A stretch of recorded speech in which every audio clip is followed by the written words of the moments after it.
Hello, my wireless tech community. How is everybody doing this week? It's Friday, April 1st, 2022, better known as April Fool's Day. Yes, that's right. It's the deception day of the year. That's right. And everybody thought the T-Mobile was the king deception of the year. Well, no. Happy April Fool's Day is the #1 deception day. I just woke up a little bit ago, so I didn't even get to go on Twitter and read all the April Fool's jokes on everything out there. So who knows what's out there? But yeah, it's all kind of funny and everything. So, oh yes, and the comment there said it said no band 30 or LAA. Well, LAA is 46. That shit's garbage anyways. AT&T ain't putting it on that tower anyways. But there is 30 on there. So that AT&T, those 3 panels you've seen there, was band 2. Let's see. Yeah, 2, 12, 14, 30, 66. I think that's what that was on that tower there. So hello there. Broadcasting live from my room at the nursing home. Yeah, I figured you guys get a kick out of that. Yeah, Pinocchio's going to get a kick out of that too. He'll be saying, see, I told you lived in a nursing home. I told you you lived in a nursing home.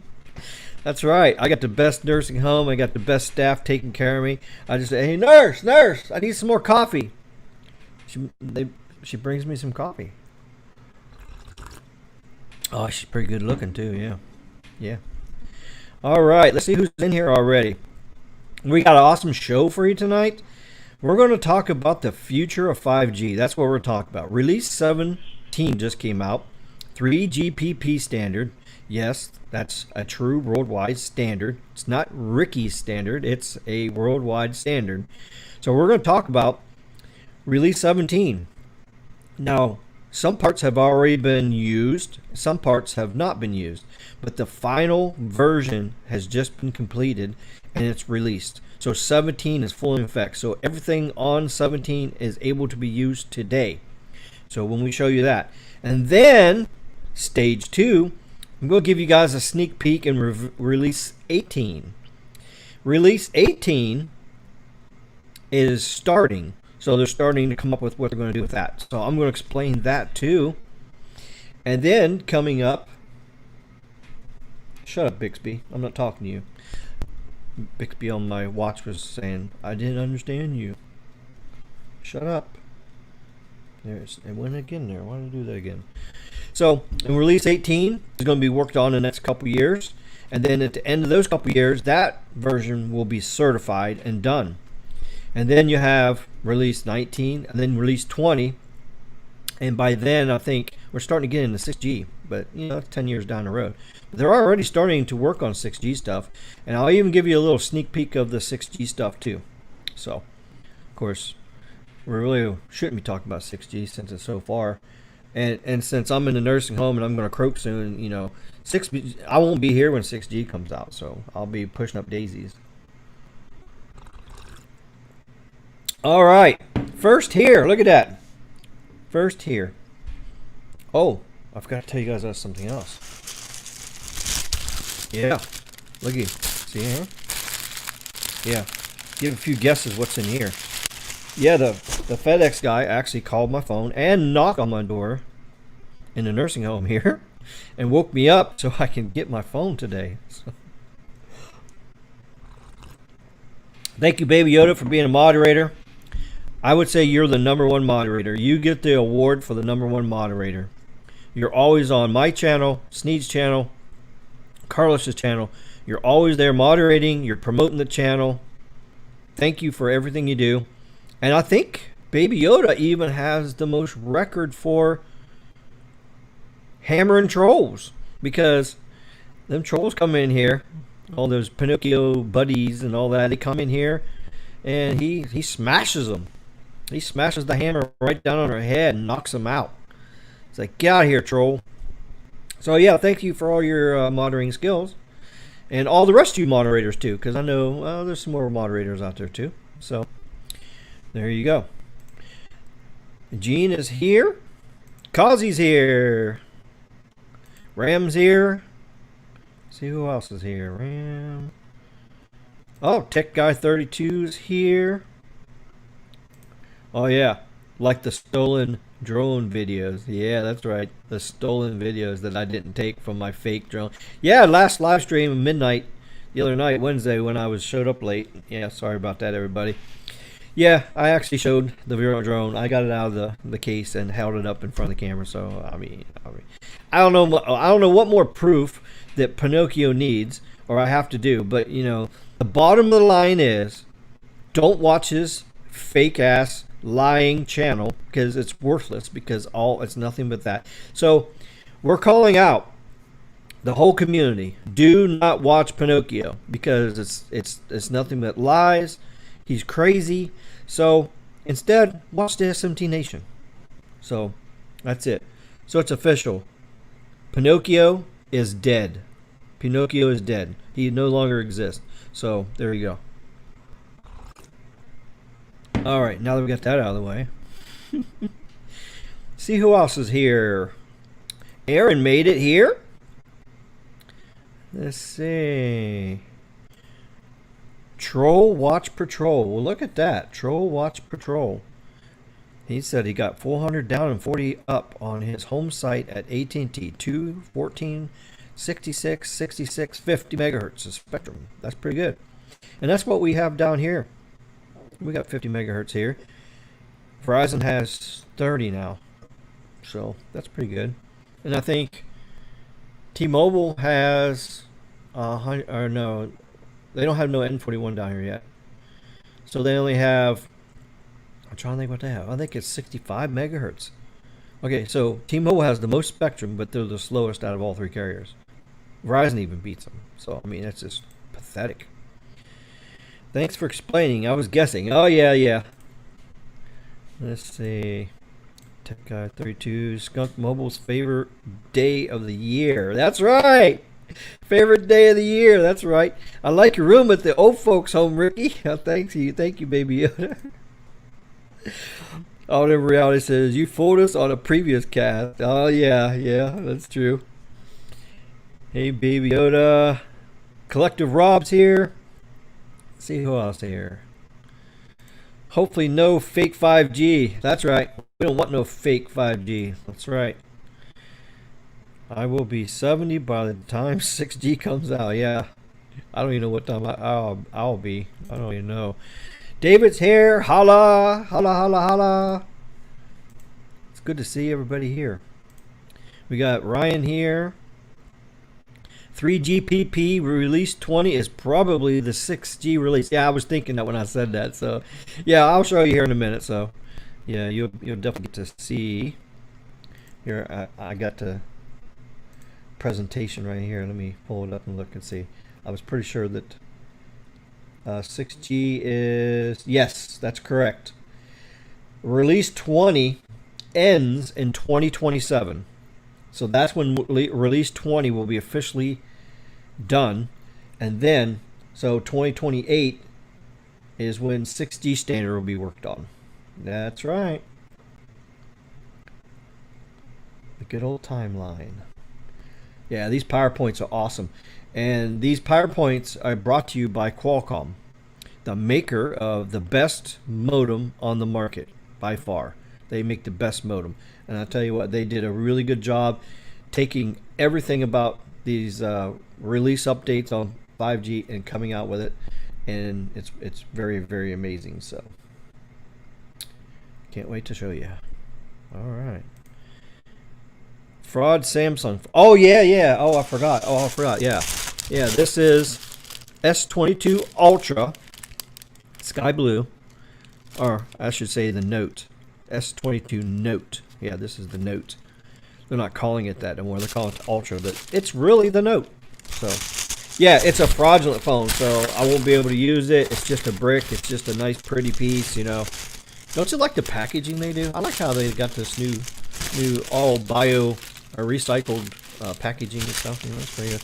I already took it out of the box, but yeah. So here in a little bit, I'm going to open that up and show it to you. So I don't know if anybody's actually unboxed a sky blue one online before, but I don't know. We'll see here. So, yeah.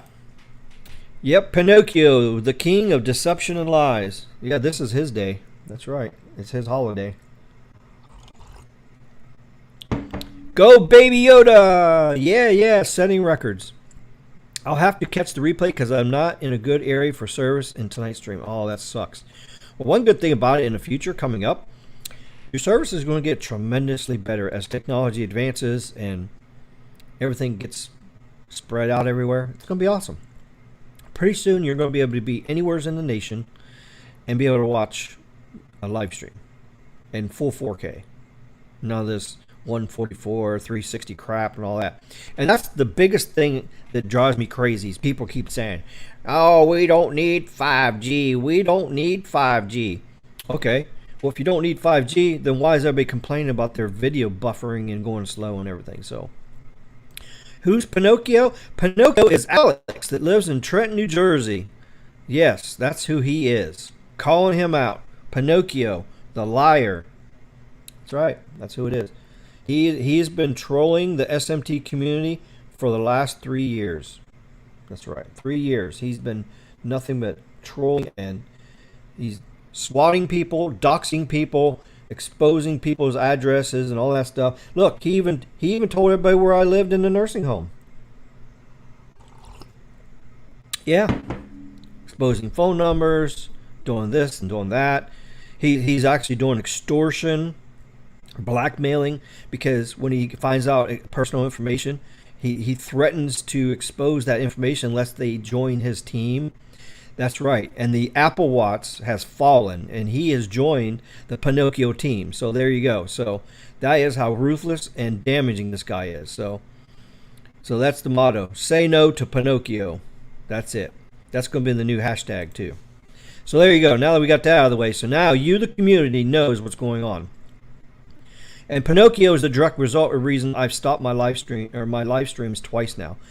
But he's tried to stop me again this time, but I'm not stopping this time. I'm going to keep doing live streams. I'm going to keep going. Pinocchio can go fuck himself. So there you go. Let's see. Way to go with cancel call. Yeah. TJ's here. Hello there. Nice to see you again. And let's see who else. Fred's here. I have not found any real 5G here. That's a shame. Yeah, that's the fake 5G is the most common thing. So you got your band 71, you got your band 5. That's your most common fake 5G out there. So the real 5G will be N41 if T-Mobile ever gets their shit together and kind of do it right. Auction 108 getting more of the spectrum they need, filling in all their holes in their N41. A non-contiguous spectrum that's needed for 5G. Yeah, if they win auction 108, T-Mobile has a chance if they deploy everything right. Spend some damn money, T-Mobile. You need to upgrade backhaul to every single site in USA. You need to put your antennas on every single site that Verizon has a site on. You need to densify, and you need to start upgrading your equipment to some decent equipment like Ericsson. And get rid of that Nokia crap. Now, I know Caleb has told me that they are switching to Ericsson stuff in many, many markets. So they're actually using a 6449 panel too. So that's a pretty good massive MIMO panel. If they do that, optimize it right, they densify it right, T-Mobile does have a chance to get us some real 5G. But we'll see in a couple years what happens. We're holding our breath. Yeah, that's why I'm turning blue. I'm holding my breath for real 5G for T-Mobile. AT&T, they're kind of going slow at it. They got 8 markets with N77, but it's only 40 megahertz, so it's very limited. And Verizon's kicking it with the 60 to deploy them. And like I brought to you on Wednesday night, that's like 25 markets, I think, or 30 different markets got cleared early. So those 30 markets that got cleared early are going to get 100 megahertz of N77. And there's going to be a total of 76 markets with at least 60 megahertz by the end of the year. That's right. 76 markets. N77 is coming. So if you got Verizon, Your congestion is going to end. Your performance is going to be a big speed boost. It's going to be amazing. Tech Guy 32 says Qualcomm is a monopoly. Well, I don't think they're a monopoly. They're not like Comcast and all the other cable companies. Qualcomm is just the leader. They're making the best stuff. Sure, they have the phone manufacturers have a choice. Yeah, we can get those. What is it called? MediaTek modems. So there's other modems that they can get out there. Intel modems. There's all kinds of other things, but most of the smart carriers or phone manufacturers are going with Qualcomm because it's the best. iPhone has now switched to Qualcomm. Awesome. Samsung's been using them for years. So there you go. That's what's making them successful, is they're making good stuff. Qualcomm legal team is top notch for sure. Hello there, Ryan. Yeah, it's a 32, A32 5G and a S22 Ultra box. Oh, that's what's in here. Yeah, it's a A32 in here. Yeah, thanks for pointing that out there. Yeah, that's good. Yeah, very good. All right.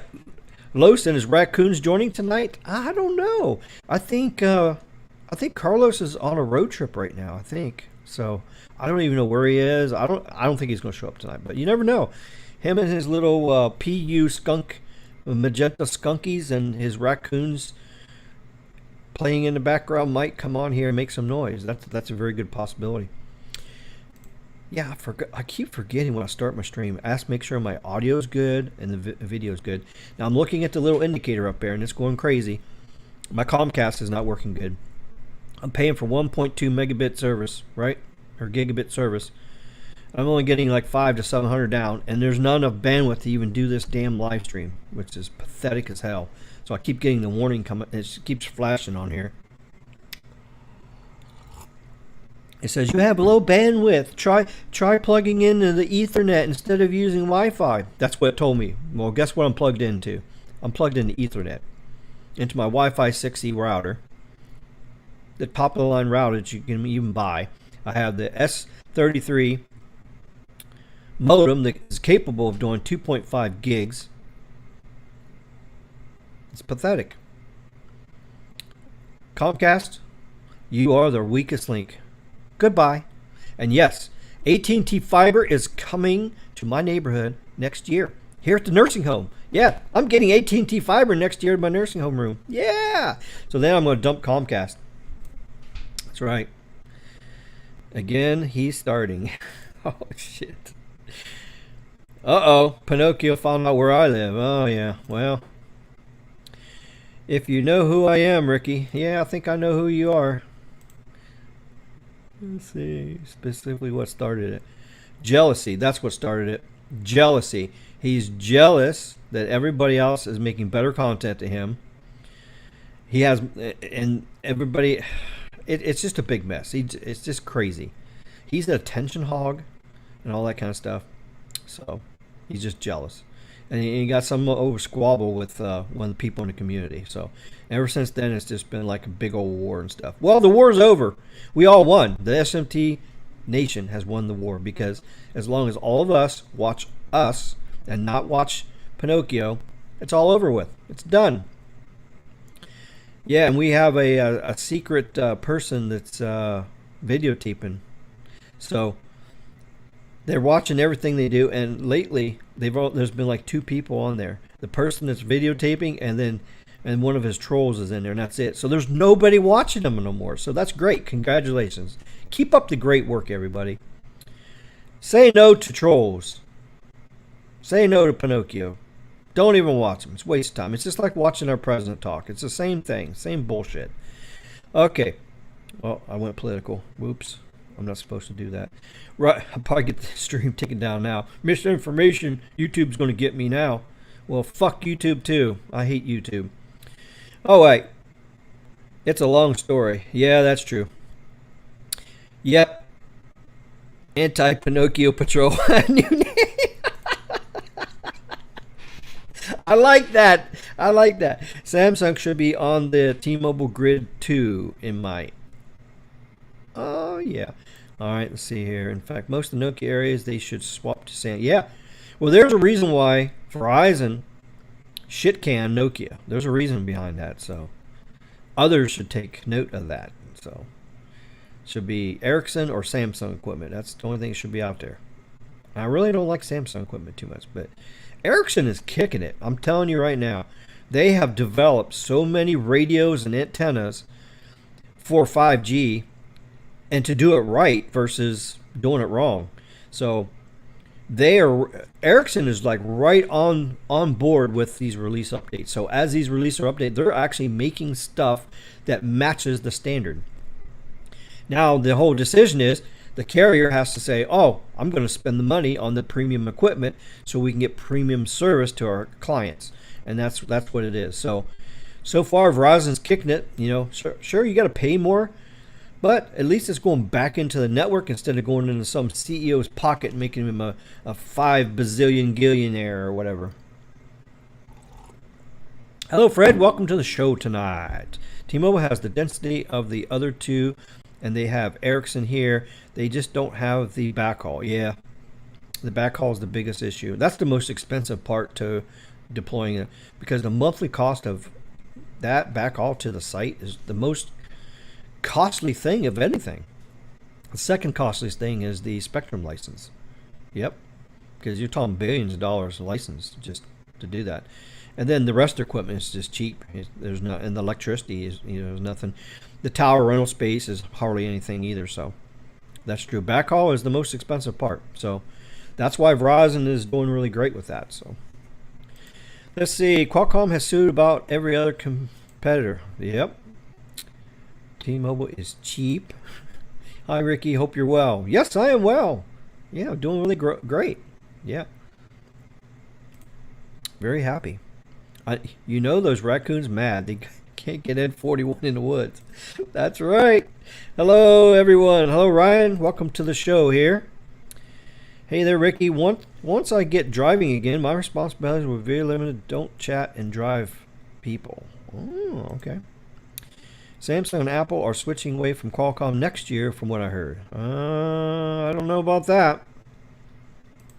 I don't see that happening. Lavindy, what's up? FTTNH. Well, I don't know what that is. I don't know every abbreviation out there. And I have to warn you too, when I get in this presentation, there's lots of letters and abbreviations in here for this tech. And there's lots of shit in here that I don't even know what it is. So I'm not a network engineer. I'm not a specialist. I do a lot of research, and I teach myself a lot about this stuff. That's why I'm bringing it to you on my live streams, to share you what I've learned and everything. And Caleb has helped me a lot. So hands off to Caleb. Zero Cool. He has really helped me a lot with learning about this. If I have a question about something, I'll call him up and he explains it to me. Then I'm able to come here and explain it to you guys. So yeah, he's been really busy at work lately. He hasn't been on my live stream. So hopefully he'll be coming on here very soon and saying hi to us. Although he's already said hi. Hi. Yeah, Comcast has the worst company in America. Yep, that's true. Legit didn't watch back then. That's good. I'm starting to drive. Let's see if Verizon can handle the stream and rural part of this drive from Waterloo to Chester. All right, well, good luck with your drive. Watch out for the crazy drivers out there. For sure. Ricky's, Monroe County, Illinois. Oh, yeah, there's a Monroe County just about everywhere in the country.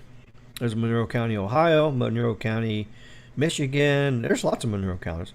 Oh, Fred says fiber to the nursing home. Yes, isn't that great? Yeah, even us old fuckers need internet and fiber too, because we all ain't decrepited and all timered up, So, where has Caleb been? Yeah, he's been busy. He's busy trying to make T-Mobile great again. Well, they've never been great in the first damn place. He's trying to make T-Mobile great. That's what he's trying to do. Of course, he wants to do this. He wants to do this. He wants to do this and do this. Optimize this. And then, of course, people above him say, "Oh no, we can't do that right now. Just forget about that. We got to work on this other thing." So he's going crazy. And nothing like knowing how you're supposed to do your job and then have somebody tell you not to do your job. It's almost like being a paramedic in the back of an ambulance, and you're getting ready to save this guy's life that's dying, and you want to give him this drug that you know is going to save him, but your partner says, "Oh, no, no, no. The policy says we can't do that. No, we can't do that. We're not going to do that." So you don't do it, and then the guy dies. Shame on you, T-Mobile. That's why their network's half dead in most places, because they're not allowed to do certain things, which is crazy. All right, I still think we should keep Nokia for strategic reasons. The last thing we need is China to control our 5G. So all three, Ericsson, Samsung, and Nokia. Yep, that's true. Well, that's one great thing is they kicked Huawei out of USA because they didn't want that Chinese garbage here.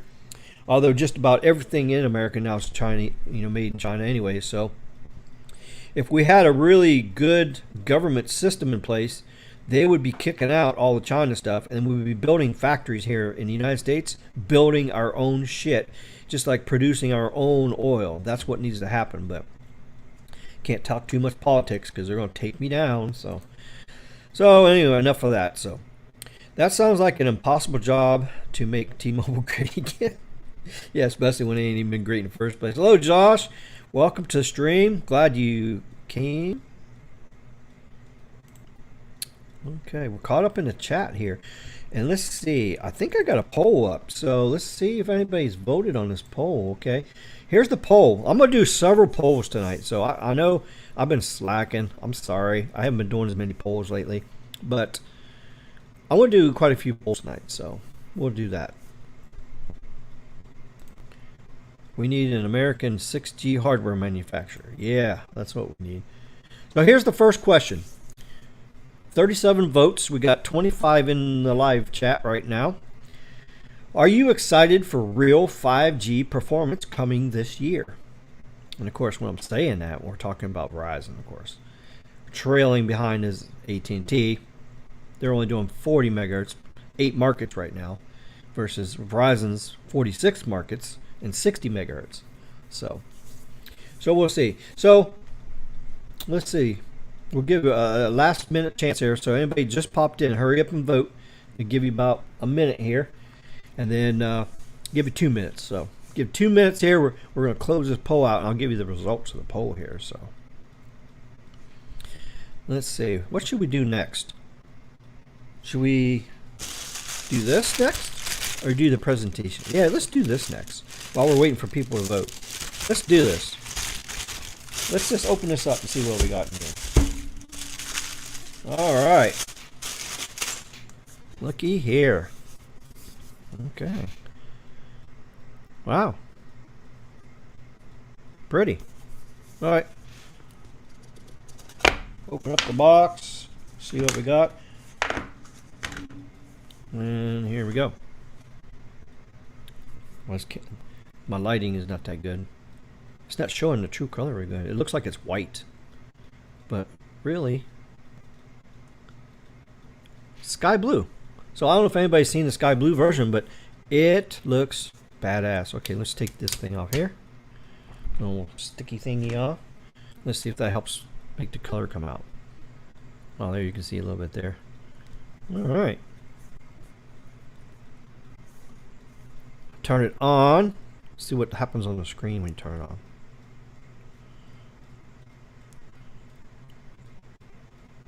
Oh, it says, you know what it says? Oh, we're sorry. Your phone is a fraudulent phone. You can't use it. Yeah, right. Shut up, Pinocchio. So yeah, it's not too bad when you compare it to. It actually feels lighter than the S21. Maybe it's because I got the case on. Let me take the case off. What, S21 case? This is a kind of a big bulky case. Now, all the rest of my free stuff that I got with my phone did not come. It's all in back order. Thanks, Samsung. Yeah, it's all in back order. So there you go. All right, so let's do this now. Oh, I guess they're the same. Pretty much the same. Okay. Oh, look at there. It becomes translucent. with the green screen. Look at that. Oh, look, check it out. Oh, that's because it's blue. So there's the difference. There's the limited edition S21 Ultra Brown and the Sky Blue limited edition S22 Ultra. There we go. All right, so yeah, so what I did is I went on Amazon and I ordered a case for this thing because I don't want to drop it and hurt it or anything. So, but yeah, so far this thing looks pretty nice. See, there's what the screen looks like on. It says start. I agree to the terms and conditions. Agree to the privacy policy. I agree to sending diagnostic data. No. There we go. See, all the permissions. The screen doesn't look too bad. Yeah, you can't even see it. The way this lighting is. That's one thing I gotta do is I gotta get me some more advanced LED lighting in here so I can get everything good here. So, but there's the phone. Oh, it's got 52% power, so I'm going to charge this puppy up. So there you go. And then also in the box you get this little thing here. It's got the manual in it, and I think it's got a cable in it too. Let's see here. It's got a cable. Yeah, it's got a cable. Comes with a charging cable. It's USB to USB. And then, yeah, look at that. That don't even light up because of the, oh, there. Yeah, it's the green screen. The green screen makes it to where, you know, it oversaturates and stuff. Quick start guide and terms and conditions. So, yeah, you get that little thing there too. Yep, and then, of course, you got your SIM card thingy there. So, yeah. So, yeah, I'm off work tonight. So, obviously, I'm off work tonight because otherwise I'll be at work at 8. So there you go. There's the S22 Ultra. S22 Note, I mean. So there you go. And of course, you know what Pinocchio was saying. Oh, it's a fake one. It's a fraud. It's a dummy model. Well, I'll just power it on and show you any dummy model. So I was trying to eliminate as much possible Pinocchio factors as possible there. So, oh, that's crazy. All right, so let's see. Where was I here in the comments? Let's see. Oh, Josh come in. Okay. We need American. Okay, yeah, there we go. Okay, Jarrett's here. Hello there. Hi, what's up? Congratulations on winning the $50 Bass Pro gift card. And they got a new thing now. I didn't even know it until I went in there to buy it. I seen where they have the e-gift card. So now all I got to do is email you the gift card, and it comes in your email, and then basically all you do is you pull it up on your phone, and there's a barcode on it, and you go to the register and they scan it, and you get your $50 right there. So or you can go online to do it as well.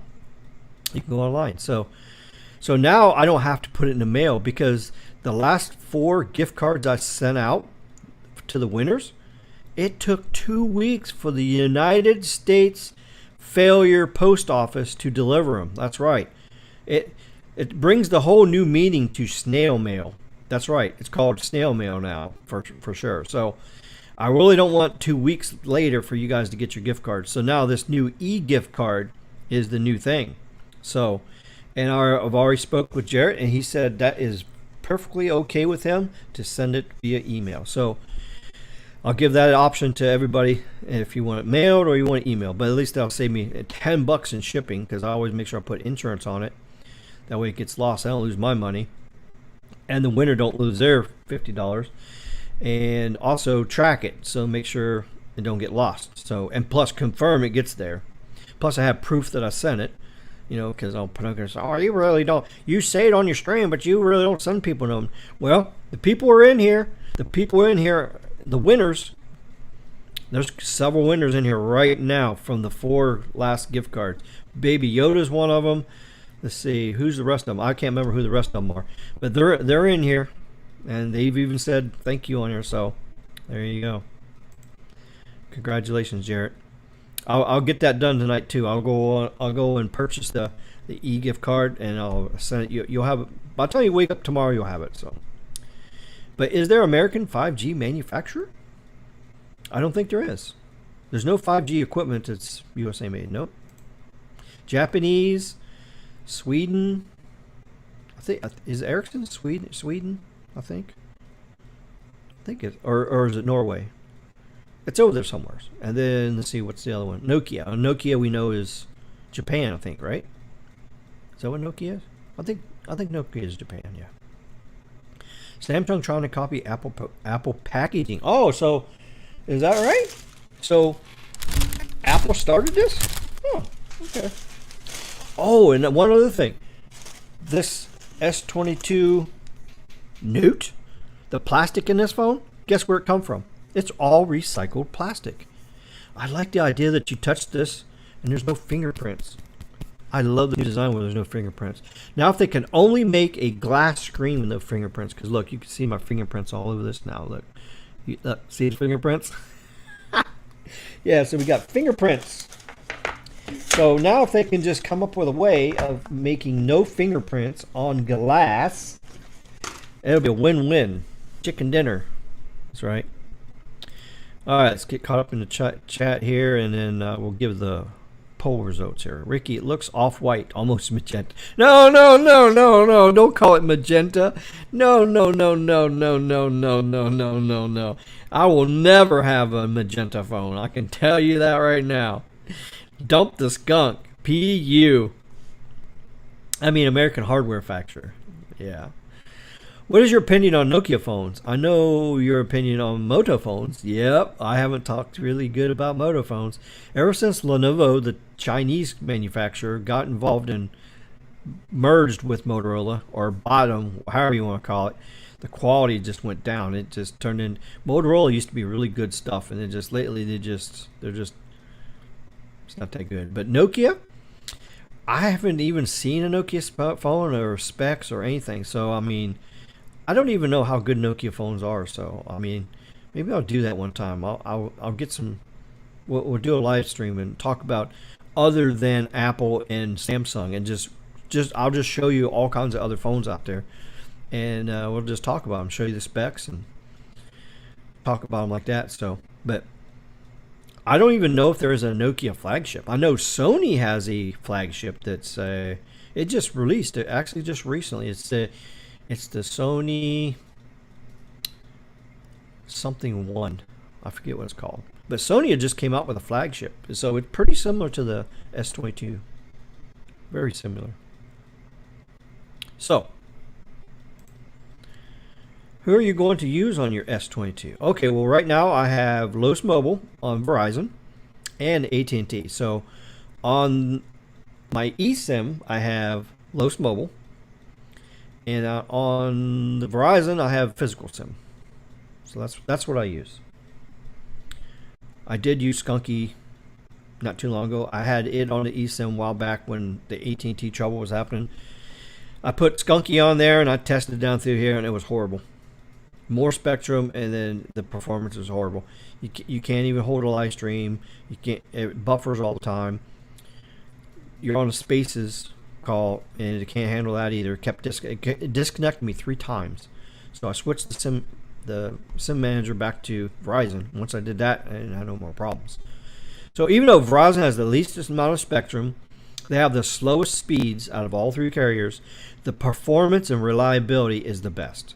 And if you watch Carlos's live streams and his testing all the time, he's always showing you guys this. Because everybody say, hey, stream on T-Mobile, stream on. So he streams on T-Mobile, and then it just buffers.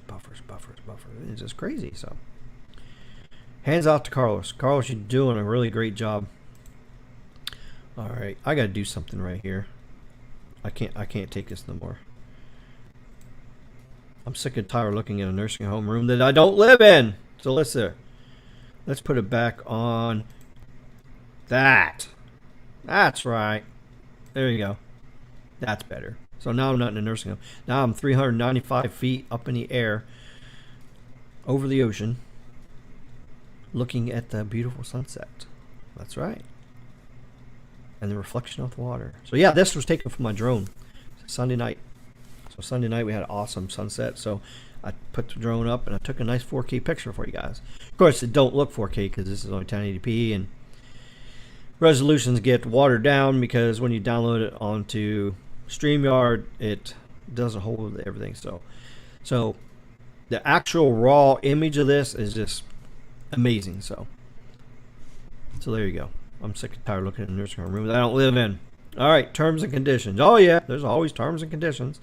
All I get is N5 for Verizon 5G. What's the deal with that?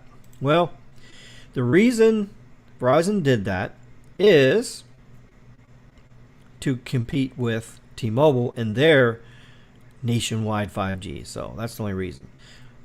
Well, that's not the only one. That's the primary reason. The second reason is when Verizon eventually does get its standalone core out there, they want to have low band as kind of like a beacon and connection band. Since low band propagates the best, even though it doesn't perform the best because it doesn't have massive MIMO, but what it's going to do is it's going to be the main connect band. And so with it being 5G, they'll be able to make it standalone. So with it being that, then the other stuff, the millimeter wave and N77 will piggyback on top of it. So that'll be the second step. So I mean, eventually once we get mid-band densely done and we get the new uplink booster that Ericsson came out, I did a live stream on that in the past, so if you missed that, check that out. Once the uplink booster is turned on, all the sites, and then N77 is maxed out at 200 megahertz, and then all the towers, every single Verizon tower has N77 on it, and then they add some more small cells and millimeter wave in between them, then you won't need low band no more. That's right, I just said it. I've been saying this for a while. Mid-band is the new low band. That's right. Everybody keeps arguing with me. We gotta have low band because it's the only thing that'll work indoors. No, that's not true. Mid-band works indoors if it's densely done and you use massive MIMO with beamforming and all that good stuff. USPS has went to crap ever since DeJoy took over. Yeah. Well, the pandemic didn't help either with the shortages and a lot of the employees they hire, they're making all that money, but then half of them are lazy and they just don't care. I mean, it's crazy. I mean, I've even watched on my video camera, my security camera. They get out of the truck and they just mope. They just mope over and they scan it. And then they walk over. Put your package down, and then they mope back to their vehicle. Boop, boop, boop, boop, boop, boop, boop. They get back in, they get out on their phone, and they sit there on Facebook or whatever for 5 minutes, and then they go to the next house, the next mailbox. So, and there's no wonder it's snail mail, because for $22 an hour, you think there'd be a fire under their ass, and they'd be doing their job 100%, but that's not the case. So. I'm such a bad guy. I'm just talking bad about people tonight, ain't I? I'm negative Dan or negative Ken, or I know you got negative Nancy. I don't know what the male names for negative is, but negative Nord. Yeah, there we go. Nord is a man's name, I guess, right? Negative Nord. So, oh well. I'm speaking facts. You know, some of them are not positive facts, but they're still reality. Nokia's Finland. Yeah, that's what I thought. Ericsson is Danish. Yeah. So, Denmark. Oh, yeah. So, Ericsson's from Denmark. Okay. All right, great. Nokia's bringing back 5G devices. Really? That's cool. Magenta Max. What about a purple phone? No purple. There's the name. Yeah, Sony Xperia 1. That's it. Yeah, good job, you guys.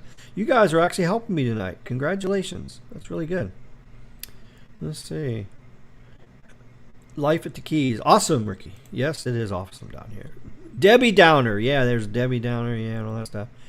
All right, so we got the poll results in. Let's see. It doesn't put the... I can't put them on a screen with StreamYard, so it won't let me. But anyways, are you excited for real 5G performance coming this year? 75% of you said yes. 40 votes were in, so I got 40 votes. 15% says no, and The other question or answer was, I just do phone calls and text. 10% of you said that. So for phone calls and texts, many of you don't even give a crap about 5G. But let me tell you this. 5G is not only about data speeds and data downloads and data this and data that, but guess what? To get the next version of voice calling on wireless network, we got to get rid of LTE, the voice over LTE. We got to get rid of that. We got to go to 5G, which is called voice over NR, which is new radio. Voice over NR is a high definition codec. So it's HD quality voice. And in order to do that, you need a lower ping and a more reliable data stream. Because since it is data that it's using instead of the phone call like the old way before voice over LTE or voice over NR, it actually came across the phone line. It didn't use a data stream. It was actually a separate connection. But now that's all gone. So now everything you do now is over data. Even the text messages is now data. So when you send a text message, that's going across data now. When you're doing a phone call, that's over data now. If you're surfing the internet, watching videos, that's not data. So 100% of what you do on your phone now is data. So by upgrading the data to 5G is going to make your phone calls better, your text better, because you're going to use RCS, which is rich content service. So that's kind of like the iMessage. It's kind of like that, where you can see the other person's typing. You can see if their phone's on or off, or if they're away from their keyboard, all that kind of stuff. You can send high resolution videos and pictures and all that stuff. So the RCS that's out now is going to work better on 5G than it is on LTE. So there you go. So everybody should be excited for 5G performance because it affects every single thing you do on your phone. I don't care if you're phone calling, texting, data, whatever. Everything is data. So 5G is going to help that. The performance, the lower pings, the higher speeds, the better bandwidth, all that is going to be a big benefit. I mean, think about it. Think about a perfect reality. That means no matter where you go in your daytime, you wake up till you get back home, go to sleep. Everywhere you take your phone with you. It will always work. It will always be reliable. It will always make a phone call. It will always make a text. It will always do video. It will always do everything, no matter where you are. If you go on a plane, it'll work because they got Wi-Fi over the plane, of course. But if you're in your car driving down the road, it'll work. If you're in the back hills of West Virginia, it'll work. And part of the thing in this standard I'm going to talk to you about tonight is what? NTN. We're going to talk about that. Anybody have a guess what NTN is? Non-terrestrial network. That's right. Satellites are going to be coming into play to phones. So pretty soon your cell phone is going to be able to connect to satellite services when you don't have no cell sites. That's right. It's coming in one of these releases. Now, whether the carriers actually put it on the phones, or the hardware manufacturer has to put it in the phone, and then the carrier has to make an agreement with the satellite provider, and then it can become a reality. But at least we have a worldwide standard 3GPP that's letting us be able to happen. That's the first step. The first step in everything, it has to be able to happen. There has to be a standard. Then the hardware makers have to make it happen. And then the carriers have to say, okay, we're going to make it happen. And then they bring it to us. So that's the step. That's the step in evolution of data networks. Tech Guy says at least Ericsson and Nokia are not authoritarian countries. LTE is not going away anytime soon. That's true. It'll be around for 10 years. That's right. LTE Advanced Pro. That's where we're at now. And guess what? One of these standards I'm going to talk about it. It's actually 5G Advanced. See, we had LTE, then we have LTE Advanced, and then we had LTE Advanced Pro. So there's 3 versions of LTE out there. There's 3 versions. Same thing with 5G. Right now we're in 5G, the first standard. Then there's going to be a 5G Advanced that's coming out in release 18. And then 19 and 20, then that's when you're going to have LTE or 5G Advanced Pro. Yes, go like, subscribe. Plus, don't forget to share this content. And guess what? I didn't make it to 900 subs today. So I think I'm at like 816 right now. I think that's where I'm at. 816. Let me look on the screen. Well, yeah, I was at 816 at the beginning of the stream. Now I'm at 814. I was at 814. Now I'm at 815. So I gained 1 more subscriber during the stream here. So yeah, and I got subscriber mode only. So if you want to chat, you have to be a subscriber for at least 45 minutes, I think I got right now. So if you've been watching for 45 minutes and you've subscribed at the beginning of this, then pretty soon you'll be able to chat in the live chat. When I get to 900 subscribers, we're going to give away another $50 gift card, or a regular one if you really want me to spend $10 and mail it to you and you want to wait 2 weeks to get it. We'll do that. So let's see. Where is the tight beanie head guy at? Oh, he was on SMT's live stream, so. But I guess he's busy right now, so. Let's see. Chase, hi. Welcome to the live stream. Send me a link to join in. Oh, yeah. Yeah, Chase wants to come in here and talk about Starlink. Talking about April Fool's Day and deception. That's right. Deception with Starlink. That's right. We got some breaking news on that. So, why don't we do another poll first? Here, let me do another poll real quick. Okay, here, poll question. This is going to be fun. It's April Fool's Day, so we're going to do this.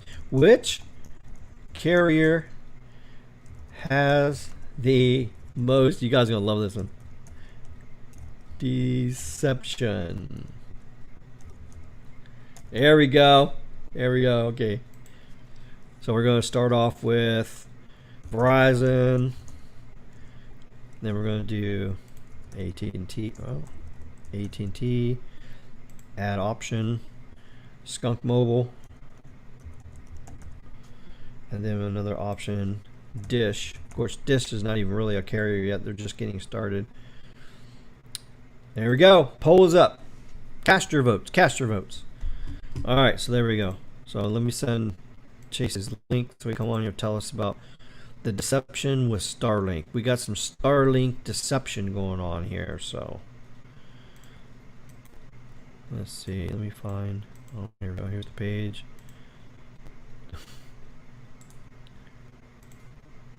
There you go. I don't even know if he's got good enough internet to even come on here. I don't even know.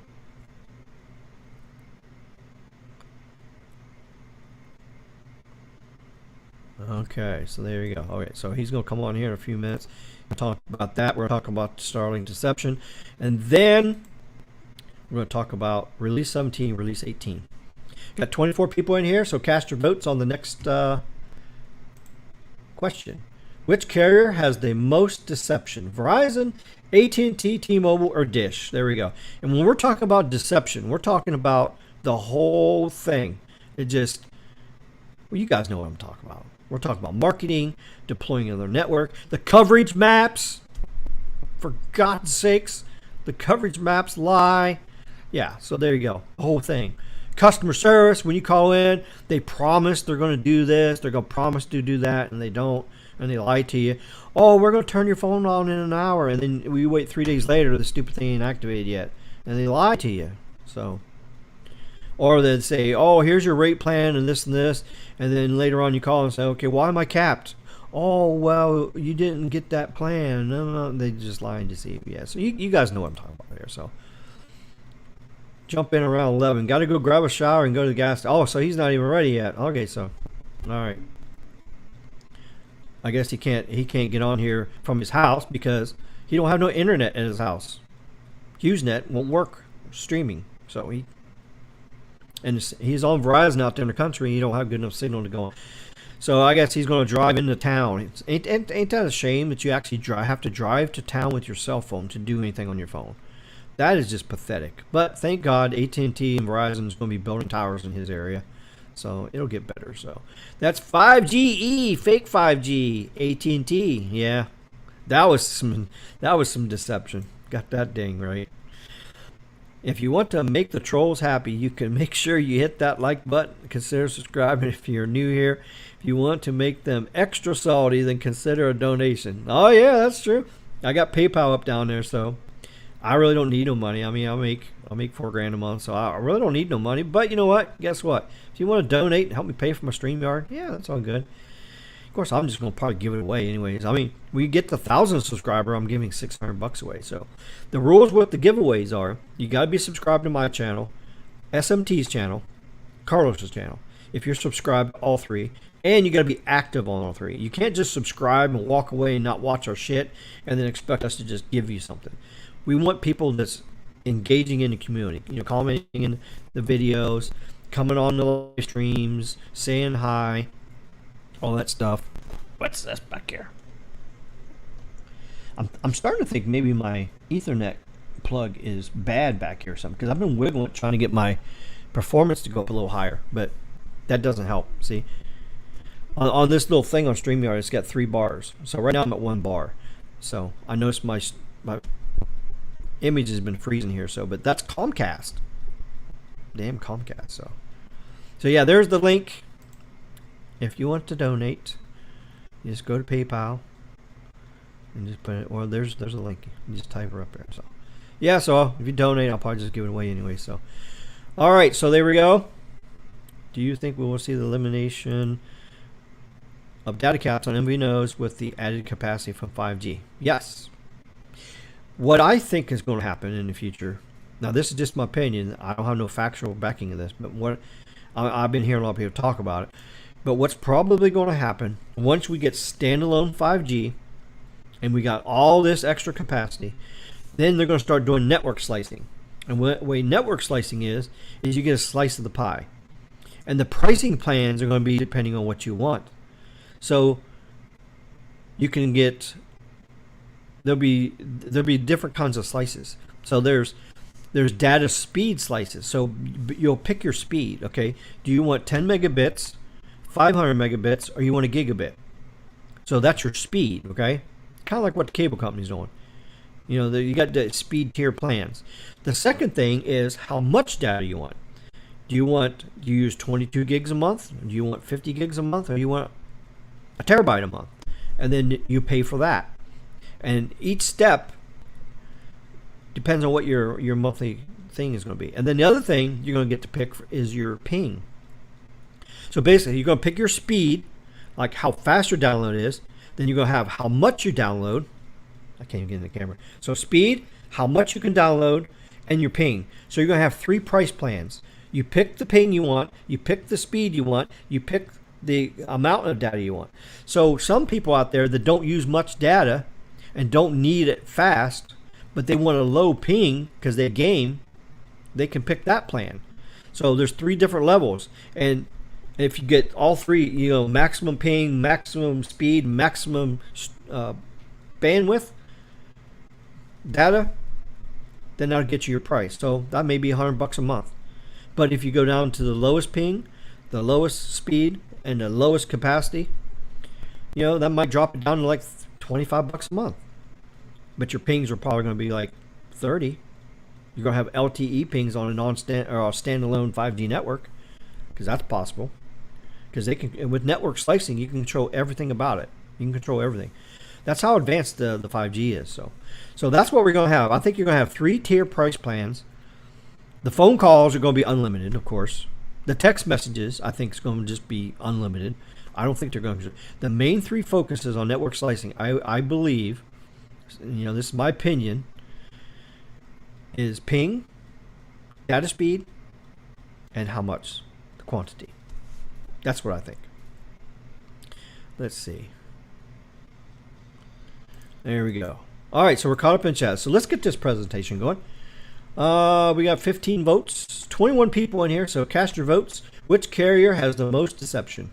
So I'll give you a couple minutes on that, and let's get ready to do this presentation. Okay, let me move this out of the way. Over here.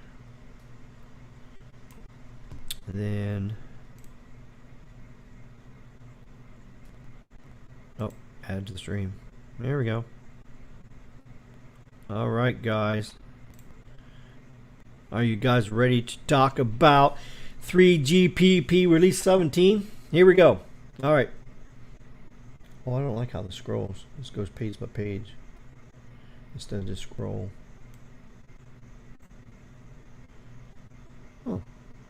I guess it's set up for page by page. Okay. All right, so here it is. 3GPP. Of course, Ricky, what the hell is a 3GPP? Well, 3GPP is the worldwide standard for wireless communications. So, a huge group of people, they all meet and they all deliberate what the standards are now, what they can do to make it better, and they all agree on it. And then when this version is done, then that's what they go with. And then it's official, then it gets passed off to the hardware people. The cell phone tower site hardware people, and then the phone manufacturer people. So it goes to both. They develop the stuff, and then the carriers deploy it on the hardware that they sell, or the service they put on your phones. So that's what they do. So completing the first phase of 5G evolution. Okay, so release 16 was the last version for LTE. Well, release 16 had 5G too. So this says completing first. So I think release 15, 16, 17 is when the first phase of 5G came out. It doesn't say on this roadmap, I don't think. Oh yeah, it does. Here it is. Yeah. So release 15 is when 5G started, and that started in 2018. So release 15 for 5G came out 2018. Then release 16 came out in 2019. And then release 17 came out in 2022. Now, this is when the end, okay? So you got 3 drops, drop 1, 2, 3. So you got 3 versions, 15, 16, 17. So it's an enhancement. It was just like LTE. You got LTE, LTE Advanced, LTE Advanced Pro.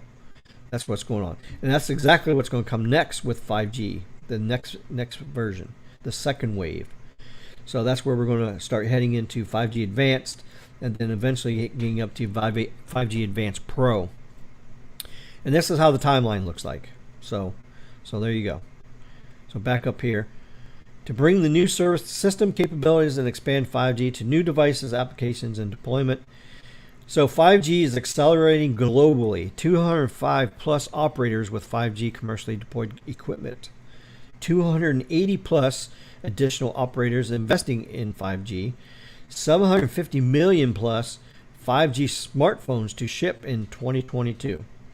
And just like I predicted that the S22 series was going to be the most sold and the biggest demand on any device so far for Samsung. And it's true, it happened.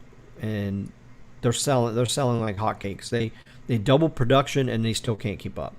So just like I predicted, and it's only because N77, mid-band real 5G, is the reason why everybody's now taking the plunge and getting the newer 5G phones, because the very first generation 5G phones didn't even have N77 in it. So just because you have a 5G phone in your hand that's 2 years old doesn't mean it's going to work on the future 5G. Like we said 2 years ago, if you want a 5G phone, there's no point in buying one now unless you want to improve your LTE performance, which that's what it did. That it's not going to future-proof your 5G until you come out with the X60 modem, and that's what happened with the S21. X60 modem come out, that's future-proof. That has N77 in it. So there you go. So future-proofing is the whole thing. 1 billion 5G connections by 2023, 2 years faster than 4G. That's crazy. The growth is like going through the roof. 5 billion plus 5G smartphones to ship between 2020 and 2025.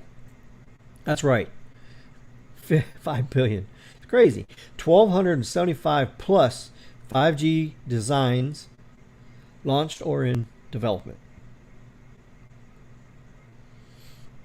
So here's the timeline.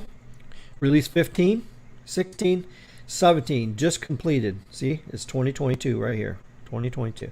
It just completed. All right, let's end this poll. Everybody had enough time to vote. All right, are you excited for real 5G performance coming this year?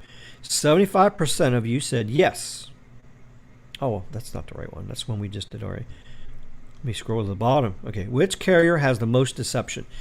T-Mobile comes in number one at 64%. That's right. Okay, so this is you guys saying this. This is not me saying it.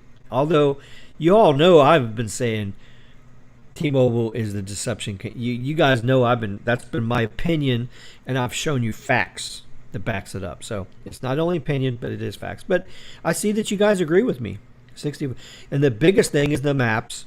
The biggest thing is on the 5G, and the other thing is the marketing hype. So AT&T comes number 2 at 23%.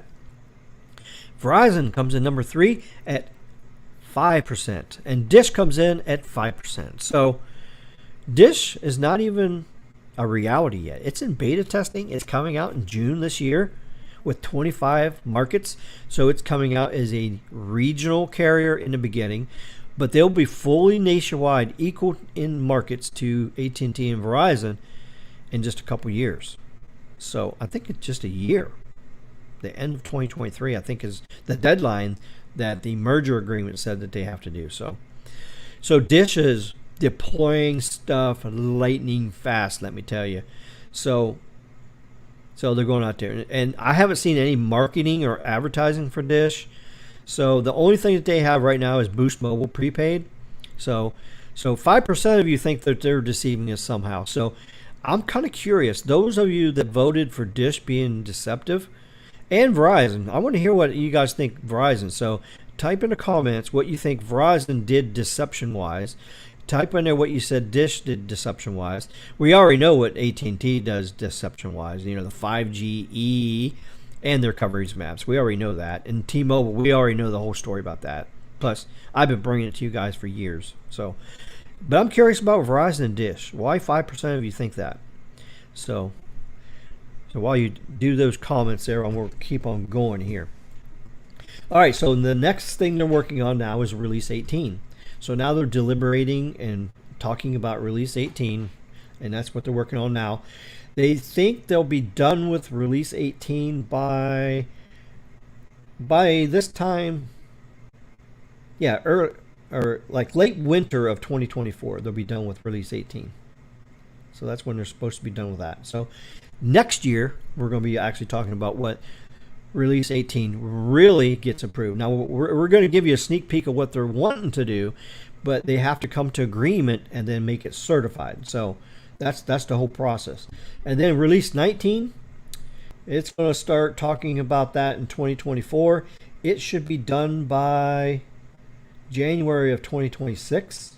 And then Release 20 should start being deliberated around November, turkey time, 2025. And it should be completed by the end of 2027. So there you go. So this is the longer term evolution to deliver on the 5G vision. That's what's coming here. And let's see.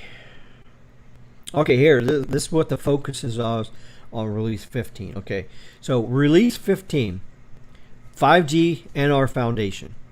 So you think they were successful on that? Yeah, I think it was. Sub 7 gigahertz and millimeter wave 5G. Did they do that? Yeah. It's already being manifested at the carriers. So we're actually seeing it.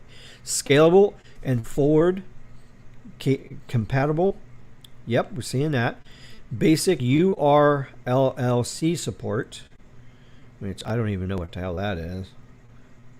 Caleb is here. He'd be able to tell that. MMTC versus EMTC and NB-IoT. Well, I know the IoT is Internet of Things. The rest of the stuff, I don't know. So, Release 16. Unlicensed spectrum. Did that happen? Yeah. We got N46. We got N48. And now we got N96. That's right. It's the Wi-Fi 6E 6 gigahertz is now N96. It's not been deployed yet, but the standard is out there. So enhanced URLLC, don't know what that is. New functionalities, SideLink, new radio V2X. That's vehicle connected. That's connecting your vehicles to 5G. That has not actually happened yet. The standard's there, but we haven't seen that. SideLink has not happened yet either, even though the first version of it came out. Release 17 talks more about that. And then positioning. So they're going to be using 5G to help find your phone instead of using GPS, the 5G system will be able to find out where you are within inches. Some people don't like that because the government's going to be spying on you. They can find you all that. So there's privacy concerns with that. But the benefits of that is like if you're doing navigation, you're trying to find things. So that's going to help that out. 5G broadcast. Yep, we got 5G broadcast out there. Topology IAB. That's integrated access backhaul. I don't know if anybody's officially used IAB in the 5G standards. I know we have wireless microwave backhaul that's out there in the old standard using 6 gigahertz microwave links. It's the upper 6. It's above the Wi-Fi band. It's even further up there. Or not, or 6 gigahertz band. I'm sorry, not 6 megahertz. It's 6 gigahertz. There's a part of the band up there, like around 7 gigahertz that you use for wireless backhaul. And let's see. So what's coming in 17 is millimeter wave extended to 71 gigahertz. That's what this new release just came out with. Lower complexity NR light. Actually, that's scaling back some NR back to the older standards for network slicing. So that way you can have a budget price plan. Because think about this. If everything gets so blown out of proportion, the capability is like really huge. But in order to give you the whole piece of the pie, you have to charge you the whole piece of the pie. So if you just want to slice the pie, they're making it possible where they can downsize certain elements that's equal to LTE. That way, the budget people can get a cheaper plan when they don't need all the new 5G benefits. So basically, we're kicking the bucket to the LTE technology. We're kicking it out, but we're still going to have the LTE performance in a network slicing aspect in the standalone 5G.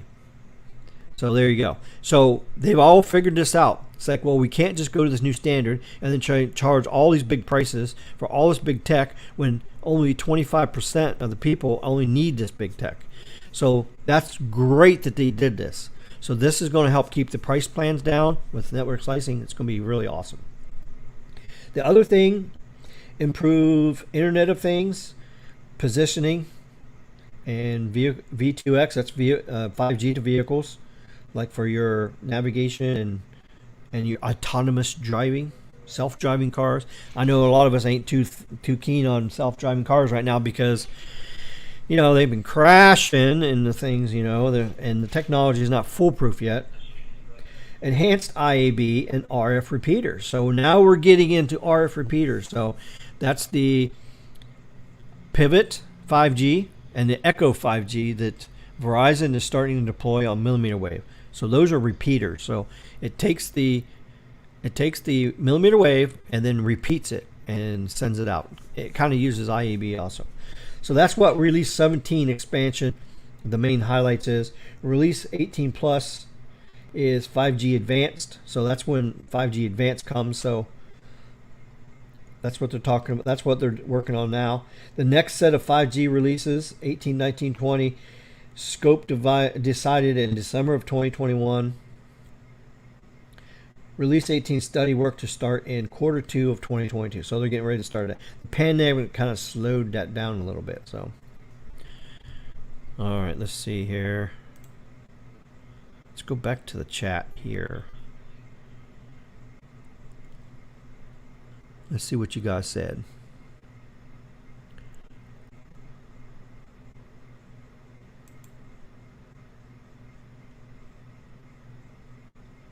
AT&T whitelist is bull. Yeah, that's true. Yeah, that's a big problem with AT&T is they have to whitelist your device before you're able to use it on their network.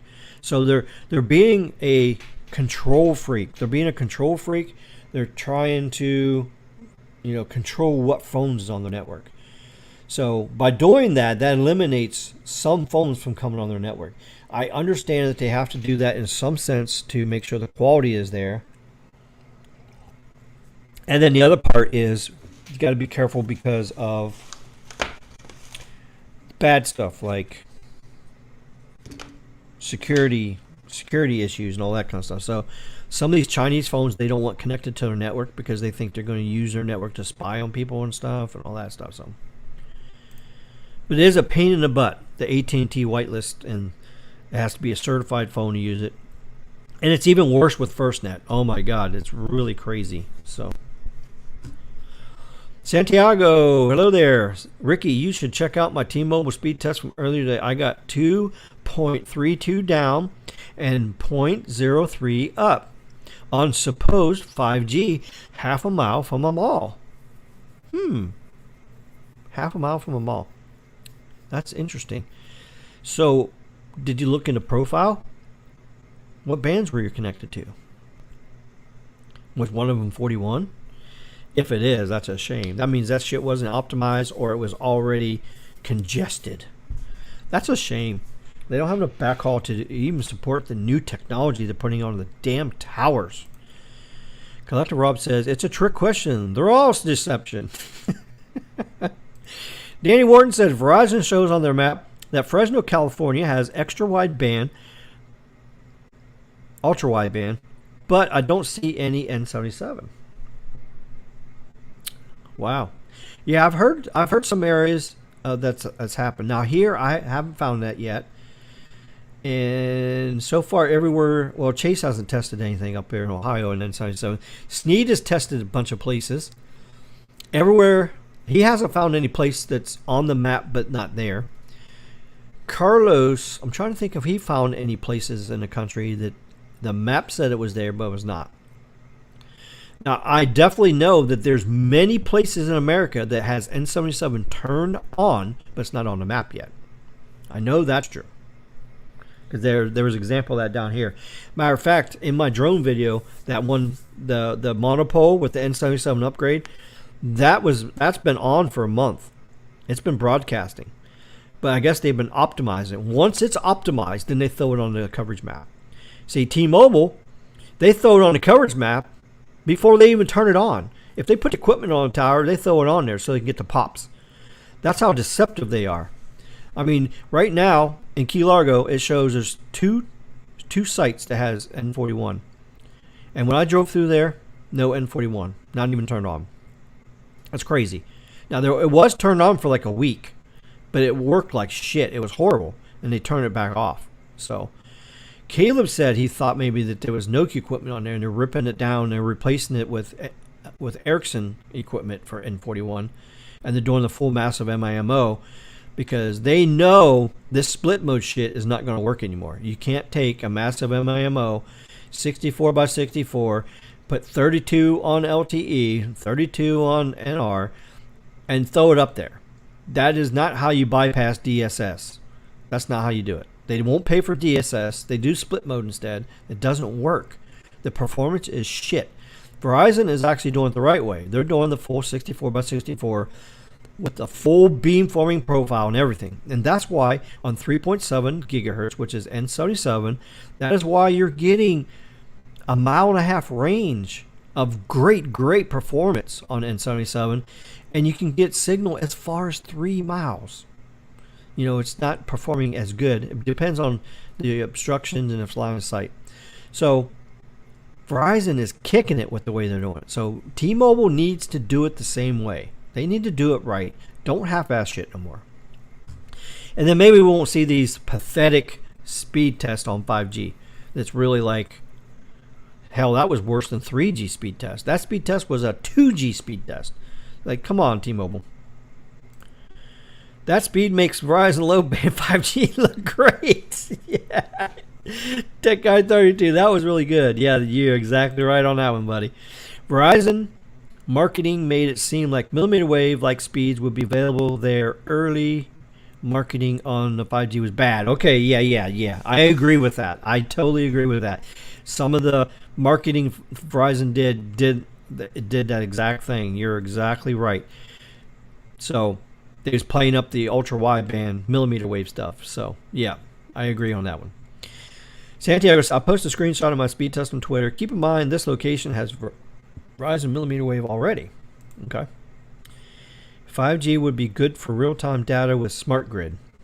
Yep. Yeah, there's a lot of industries out there that's going to be doing really good. So yeah, and we're getting ready to do that next on here in the map. Here's the whole. I like how they did this presentation. They really separated things and just put it with pictures up there so you can kind of see what's going on. So they aren't as deception as T-Mobile, but people have to stop acting like they are completely honest. Yep, I agree with that one. Every carrier has a little bit of deception going on. Collector Rob says, none of the telecom's honest. It's a business of a dirty one. Money talks when you know what walks. That's right. BS walks. Got that right. You got to remember, the carriers are a business. They're in a business to make profit, in a business to make money. So if they're not going to make money, they're not going to do it. And it's called return on investment. They're not going to spend the money on something if nobody's going to buy it or use it. And part of the marketing thing is to convince people they need it. They convince people they need it. They'll upgrade to the new technology. And then there's the second thing is eventually they're going to push you out of the technology. I mean, look what's going on right now. They're pushing 3G out. They're shutting down. They shut down 2G already. The 3G, they pushed it out. Now you have to have voice over LTE or you don't get no phone service. And with AT&T, they're whitelisting you. So if you don't have a phone that can do everything on the network, they're actually blocking you. They're actually blacklisting you from using your device. So that's what they're doing. How many of you watched videos from Telusive Tech? I've actually seen a few videos of Telusive Tech. Or yeah, is that how you say it? Telusive Tech? Yeah, okay. Yeah, I've seen some of his stuff. Yeah. Fred says, I believe Verizon is playing the same deceptive fixed wireless access available game as cable. They say it is available in a zip, but when you enter the address, it's not. I've actually noticed that too. Thanks for bringing that up, Fred. Yes, I have actually noticed that too. Gene says, so you're right, Fred. T-Mobile did that for their home internet service. There you go. All right, so Gene says, for about 3 years. Yeah. I live in North Texas metro area and no ultra wideband or fixed wireless access. So yeah, it's going to take time to get this stuff deployed, but pretty soon it's going to be available everywhere.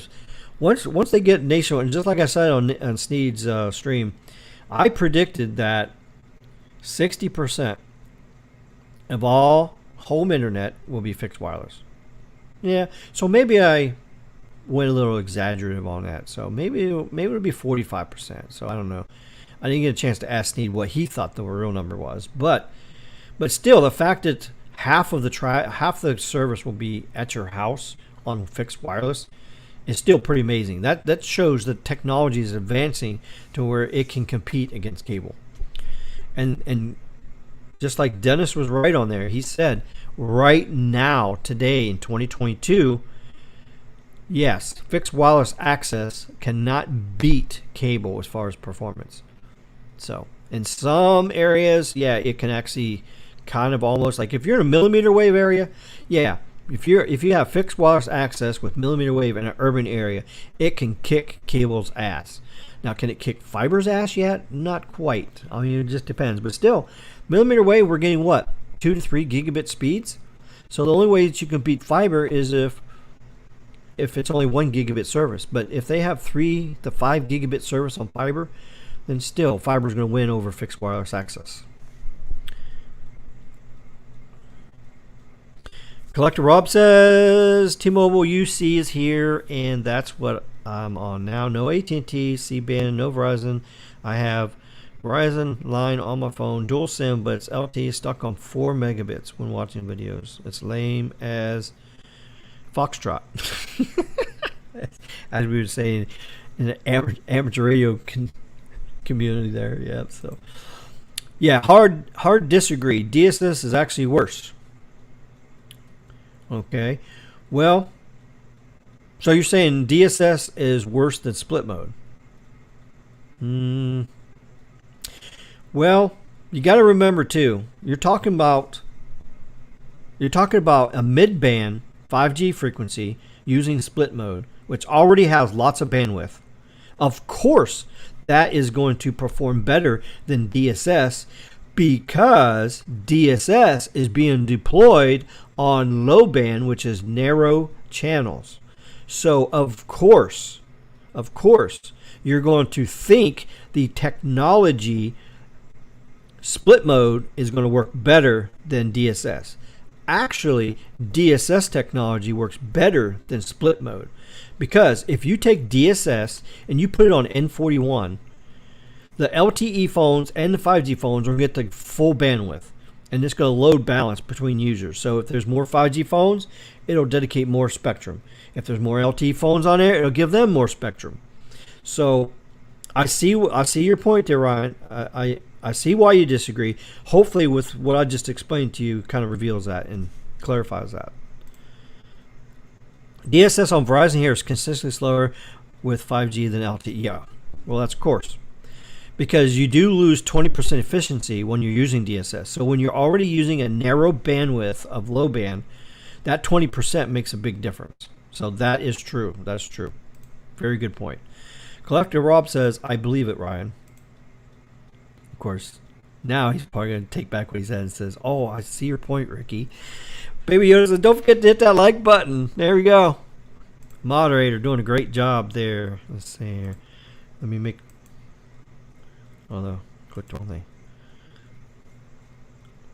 What was that? Okay, so we're done with it. I need to do another poll. Let's do a poll from the viewers here. Okay. Post your comments of a poll question. Just a poll question. Just pick a question that you guys want me to do as a poll. And I'll put it up. I'll put it up and we'll let you guys pick a poll. So we'll do that. If T-Mobile actually did a full deployment and quit half-assing, AT&T and Verizon would be in trouble. Well, I don't think they'd be in trouble, but they would be equally in competition. That's what I believe. I picked up a C-band signal, N77 signal, over 2 miles away on the iPhone 13. I can't wait to see how N77 performs once all their sites. Well, when they get all the cell sites done, it's going to be densified. And here, where I'm at, guess how far apart the cell phone towers are?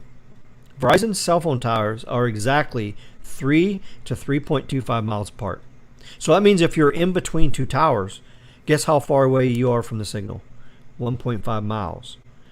N77 is performing beautiful. So that means there's overlap and there's density. And as you're driving down the road, the handoffs are going to be great. So actually, the way they're deploying N77 and densely, once it's on every single site, you could actually run a standalone version of N77 and not even use low band at all, and it will still outperform all these LTE low band shit that's out there. You'll get good handoffs, you get good indoor coverage and everything. And that's because it's densified. That was what my point was on the other live stream I did. A densified mid-band will beat low band any day, especially with the beamforming and the uplink booster. Right now, that's the thing that's hurting mid-band is the uplink, because you have to have low band for uplink because it propagates a little bit better, and it's not quite, mid-band's not densified yet enough, and you don't have that uplink booster. But the uplink booster is a 90% increase. So you're doubling your uplink. So that is going to help on mid-band tremendously with the beamforming. All right. I asked because his review of T-Mobile fixed was actually decent, but he started to get fixed wireless access is here to kick the crap out of Comcast. Yeah, I can't wait. I can't wait till they upgrade my N77 here. Then I'm going to get rid of Comcast until AT&T Fiber comes. So Wow, we've been streaming for an hour and 36 minutes. Time flies when you have fun. We got 23 people in here. T-Mobile should have just went with 20 by 20 LTE in rural. Yeah. Here in Delaware, only T-Mobile 5G and 5G UC. No Verizon Ultra Wideband and no AT&T 5G Plus. Yeah. Well, that's because T-Mobile started deploying their stuff faster. They started with their 5G. They've been deploying the N71 garbage for quite some time now. So basically, the N71 is no better than LTE. N71 and Band 71 are pretty much equal. There's not really any benefit. So they're pretty much the same. And actually, Band 71 really doesn't propagate that much farther than Band 2 and 66 and Band 12 and the rest of the stuff. They're all pretty much right in the same area. So the fact that they wasted all this money doing 5G on low band, which they should have in turn did it on other frequency bands first, is crazy. So, and I don't even think they should have used the 5G standard, the 5G icon on low band, because it's just not capable of the performance. But you know, I've already beat that horse in the ground many live streams. So, and people disagree with me, but yeah, it's okay. Let's see. Chuck Luke, welcome to the live stream tonight. When will budget and mid-range cell phones get millimeter wave modems? That's a good question.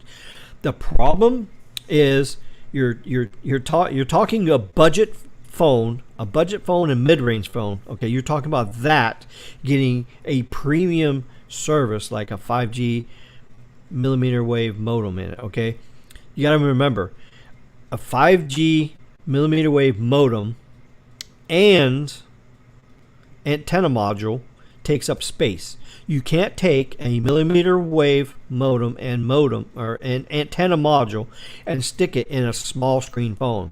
Most budget phones are tiny screens. Mid-range phones, tiny screens or a little bit bigger screens, but not big enough. You got all these components you got to squeeze in the phone. You got to put the battery in there. You got the computer board and all that. The battery takes up the most space. They don't leave you much space. So the display, when you shrink the display down to very small, and then you got to shrink the battery down, you do all that. If you put millimeter wave in there, then it's going to eat up more battery. So the battery performance is going to suck. So you can't take something cheap and put something good in it. It's just like this. Okay, you say, when are we going to have a V12 in the Toyota Prius? That's the question.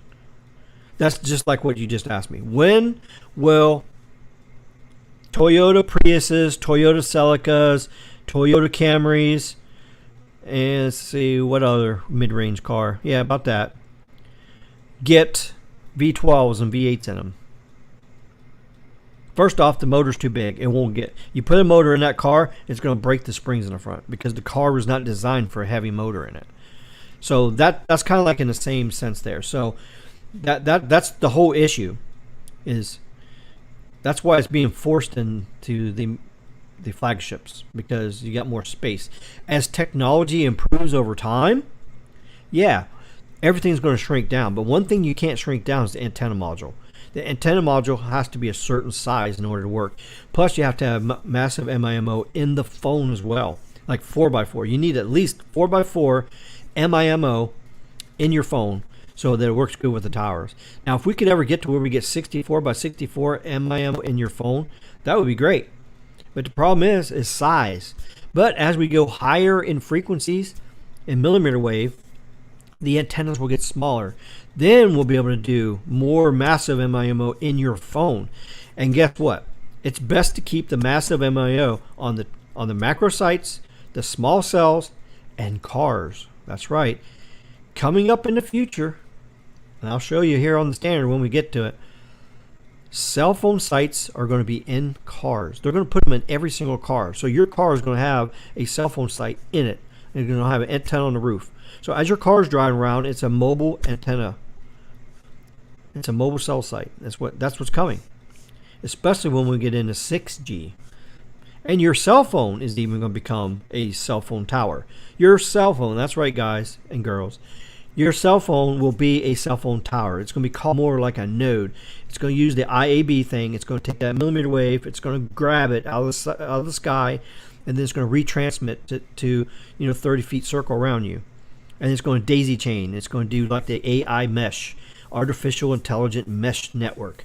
And then so it'll piggyback across a whole bunch of phones until it gets to one phone that is so far away from anything else that the only link it has to the outside data world is by daisy chaining across phones every 30 feet until it gets out to the car, and then it goes out to the macro site. That's right. Wow. Yeah. 6G is going to be crazy. I'm telling you right now, it's going to blow everybody's mind what the capabilities are. Some of us are not going to be around to see it. It's like way in the future. But some of you younger guys and girls out there, yeah, you're actually going to see it. That's if, the nukes don't blow up the planet, We do World War III and crap like that and everybody dies. So, yeah, without getting off on politics there. But, all right, let's see. Let's go on here. Can you believe T-Mobile here in North Texas has dedicated panels for fixed wireless access? Just found out today. Blew my mind. Yep. Saw a dish installed for the first time today. Installed over by Costco in St. Louis. Awesome. So it looks like St. Louis is going to be one of the 25 markets. We haven't got a list of the 25 markets, but kind of had an idea there was going to be all the major cities. So, have you seen anything rural with Dish yet? Not yet. They're focusing on the top 25 markets. That's what Carlos says. They're focused on the top 25. So if you look up the top 25 markets, you'll find out where Dish is going to be going. Of course, Carlos can't reveal it to us. Carlos is a certified tester now. He's actually working for Dish doing network testing. So that is awesome that he's out there. He's out there providing beta testing for them, and that's great. So as information comes from Dish, Carlos is going to be able to tell us more. Qualcomm isn't giving out millimeter wave for free. That's the other problem too. You got a premium service there. You got a premium service. They're just not going to give it. That's why you have to have the higher data plans in order to get to ultra wideband. That's right, because that's what that extra cost is going to help fund the money. It's called return on investment. So when they add you a price for a service, it's not for what they're going to do. It's for what they've already done. Because what these carriers do is they spend billions of dollars. They borrow the money, spend billions of dollars, and then they charge the consumers for the service, and then they make their money back. It's return on investment. So it's all like gambling, basically. I mean, you're pulling the wheel and you say, okay, was everybody going to buy into this, or they're not going to buy into this? So Qualcomm isn't giving out free millimeter wave anytime soon.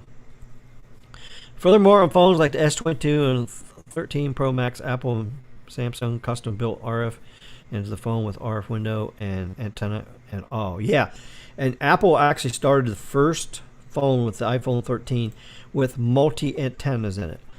So let's say this is an Apple phone. Oh, I'm not even on my screen here. Okay, so let's say this is an Apple phone. Okay, it's not, of course, it's the S22. But what Apple did is they put an antenna module up at the top of the phone.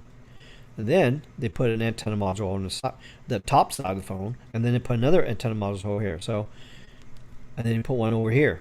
Actually, I think it's just one. I don't like one's over here, and then on the other side of the phone, one's here, and then one's over here on this side. So it's opposite, it's diagonal, and then one's at the top, one at the bottom. So no matter where you hold your phone, so if you're holding your phone like this, your signal is going to get the best reception out of the top because that's what's facing everything. When your hand is touching stuff, it's going to block the signal. Now, if you're holding your phone like this, the top and bottom antennas are not going to perform very good because you're covering it with your hands. So it'll switch to either the top or the bottom. So that's what Apple did that first. That's why they went with their own antenna module versus using Qualcomm's. And so far in testing, as Carlos has showed us, that the iPhone 13 is actually outperforming on millimeter wave than the Samsung stuff, and that's a fact. So there you go. And on this phone here, I don't know where the antenna module is. I don't know if it's on the bottom or the top or the side. I don't know. If you watch a teardown video on YouTube, you can find that out. But I think there's only one module, maybe two at the most in there, and that's what it does. It figures out where the best signal is. It's part of the massive MIMO deal that makes that happen. So, when is the satellite stuff supposed to be around? Oh, we're going to talk about that. Stay tuned. What up, bro? Sorry, I've been working. Plus, I'm in an area limited service. Oh, snap. Carlos is in a limited area. Well, that's okay, Carlos. That's all right. We got this stream going here. We got 21 people in here, and we're talking about release 17 and 18. So we're talking about all kinds of good 5G stuff there. So if you can't come, you can't come. I totally understand. No problem. Let's see. Okay. I would assume data slicing is going to be the main revenue source of 5G. Yep. Well, the whole networking slicing is going to be, because everything is going to be 5G. So once it goes standalone, that's your only option. It's standalone eventually. Now, in the early stages, you're going to have non-standalone. So, but eventually, there's going to be more 5G stuff out there than LTE stuff. So if you stay on an LTE phone, you're going to be squeezed out. You're only going to be connected to low band and the old mid-band LTE frequencies. That's the only thing you're going to connect to. You won't be able to connect to N77. You won't be able to do N41. You won't be able to do millimeter wave. All the new stuff you want me to do. You'll be stuck in the LTE speeds and performance on LTE. So, okay, let's see. Anti-Pinocchio Patrol says, "Hey, Lowe's." How you doing? All right, so let's go on and talk about this. Did nobody posted it? You guys don't want to do no poll questions? Oh. Nobody want to do any poll questions.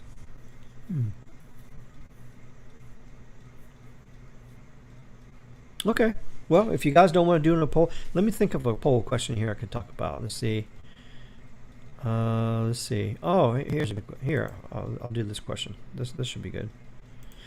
All right. So, okay, here we go.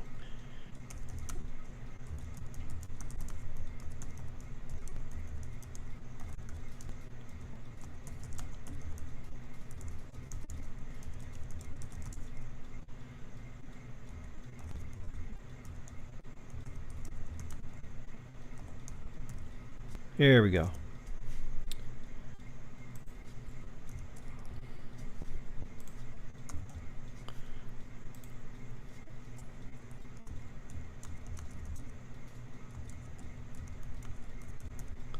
There we go. That's going to be a good poll question. Okay, here we go.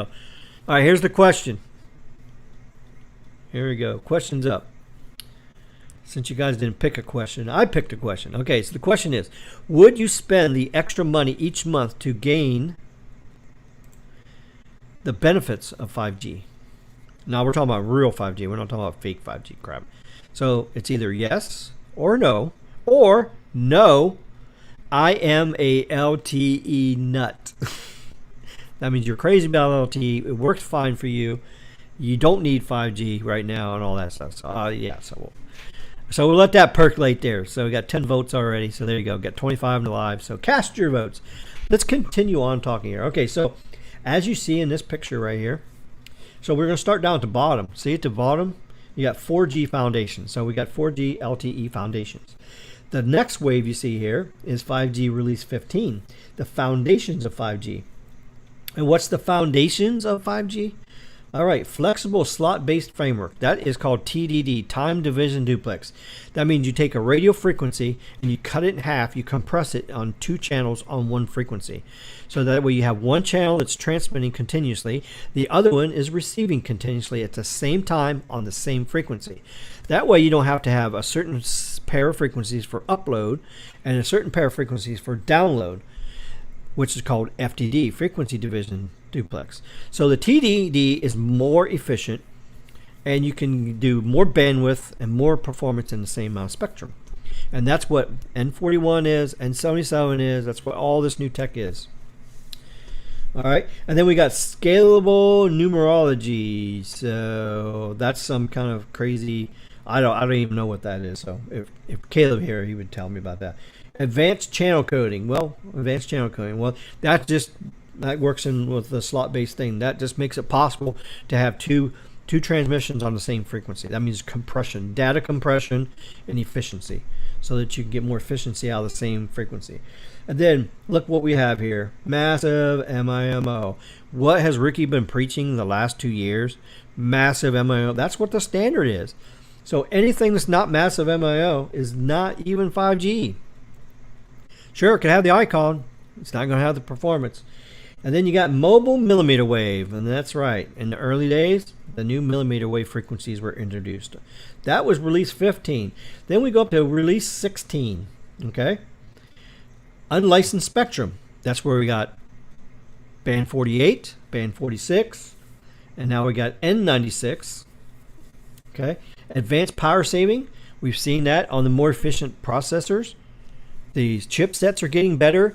The modems are getting better. They sip energy instead of hog down your battery in like 2 hours.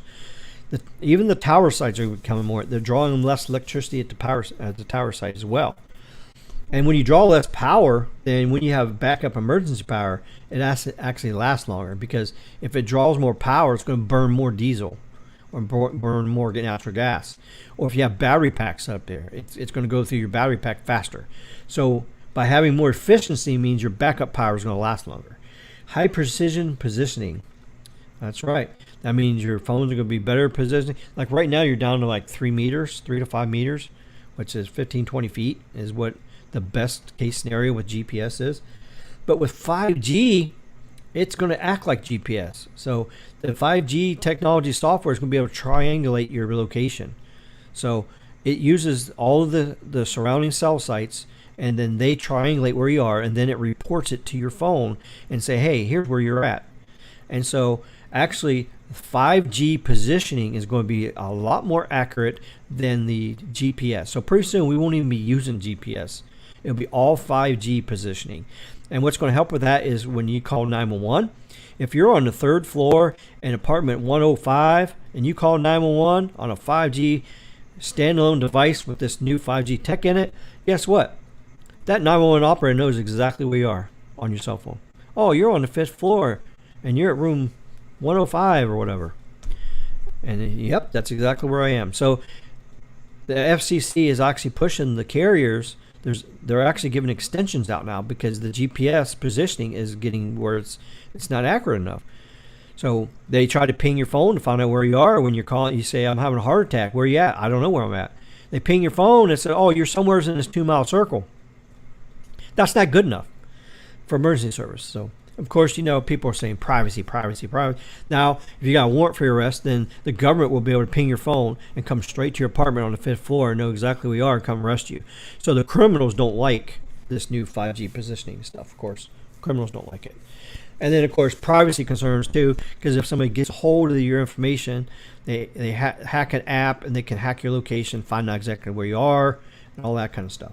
So, and then people can stalk you and all that stuff and target you. If they know you got $1 million in your pocket, they know where you are, they can come and rob you. So there's privacy concerns out there with all that. So hopefully with the new standards coming out, it takes care of all that. So then we got SideLink. SideLink is the next thing. Basically, SideLink is where 5G connects to a car and then it connects to the car next to it. So cars will be connected by 5G and talk to each other. And by talking to each other, they'll be able to know where each one is. So if car A is coming at car B head on the wrong way on the highway because they're drunk as ass and they're getting ready to have a head-on collision, the car that's in the right lanes is going to get alerted and say, you got a car coming directly at you at 80 miles an hour. So now you can slow down and then swerve and get off the road and get out of the way of this person. Plus, in advanced features, the cars can actually take over and brake. So the drunk person in the car, their car will brake and stop in the middle of the road, and the car that's about to get hit head on will stop in the middle of the road, and it will avoid a head-on collision with 5G. This is the new tech that we're talking about. Mission critical design, so all the industrial stuff. So we got farming, all that. So they'll be able to have these IoT, Internet of Things sensors on your crops. They put the soil sensors in there. It knows what the soil moisture is, and it relays it back, and the farmer can tell which fields need water and which don't need water. so you don't overwater one. If you just water all the fields, some areas will get overwatered, and some won't get enough water. So it's advanced stuff like that. And then new deployment models. That's more factory kind of stuff, automation stuff, real time. It knows where all the parts are. It moves them around. If something backs up on assembly line, then it communicates, hey, we backed up here, and it tells all the other assembly lines to slow down. So it makes things more streamlined, more efficient. So now we go to release 17. Millimeter wave expansion. Here we go. Expanding millimeter wave. And this is where we're at now. So we're getting into the advanced stages. Release 17 is where the Pivot 5G and Echo 5G repeaters came out. So that's where it's going to help millimeter wave get densified. And then reduced capability devices, which is new radio 5G. It's the light version. So, and I'll show you that too. There's a slide that talks about that. And then device enhancements.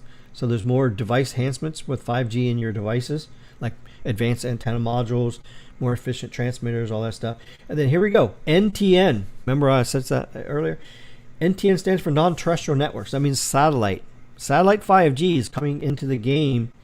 The release has just been approved. So we're in release 17. It just got approved. So now the carriers and hardware makers can make devices and set up the networks so that they can be used together. So Global Star in the future will be able to sell their service on cell phone operator people or to carriers. It'll be like a roaming. Like you go out in the desert, you lose all your terrestrial cell towers. Now you have no service. Well, now your phone will connect to Global Star on N53, and you'll be able to have 5G. You'll have 5G in the desert. And then I wouldn't be a bit surprised if Starlink comes in the picture for that too. So, all right. And then the last thing here is topology expansion. So that's just expansion of 5G into the rural areas and making it better. So, and that's using the beamforming and densification and all that kind of stuff. So that's release 17. And then here, 5G advanced, release 18. That's the next step. And if you look here, fixed wireless and enterprise, smartphones and laptops, boundless extended reality, IoT expansion, automotive, and industrial. Whoops. So Qualcomm innovation leadership in 3GT release 17. Millimeter wave expansion. Here's the bands. Licensed and unlicensed spectrum in 52.6 gigahertz to 71 gigahertz. Right now we have 28 gigahertz and 39 gigahertz at millimeter wave. So now we're going to go higher in frequency, more capacity. Reduced capability for expanded IoT wearables and sensors, surveillance cameras. So lower complexity devices with 20 to 100 megahertz bandwidth and sub 7 megahertz with 1 to 2 RX. So what they're doing is they're downsizing. So you don't need a massive MIMO antenna like you got in your phone into an IoT device. So you can keep the size down small and everything where it doesn't need as much bandwidth. So you're simplifying. So that's what I was saying. You're going back to like LTE performance, but you're condensing and compressing the 5G equipment into small devices so that you can use network slicing and all that. So you have to be able to do this in order to make this stuff happen, because you can't take all the stuff in a smartphone and put it into a watch or security camera or other stuff. Device enhancements. More antennas, higher throughput, battery life, mobility, coverage, position accuracy, and multi-SIM. That's part of the device enhancement. The NTN is for satellite communication for mobile devices and Internet of Things. So Internet of Things, like a watch, can be able to connect to satellites. Topology, that's talking about enhanced IAB, that's inter-access backhaul, which is wireless millimeter wave 5G backhaul. Repeaters, that's the Pivot 5G and the Echo 5G that's used for millimeter wave. And then you got the V2X is vehicle to talks more about that. That's where it talks about the your vehicles are talking to each other. Yeah, for your automation, autopilot and automation, where you don't have nobody driving the car. It just runs around, keeps everything from crashing into each other. So there's three things you got to have there: early research and development, cutting edge prototypes. So you got to make it, test it, and then you got fundamental contributions to 3GPP, and then that's where they do the release, and that's when they make the decision. Okay, yeah, that all sounds good. We're going to approve this standard. Once it's approved, then they start manufacturing all this stuff, and then they start selling it to the carriers and the consumers. All right, let's go back to the comments here. Standalone was great when I connected on T-Mobile. When I had that SIM active, sadly, I don't get put on standalone that much. So yeah, well, to let you know, T-Mobile standalone is fake. It's not a true standalone core. Basically, what it is, what they're doing is they're separating the LTE bands from the 5G bands, and your phone is only connecting to the 5G bands only. It's eliminated through software, the LTE, so it don't connect to them, so that you only get 5G. So it helps you out with your ping a little bit, not much, because like the N71, it's not using massive MIMO. It's not going to help your ping, but the N41 is using massive MIMO. If it's done properly and optimized, then it will give you a little bit better pings. But even the N41 I've seen with 100 megahertz of bandwidth, I have not seen very many speed tests under 10 milliseconds. Not very many at all. Only a couple. And I just think that's because they're standing underneath a dang tower. That's my opinion. So, you got to do it right. So, standalone is just a marketing scheme. It's just their way of saying we did it first. And guess what? You're on standalone, you make a phone call. Guess what? It switches over to LTE. And then it uses voice over LTE to make your phone call. In a true standalone system, you're going to have no help from LTE, no way to connect to anything about LTE, no way to connect to voice over. You're going to have voice over NR, which means the phone has to be capable as well as the tower equipment. And you have to have a 5G standalone core in the tower site and the mobile switching network office. It all has to be together, and it has to be standalone, not include anything else. Then once you get there, then you got a true standalone 5G network. More money. Collector Rob says more money. What up, Josh? Rob Carlos saying hi, chilling in the stream, learning a thing or two. Yeah, I'm trying to teach a few things. I'm trying to keep it simple, not try to be complicated here. I know this is complicated shit. I apologize. It is very complicated. I'm trying to break it down. It's simple for you guys. Ryan says, same old story here. NTN would be good for natural disasters. Yes, absolutely. I have a very good source that disagrees with that assessment. Which assessment? Oh, you're talking about standalone? Okay. I have to do more digging on this though. Okay, well go ahead and dig. Dig. There you go. All right, so how are we doing on our poll question? Let's see. Oh, we got 23 votes. Okay, so we're good here. I'll give you guys a couple more seconds to vote on the poll. Would you spend the extra money each month to gain the benefits of 5G? Yes? No? No, I'm a LTE nut. So, I'll give you guys one more minute. I'm going to come back and do that. All right, so here we go.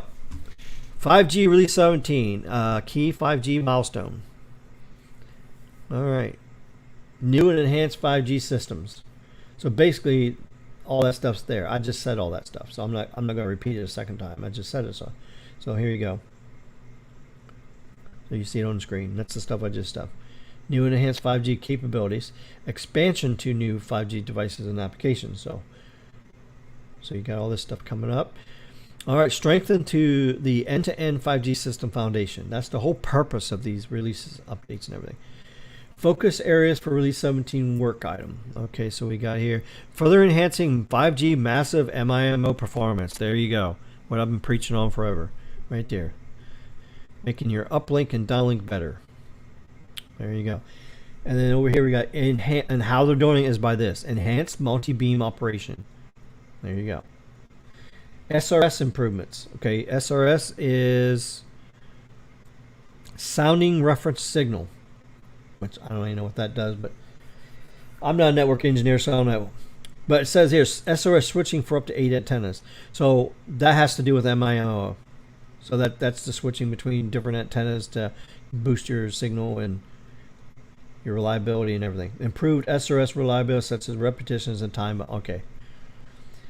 Using the good old AI, artificial intelligence, to go in there to make it better. Enhanced multi-TRP development. Okay, TRP is transmission and reception points. Okay. So that's where the antenna is transmitting out and then receiving. Improved reliable for download control, upload control, and data. It's kind of like what we talked about, Nokia's uplink booster that they got, and then Ericsson's, Ericsson's called uplink booster. What was the name for the Nokia crap? Oh, it's called distributed massive MIMO. Yeah. So it's taking surrounding cell phone sites, grabbing the interference signals, bonding them together, reporting them back to the main site so we can incorporate them and boost your upload by 60, 70, 80%. There you go. And say CSI measurement and reporting. CSI is number 9, channel state information. So basically knowing where all the phones are, knowing where they go. So basically the tower site knows how fast you're moving in one direction. So it can predict the path you're taking, and it can adjust the beamforming to follow you as you're going across. So if the beamforming knows where you're going, it can move the antenna. The antenna's not moving, it just uses beamforming to move the path of the signal from the tower to you back and forth as you're moving around. So it predicts where you are. That's the automation, the artificial intelligence. It knows where you are, and that's what that does. Plus it has the dynamic channel interference for other joint transmissions in areas. So it uses AI to make everything work together. Less interference, predicts where you're going, and all that stuff. All right, let's end this poll. Let's do this poll right here. Okay. I clicked on it. All right, let's see. Carlos says, yep, Ricky always has the tech innovations down.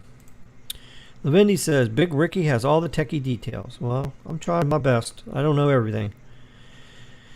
Big Rick is very informative. Well, thank you very much for that. Appreciate that. That's the whole purpose. There's many people doing unboxings and doing speed tests. There's many people doing a lot of things. The least amount of thing anybody's doing is explaining tech to people so they understand it. So that's why I just grabbed a hold of it, and that's what I'm doing my YouTube channel about. So for the record, I use field test mode on iPhone, and that accurately shows 5G standalone. Okay, well, if you go into test mode, yeah, sure, the tower site is going to tell you you're in 5G standalone.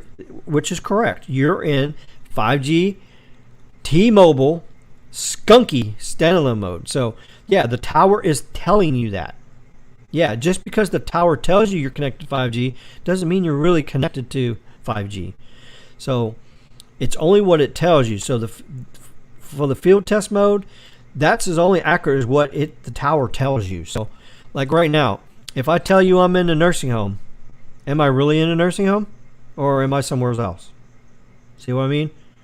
Me on the microphone telling you where I am doesn't prove where I am. Now, if I go live on my phone, I'm walking around a park, in Miami, and I'll say, I'm in Miami and I'm in a park, and I do a 360 turnaround with my live stream going, yeah, that's proof that I'm in the park. So there you go. Hitting true standalone was rare in St. Louis, but it's certainly getting tested there. Well, the true standalone, they may be testing there, but no people is going to be able to connect to it. Only the engineers. But you got to think about this. T-Mobile doesn't even have a good LTE network in most places. So, and they absolutely don't have a good 5G network. And in order to have full standalone, you have to have every single cell site has to be upgraded with 5G. I'm talking about everything. It has to have their fake 5G N71 on the tower. It has to have the N41, and it has to have the real hardware equipment on there, the massive MIMO optimized correctly. It has to be dense. It has to be everywhere. If you don't have a dense network, the standalone is going to fail. It's going to disconnect. You got to have overlapping coverage. It's got to be dense. So that is the problem. You can't upgrade one out of every 6 towers and then turn standalone on. So now You got bigger holes and bigger gaps in your network deployment because you can't connect to the LTE tower that's right next to you because guess what? It's not 5G yet. So now you're in a dead spot. So now you don't have no standalone coverage. So until they have 70% of the USA covered with 5G real network towers, they can't even think about having standalone yet. Can't even think about it. It's not even an option. Now it comes back to the deception and lies and everything. They're just trying to say, oh, we got it first. We got it first. You know, just like their 5G. Yeah, they were first to 5G, but it was fake 5G. Give them a hand for that. This is for T-Mobile, by the way. I have seen no standalone on Verizon yet. Verizon is actually testing standalone, and AT&T is testing it, but it's nowhere near ready to be done. We're talking a couple years. Not until you have N77 fully deployed nationwide until you are able to flip the switch on N70 or to standalone. Because if you don't have nationwide coverage and you have overlapping density, you got the backhaul, you got all this stuff, a 5G core is not going to work properly. So sure, you can test it in little micro markets, like, you know, you can have a group of 15 towers here and you can do a little micro 5G standalone test bed, but it's not going to go full scale and it's not going to go public until we get real 5G deployed first. We're way too early in the ball game here. It's coming. It's definitely coming, but it's just not ready yet. Yeah, T-Mobile does say SA in service mode, but it's not though you go straight to LTE for a phone call. Yep. Happens to me all the time. T-Mobile always uses voice over LTE. Yep. Now, how are they getting it from their fake standalone to the voice? They use a thing called EVS, Enhanced Voice Service. It's a way of rerouting stuff and all that. So, yeah, EVS. That's what it is.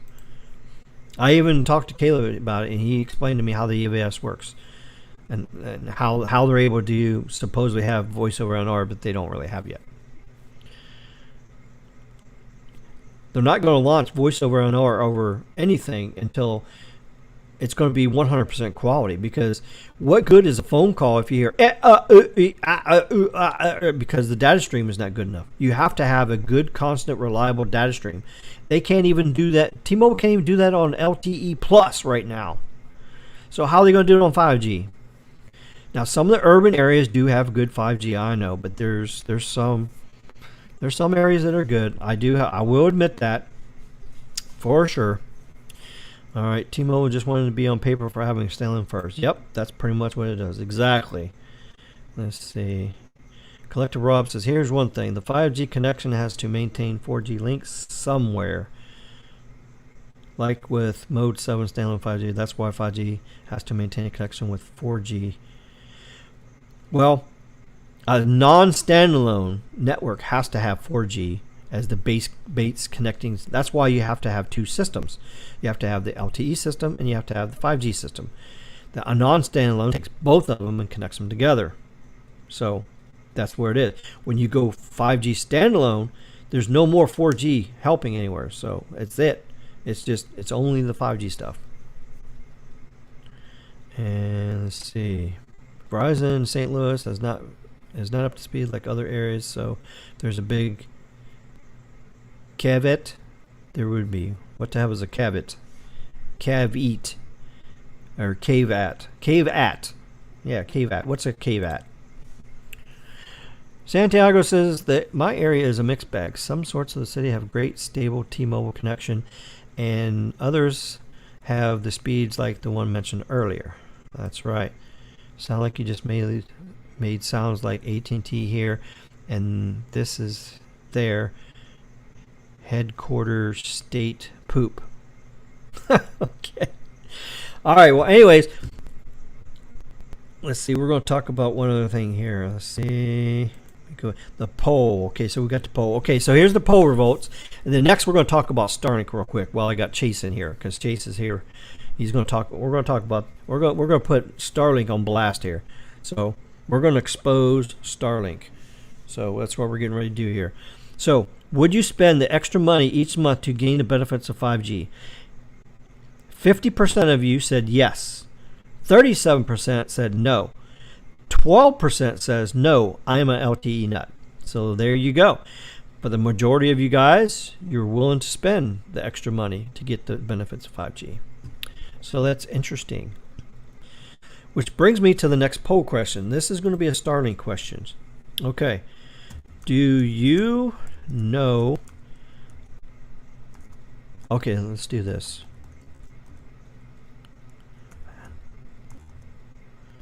Okay, yeah, let's do this. Do you think Starlink is being fair on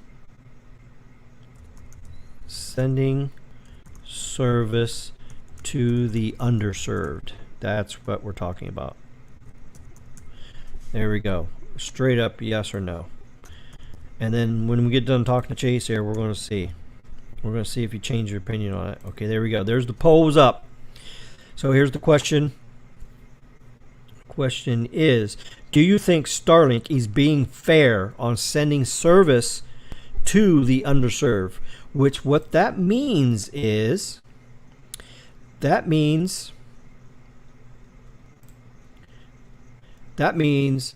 if you have no broadband service at your house, you get the dish first, versus sending the dish to somebody's house that already has broadband. Are you there, Chase? Yeah, what's up? Well, welcome to the show, Chase, and congratulations on having the faith to tackle Starlink and expose what they're doing and the broken promise of we're going to bring satellite internet to the underserved and places of rural America that can't get service. What do you think about that statement, Chase? I think it's a load of BS. A load of BS. Well, explain that to us. Why do you think, Chase, that is BS? So you go 5 miles up the road from where I live, right? I live in a rural area. It's actually the deadest zone for internet coverage and cellular coverage in the entire county, right? Okay, you drive 5 miles up the road. Spectrum runs cable out here to Bloomfield, which is where I'm parked right now. And on top of that, they got a T-Mobile tower up here about 300 yards from where I'm sitting. Okay. People up here have Starlink. They received it about a week ago. Okay. And if you go down to the village of New Concord, which is in between Zanesville and Cambridge, right off of I-70, they have fiber. Spectrum has fiber running through that whole area. And there are people within the village limits that have fiber that have Starlink. Well, and we did the pre-order the day that you were able to pre-order. We put $100 in the pre-order Starlink. Still haven't seen it. We got that email a while back saying that it was delayed because of the chip shortage, but still haven't seen it. While everyone else around us that has cable and fiber gets the internet access and we get nothing. Wow, that's pretty crazy, Chase. How does that make you feel? Well, pretty terrible. I mean, we're just being left in the dark. So what do you think of Elon's statement of we're going to bring broadband internet to the underserved and rural areas? So if you could say something to Elon Musk right now, what would you say to him without saying something really bad on the YouTube channel and get us taken down? Well, to put it a nice way, I would, tell him, hey, I appreciate what you're doing here, but look, you're doing it all the wrong way. You got to put a system in place to prioritize who gets it first and who doesn't. You can't just send it to people who have fiber. I understand he's a businessman, but come on, there's got to be a better way. Yeah, I agree with that statement totally. So you guys in the comments, what do you guys think about this? So what do you think about the deployment of Starlink? And I want to find out from the viewers on here. Does anybody know of anybody that has the same situation where they pre-ordered first only to find out all their neighbors with fiber got it, and they're sitting there in a rural area and they don't. They didn't get their dish. So we'll see if there's any other people that did that. And if any of you viewers on here now is in that situation where you ordered Starlink and you're in a rural area and you didn't get it just like Chase, you want to come on here and tell your story of it too. I'll send you the link and you can come on here and tell your side of the story too. So Chase, what do you think needs to be done to fix this problem? Well, I think that. Sorry, deputies are talking. I think that him being a businessman, I completely get it. He's got businesses to run and he's got money to make, and he don't want to lose all of his money. But I definitely think he needs to step up and really take control of the situation and say, look, we screwed up. We didn't have a system in place. We're going to put a system in place, and all you guys that haven't got yours yet, that live in a rural area, people like me, you're going to get it really fast. You're going to get it within the month.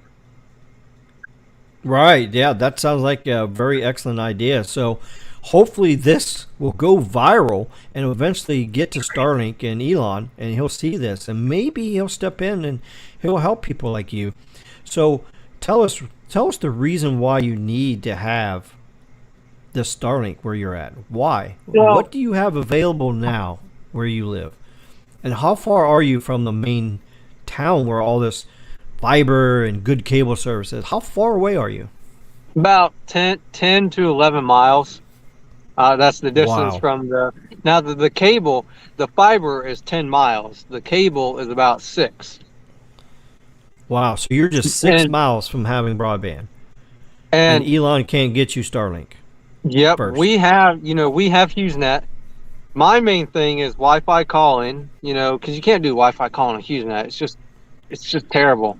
And on top of that, and why is that? Why can't you do good Wi-Fi calling on HughesNet? Oh, that ping is so high. I think last test I did, it was up to 3,000, and that was after they came out and they dicked around with the satellite, repositioned it.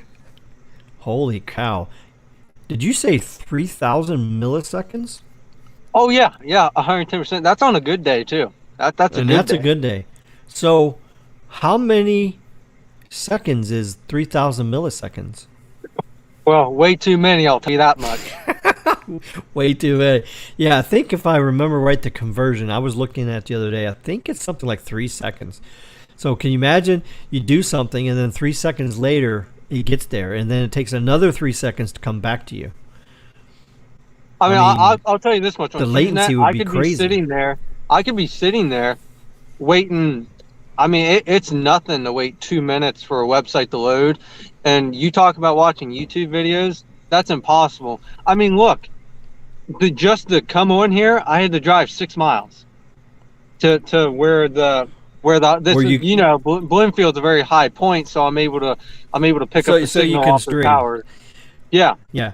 So all you people out there that live in an urban area or a suburban area that has good Wi-Fi or cell phone coverage, and you have Wi-Fi at home because you got broadband or fiber, you guys are all lucky. There is many, many Americans throughout this country right now that don't have reliable cell phone service or reliable internet. So thank goodness Spectrum is stepping up to the plate, and they're going to be deploying fiber to people's houses. So now my next question, Chase, is this. Which do you think you'll get first? Fiber to your house from Spectrum Cable Company or Starlink? Well, that's a good question, man. That's a really good question. To my knowledge, right now, the crews are in the next county over working on the rural build-out for the fiber. But from what I heard, they are behind in Cambridge or on that build-out. So it could be several years before we actually do see the fiber from Spectrum. But then again, it could be several years till I see my Starlink. So I really can't give you an answer. Wow, that's crazy. Isn't that crazy? It's 2022 and you just don't know which you're going to get first, Starlink or fiber? And you're patiently waiting. And Rick, what's the main reason? Rick, What's the here's the main real reason? kicker. Mm-hmm.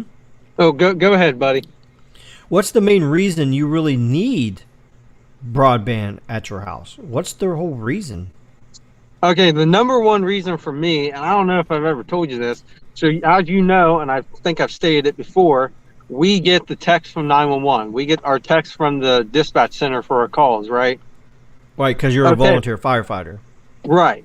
Okay. Okay. So, with being on HughesNet, it's normally, sometimes it comes in before they set our tones off, sometimes it doesn't. But generally, you can almost guess when you get the text, it's about a 30-second delay from the point they dispatched you. So they've already dispatched you, so there's 30 seconds in between that dispatch and the time you get the text, right?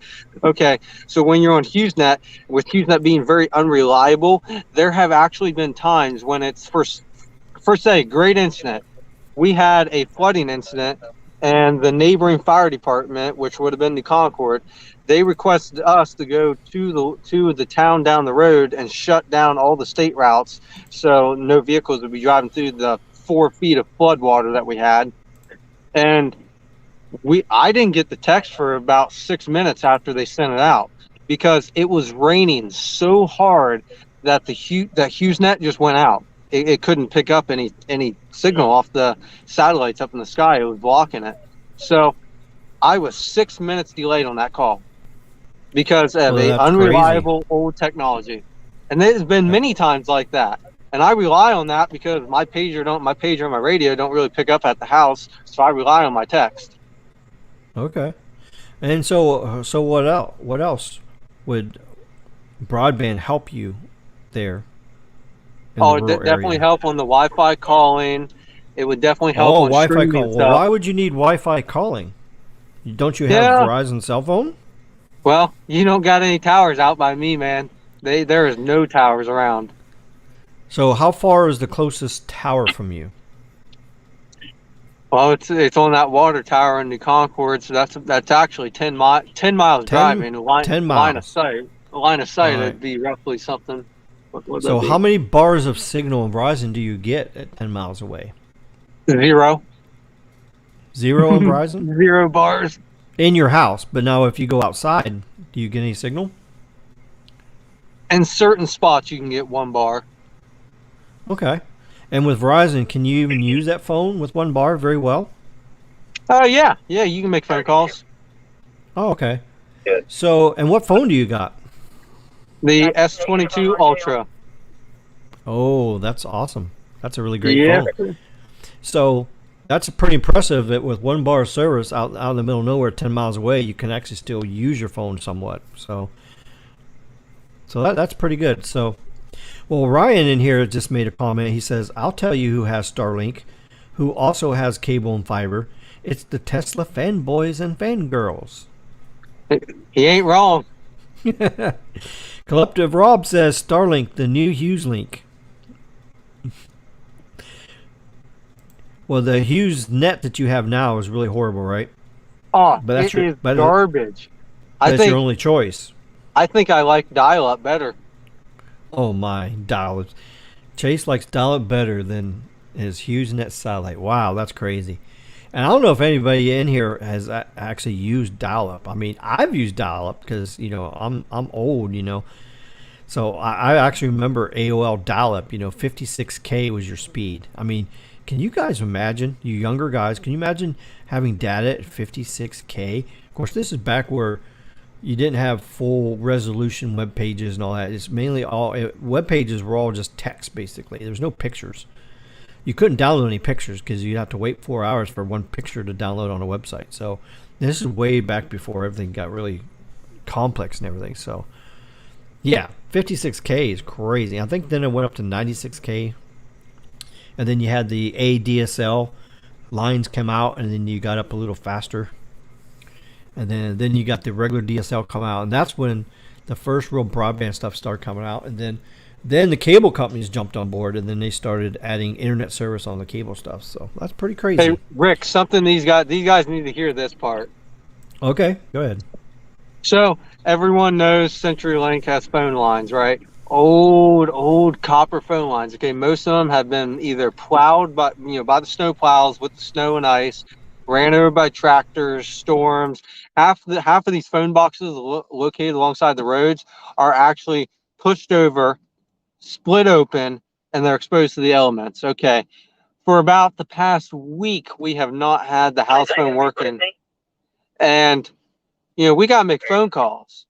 So thankfully, since I work in since I work in town, that's why I make all my phone calls. But it's the fact that, for CenturyLink phone, for their landline, it's like $90, $100, something like that every month. It don't work half the time. It's always crackling and popping and disconnecting you off of calls. So that like I said, Wi-Fi calling. If we had Starlink, we'd be able to do Wi-Fi calling. But unfortunately, right now, we can't make calls at the house because we don't have a house phone because, CenturyLink's old. Well, that's pretty bad right there. So, looks like you're in a desperate need of that. And HughesNet, sorry, DirecTV, we're spending $185 every month on DirecTV. So that's a bill that's not needed if we got Starlink. We can just get rid of that. Oh yeah, because then you can do streaming, right? You can do streaming over. Yeah, because with Verizon, with my auto pay and my first responder discount on my postpaid, I'm paying $60 a month, and I'm getting that Disney Plus, ESPN Plus, and Hulu free. Oh, okay, that's good. Well, Tech Guy 32 says Starlink needs to block addresses from signing up that has existing broadband services. Yeah, that sounds like a possibility. I think the prioritizing thing is good. So, but once all the people that needs it gets it first, yeah, then he can sell it to the other people. If they want to dump cable like me, I would almost rather dump my Comcast and get Starlink because I'm sick and tired of the Comcast. But unfortunately, I pre-ordered as well, and I never got it. They give it to everybody else, and I was one of the first ones to sign up too. So that means that's crazy. So, I mean, my area has fiber and cable everywhere, so my area doesn't really matter. But for the areas of the country that people don't have service, they're the ones that should get it first. Absolutely. Collector Rob says it's a dirty business, money talks, but I believe they should do right and give these people without fiber and broadband first dibs. See, we got people supporting you there, Chase. They agree with you.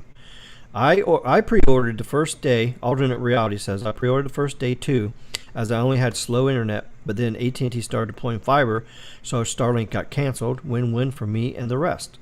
See, he canceled his so that somebody that needed it more than him got it. That's good. And people should not even be ordering Starlink. I blame it on them too.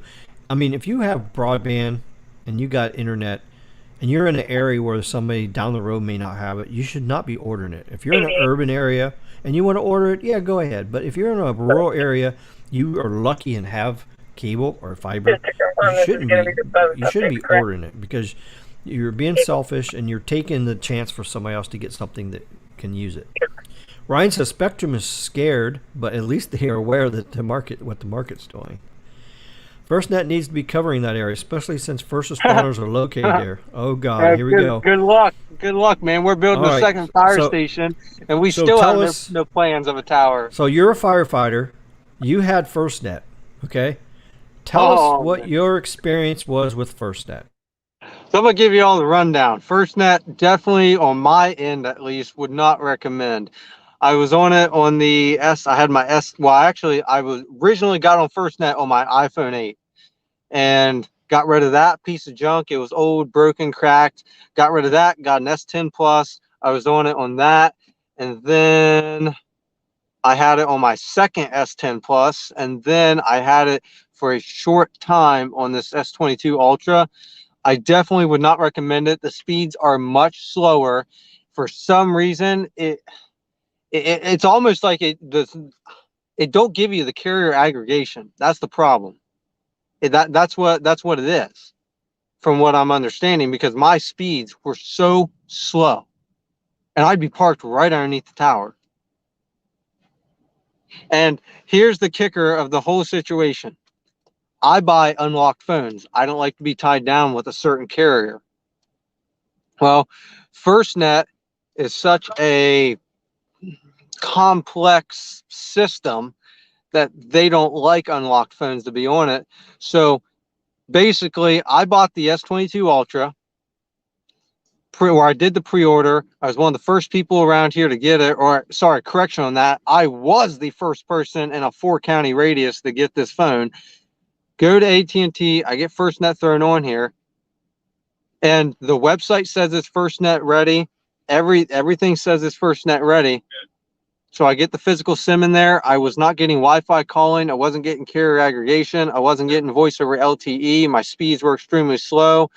After talking with Rick, Carlos, and then being on the phone with tech support for hours, FirstNet still to this day does not let unlocked phones operate correctly on their network.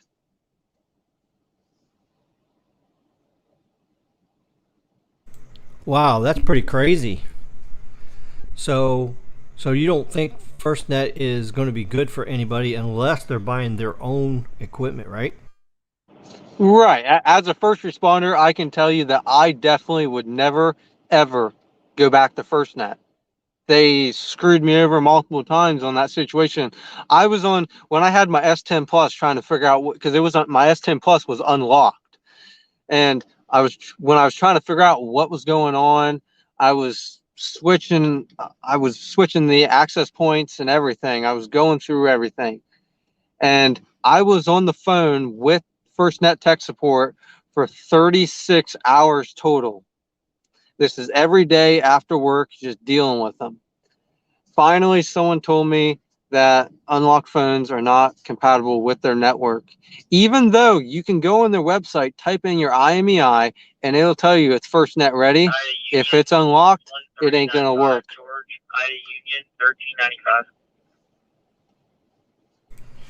So which part doesn't work?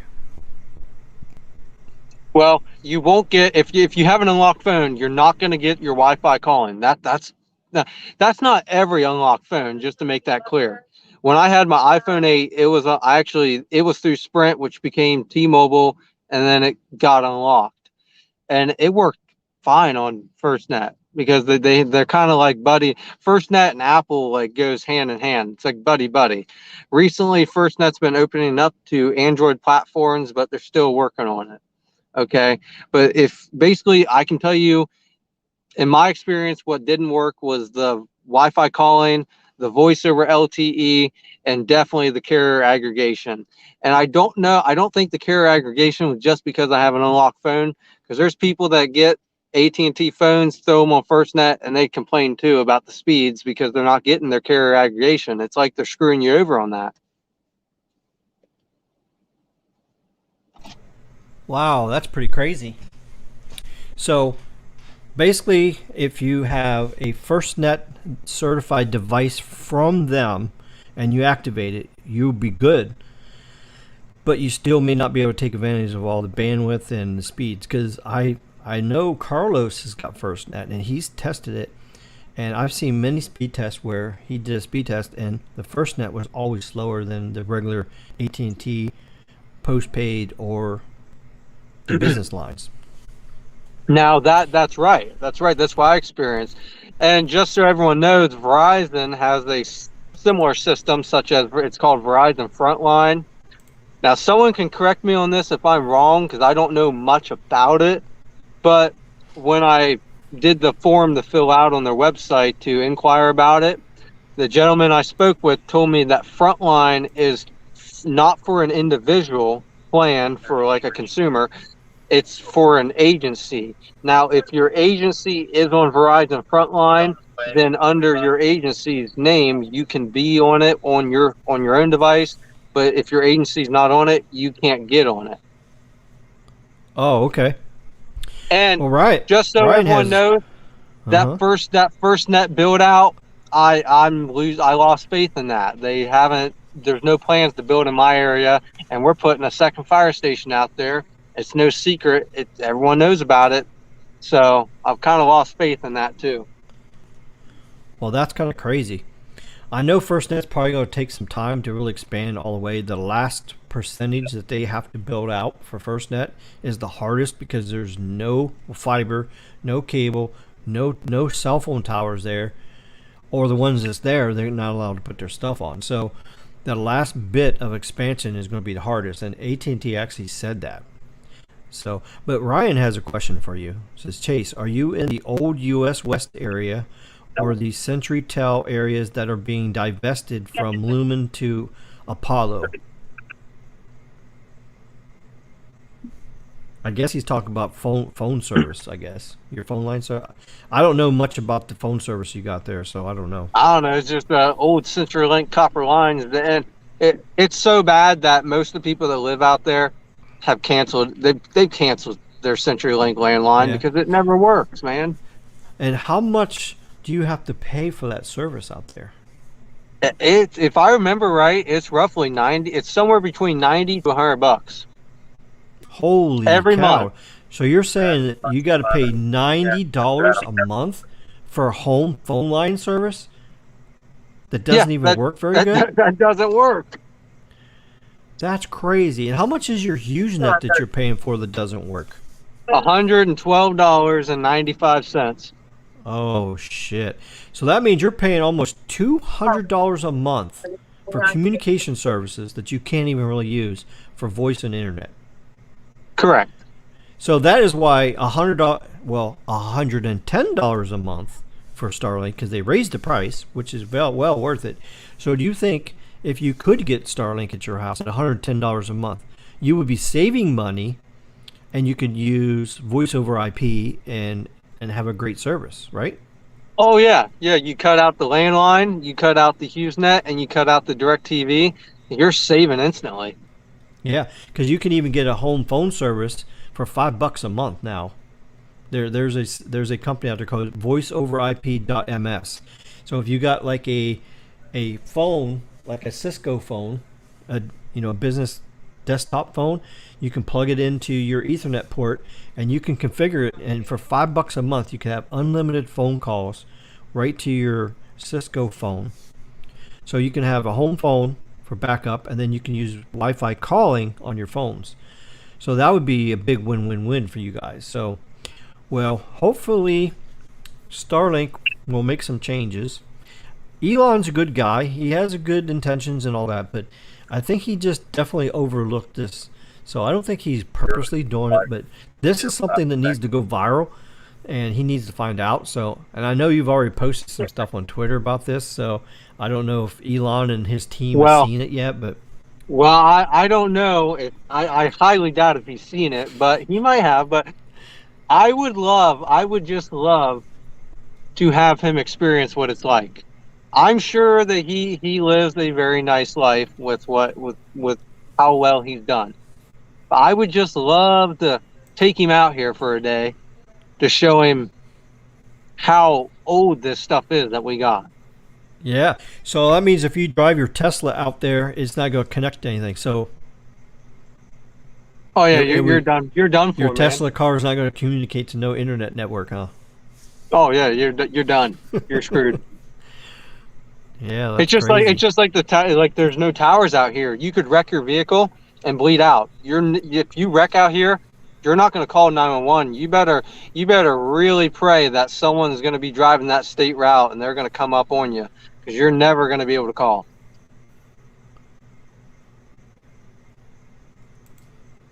Oh yeah. Well, Ryan says if I had a Starlink account, I'd sell you mine, or he'd sell his to you, Chase, the way to help you out. Well, that's pretty good. But the other problem is now that they give dishes out to everybody else that already has the cell out there, that area where Chase is in is at capacity. So even if somebody gave him a dish right now, he couldn't activate it because there's too many people using it. So the only way it would work is if like you could find somebody in your area that has the dish, is willing to sell it to you, and then go and activate it at your house, like transfer the account. That's the only way it'd work until we get some more satellites up in the sky. Now with these solar flares coming, it's going to be very hard for them to get these satellites up there. Now it's possible they can redo the launches so that they go faster, so that the rocket goes faster up in the atmosphere and you get more momentum and then they're going to be able to keep those satellites. Because a while back during that really mild solar flare, that 40 satellites fell back to Earth and burned up. So he lost 40 satellites. So it's crazy. So with all these solar flares, he's going to have to really make changes so they can make sure they get these things up. When the Starship goes up, it's going to do 450 satellites in one pop, and that's going to greatly increase the capacity. So hopefully they'll get some more satellites up very fast. That way they can start adding more. But from this point on, I agree that they definitely need to prioritize who gets them. Definitely. So, well, we hope this goes viral. And he said, I'd let him keep using my current address so he could keep using it. The only bad thing about that, you can't do that because the Starlink satellite dish terminal uses the GPS off of the Starlink constellation. So as soon as you fire it up, it connects to and it triangulates your position. So the Starlink terminal knows your latitude and longitude. It knows where you are. So you can't fool it. So if it's an area that's it's not supposed to be in, you can't use it. That's the only bad thing. Let's see. T1s were shit back in the day. Yeah, T1, the old T1 lines. AT&T whitelist strikes again. I felt like a king with my 14.4 USR dual standard modem. For sure. AT&T in general is the iPhone network. Yep. That's what I've been telling people lately. They're gladly activate people's iPhones. That's what Santiago says. And then Fry Bread Indian says, career firefighter here in Washington. Our department stay on Verizon Public Safety Mobile Broadband Priority. Tough books support band 4, 5, 13, 48, 66. Anything not brand new for AT&T is stuck on band 2, 12, and 14. Yep, there you go. Well, thank you for your service there, Fry Bread NDN. Thank you for being a firefighter. So yeah, communications is very, very important for police officers, firefighters, and first responders.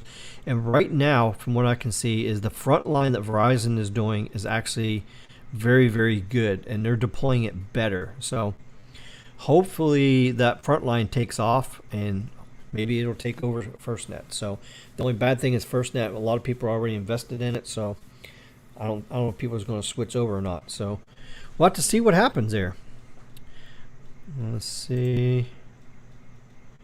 AT&T built brand new FirstNet towers here in rural Illinois. Yep. Yeah, if they have FirstNet customers in an area, they will actually prioritize those areas and build them out first. So,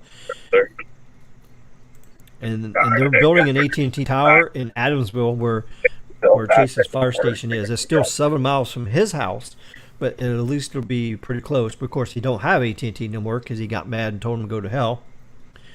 I told him a little bit more than that, but not what I can say. Well, here. Yeah, I didn't want to say that. Oh yeah, man, I was fired up. Yeah, Chase was mad. Chase called me on the phone, and man, he was screaming for like 15 minutes when I first talked to him. I said, "Calm down, Chase. Take a deep breath. It's gonna be okay. There's Verizon. You can switch to Verizon," and he did, and he's happy. So overall, you think your Verizon service is working better or worse than AT&T service? It's working better, and there's been 2 times I've been on the phone and my call just drops because they shut the tower down because they've been doing the upgrades. Oh yeah, they're upgrading the fake 5G. They're doing N5 in your area, which means that's a good thing because that means right behind it they're going to probably turn on the N77 towers. Now to your north, towards Akron, Canton, there's N77, and towards your west, towards Columbus, Ohio, there's N77. So I think the technicians are working their way south and working their way east to Cambridge and along those interstates. So I think you're going to get N77 soon. And you're going to be happy. I'm telling you right now, once you get N77, it's going to blow your mind, Chase. It's amazing. I've already tested it down here. It's amazing. I'm just surprised they haven't done anything in Zanesville. Oh, it's coming. Yep. The N77 will be coming there over the next 3 or 4 months. Yep. Tech Guy 32 says there are multiple choices for voice over IP service. Yep, there sure is. And I thought that deal I got with voiceoverip.ms was a pretty good deal. $5 a month. It's a pretty good deal. So now I have a home phone too. I have the Cisco SPA 525 G2, which is one of the upper ones. It's got a color display. It's got the speed dial buttons. It's got Bluetooth in it. I can actually connect my phone to it and everything. So it's a pretty cool phone. And then I also can connect it to Ham Shack Hotline, which is an amateur radio thing. If you're an amateur radio operator and you buy one of these phones, this phone was $100. It's not too bad in price. You buy the phone, you go sign up for Ham Shack Hotline. You have to be a licensed amateur radio operator. You get a free Ham Shack Hotline where you can call any other ham for free. Plus, you can dial shortcuts on their extensions that's linked up to certain things like FM repeaters. So you can actually talk through a FM amateur radio repeater through your phone, which is pretty cool. So if you had a good internet service there where you could get one of these phones, would you get a Ham Shack Hotline? Because also, Chase, you're an amateur radio operator, right? Yeah, there's a 99% chance I'd get it.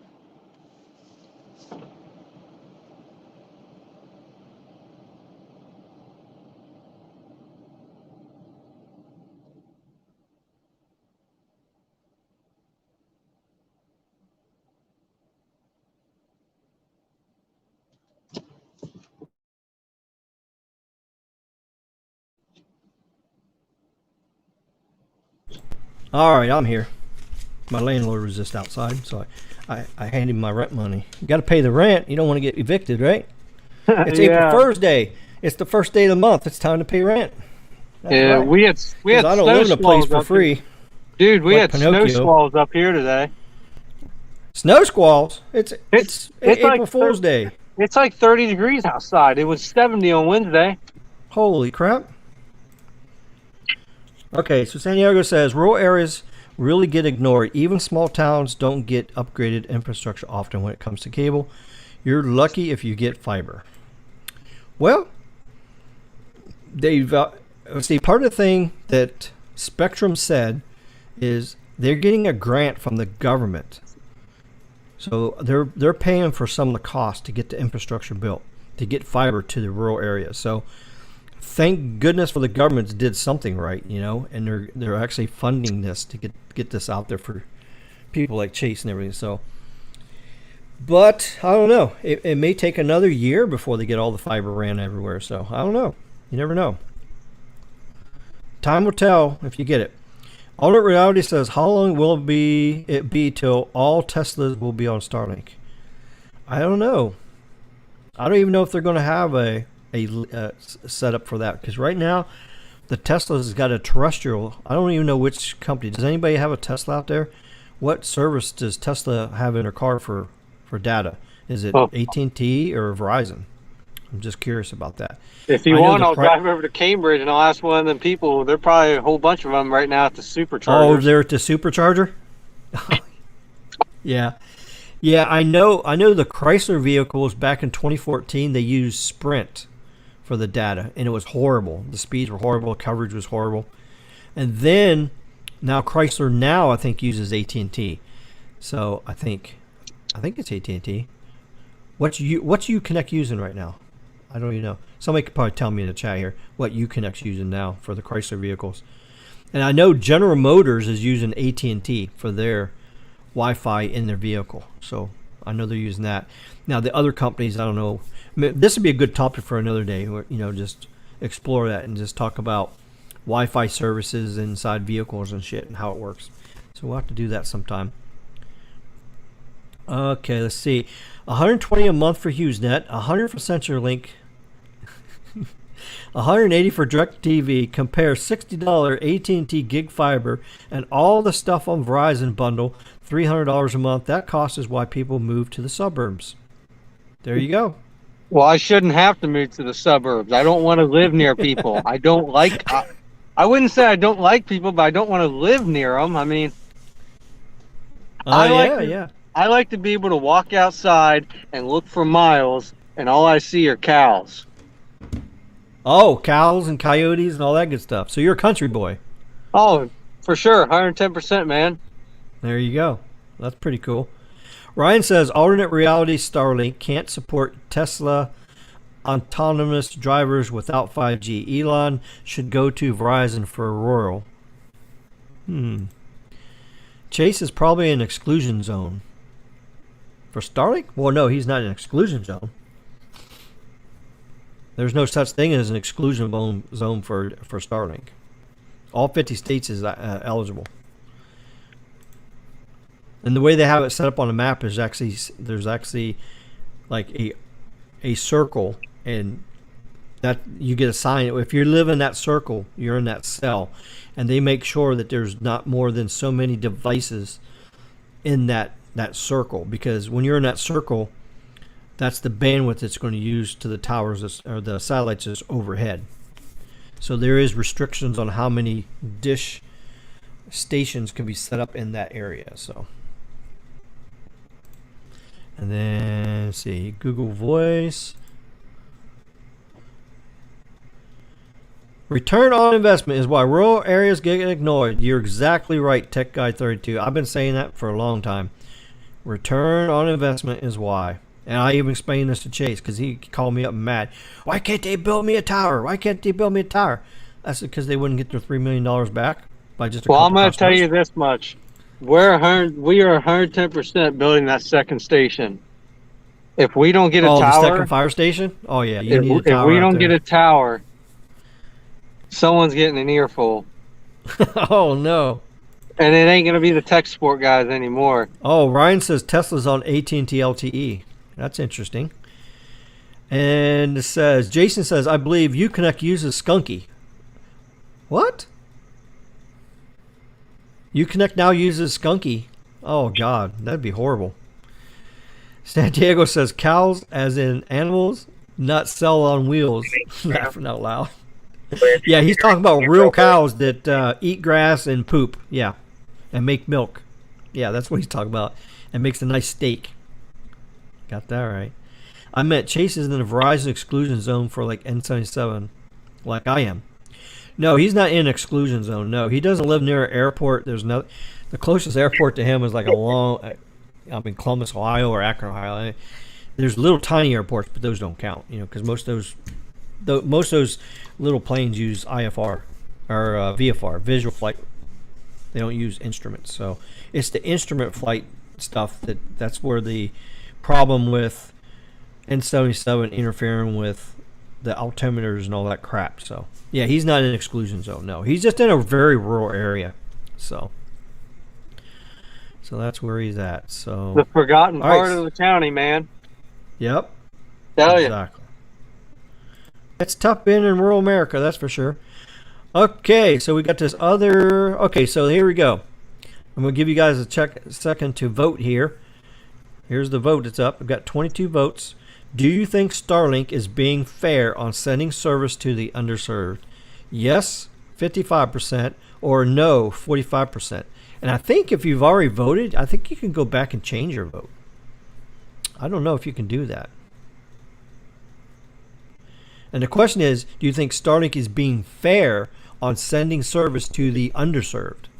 Just like Chase has explained. Here's the whole point, guys. Here's the whole point. And I'm not going to force it on anyone. You know, you live in America. You get to believe whatever you want to believe.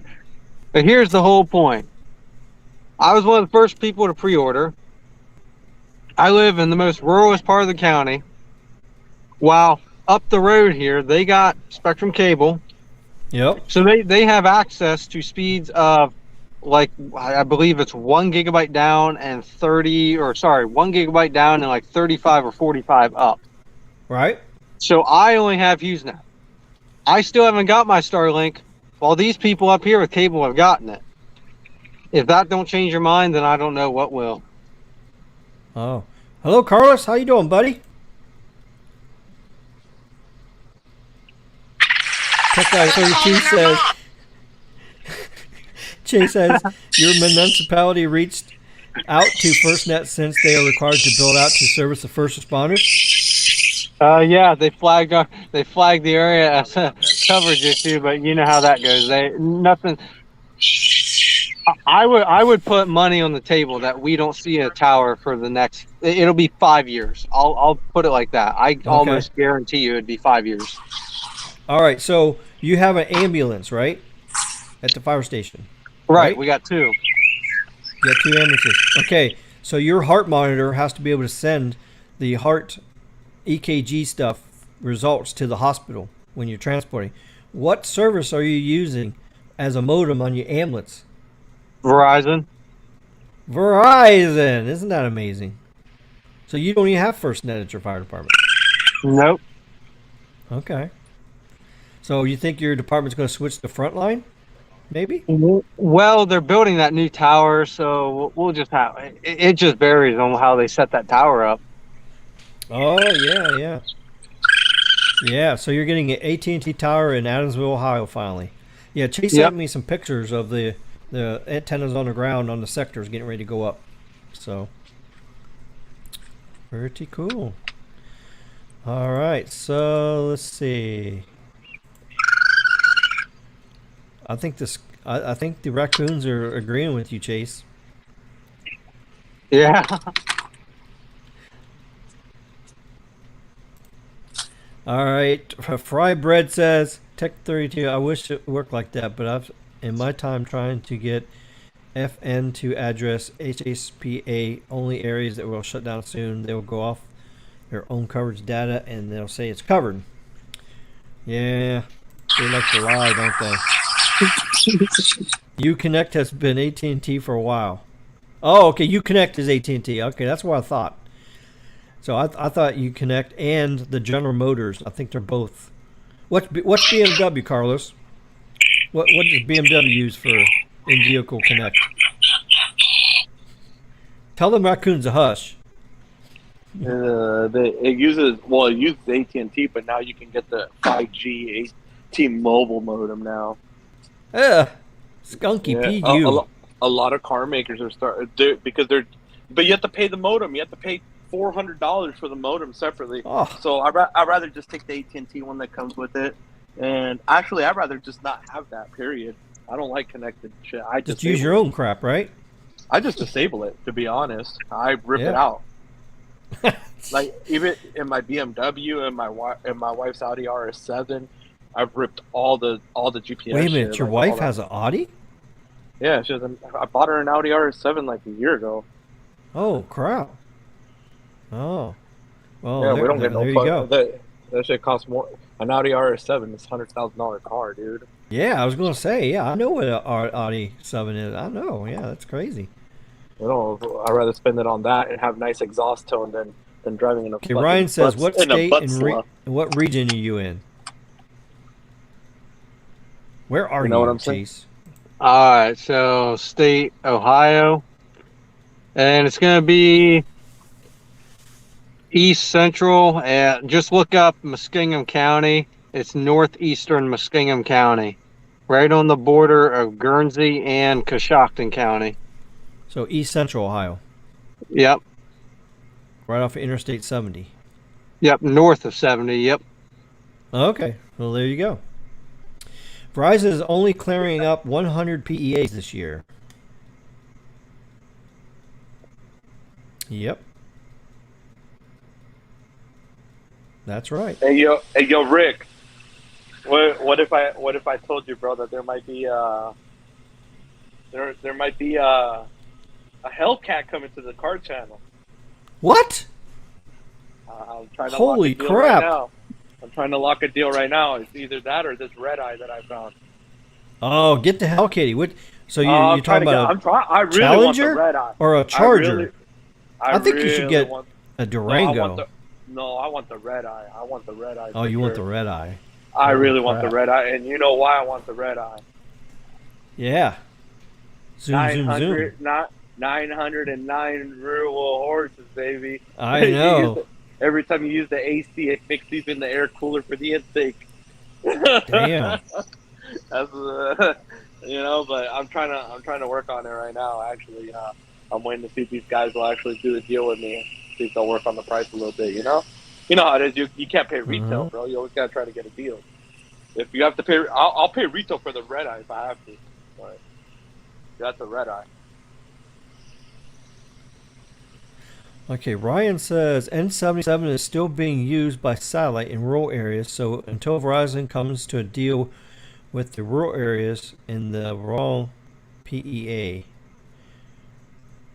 Well, yeah, they got 100 markets in the USA that they've cleared early, so they can start redeploying, and they're going to be doing up to 100 megahertz in some areas. A lot of those top 46 areas are going to start getting 100 megahertz of N77.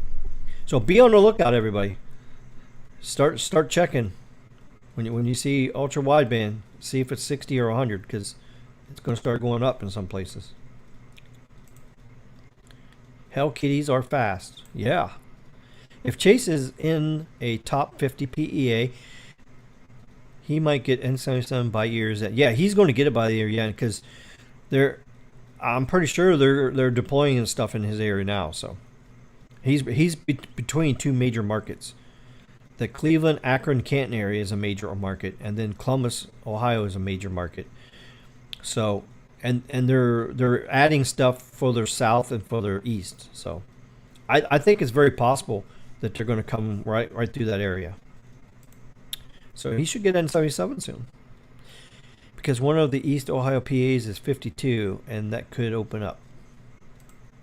I think it's already opened up. They just got to put the stuff up. Not to mention, Verizon still does not have N77 on every tower. Right, too. Yeah, they're not doing every tower. They're just wherever they need the capacity. That's what they're doing. That's what I'm seeing in the keys. The towers that has the least amount of capacity on it, that's where they're putting N77 up first. Unlike the way T-Mobile did it, is they did it on purpose like that to get their PEAs for their fake 5G. So there you go.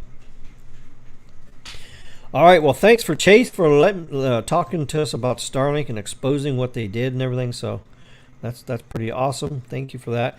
We're going to continue on. We've been live for 3 hours already. Holy cow, time flies when you have fun. We still got 26 people in here. Let's see. Oh, yeah, don't forget to vote on this last... I think everybody voted already. 25 votes. I'll give it last second here. Do you think Starlink is being fair on sending service to the underserved? I see that people changed their votes after they heard Chase talk, which is amazing, because after they heard him talk, now their opinion is different on this question. So I'll give you guys a couple more seconds to vote. I think it's BS that Chase got skipped, bro. You know, like, yeah, they did me dirty, man. They really did me dirty. Bro, how the hell I even got the link, dude. You want to put me on that show, Yep. So let's see. Oh, there's 27 votes. Okay, you can change your vote too. So if you voted already and you change your mind, I think you can go back and change your vote. I think you can do that with this kind of poll until I close it. So if you want to go back and change your vote, you can. I'll give you guys a couple seconds here. Cast your last vote here. It's running really half and half right now, so. All right, so there's 27 votes.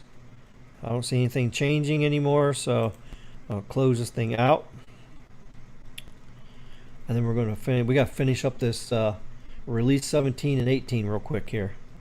Shoot, we've been here 3 hours. It's like 12:30 at night. Holy cow. Time flies. All right, do you think Starlink is being fair on sending service to the underserved? 51% of you said yes. 48% of you says no. That's interesting. Pretty much half and half. So some of you think that they're not sending this stuff out. So I don't know if there's any more cases out there like Chase's, but I'd be curious of how many kind of cases there's out there that where you didn't get your dish because it got sent to somebody that has internet already. Good and reliable internet anyways. So let's see. Tech Guy 30 says, I wonder if Starlink did not prioritize the cable area so they did not have to refund deposits and lose monthly revenue.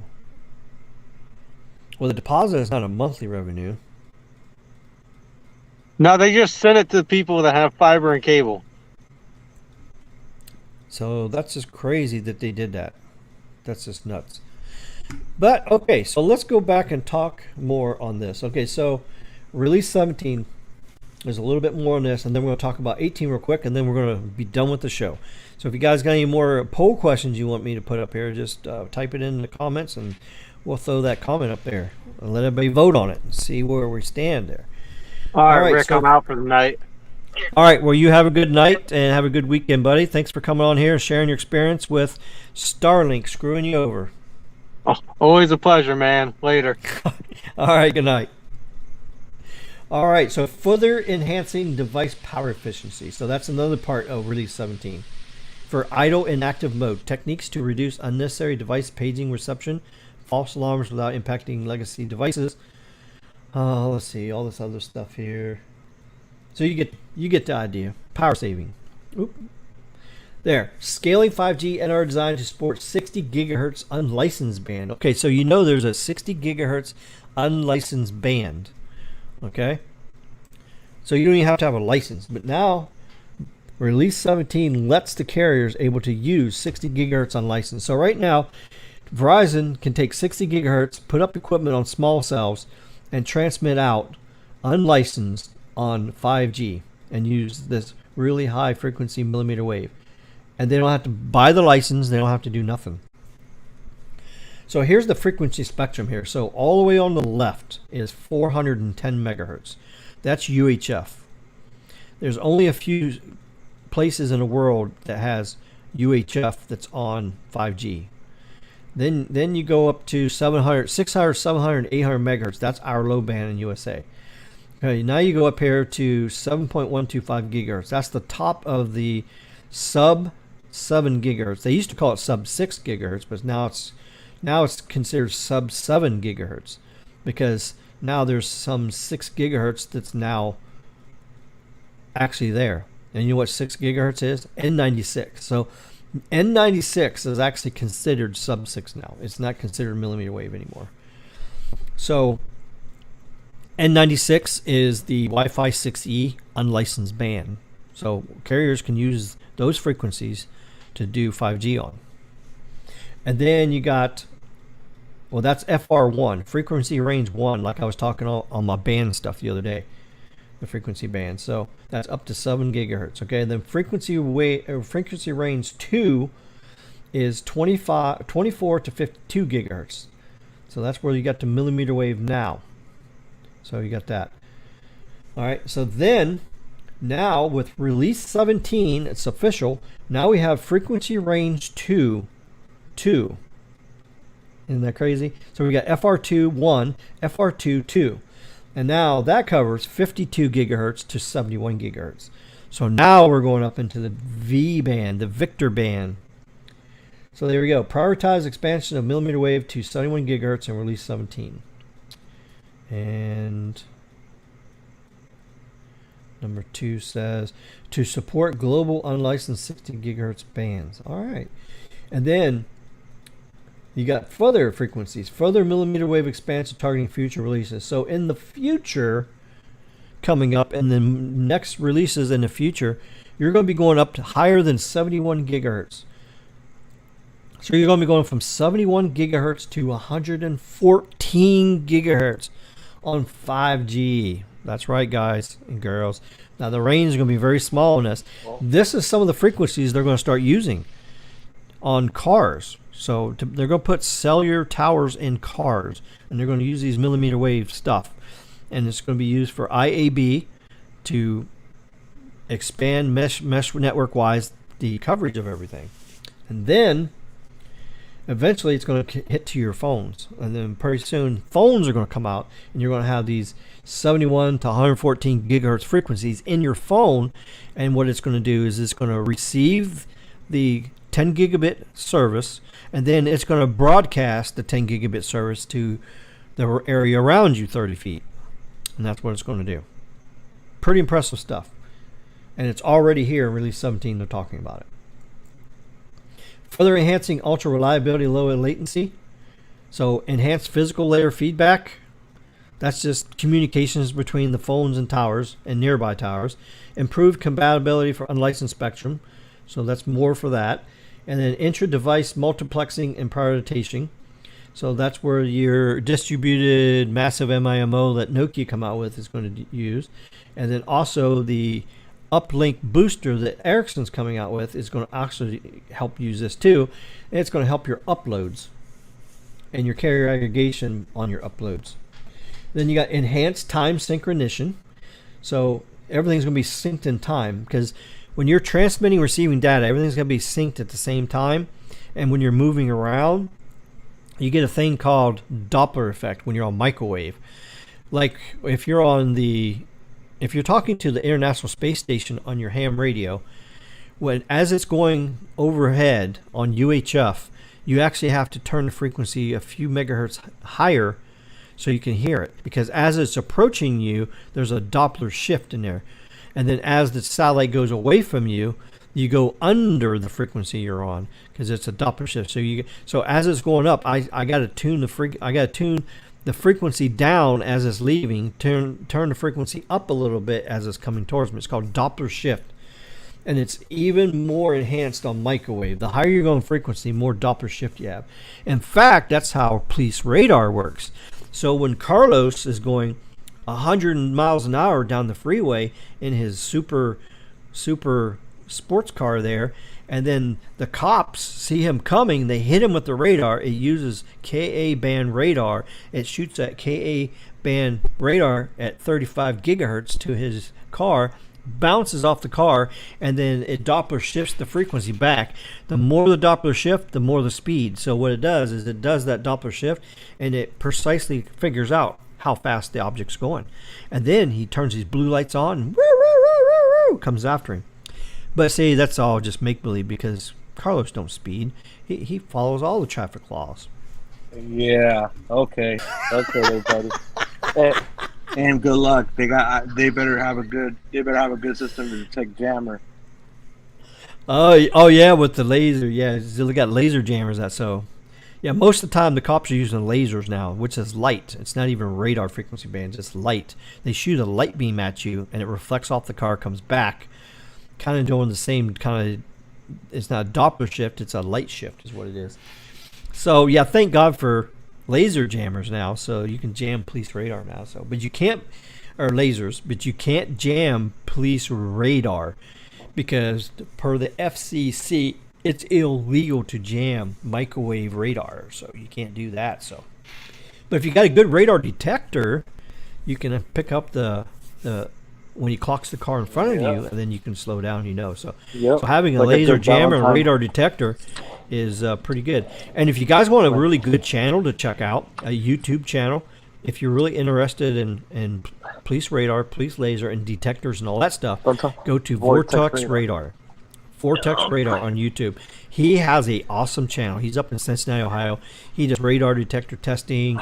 He shows how everything works. He's got tons and tons of videos. So if you guys are interested in that kind of stuff, check it out.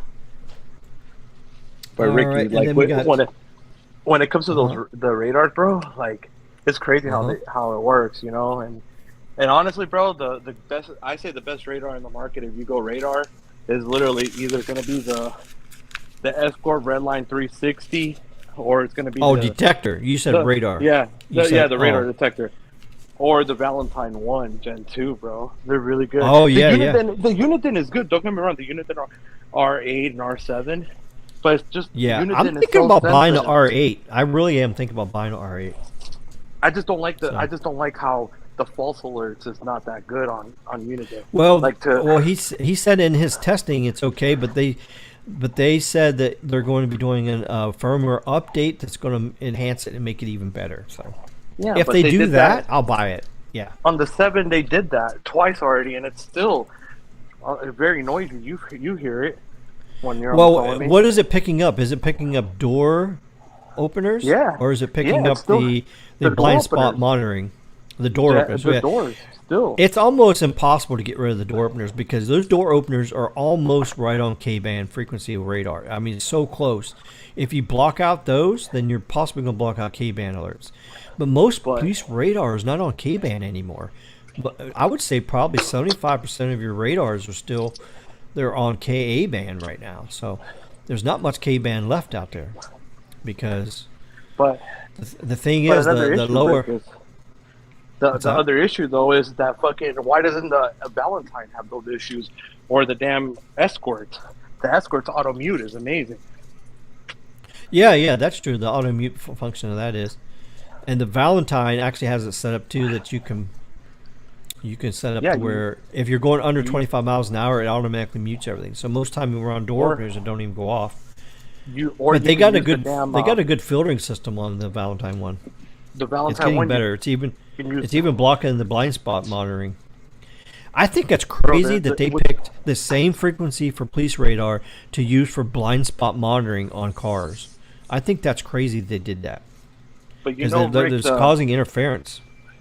with the new Valentine one, where you can the Gen 2, where you with the Bluetooth, where you can do is hook it up to your Android and use JBB One app. And Oh with the yeah, JBB yeah. One app, you can That's right, tune I the forgot radar about that. so crazy, bro. Like it's like rooting your Android, but for radars, and like Right.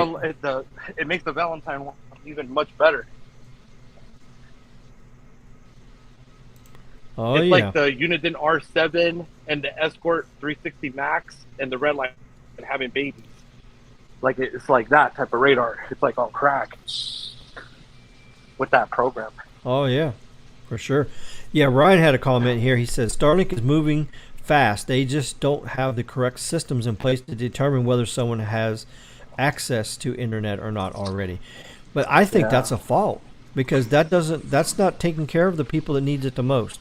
So they should have spent the money on the system where they put your address in. They have the ability to check up, and if you've got Comcast or cable service or fiber service available at your address, you should be put lower on the priority list.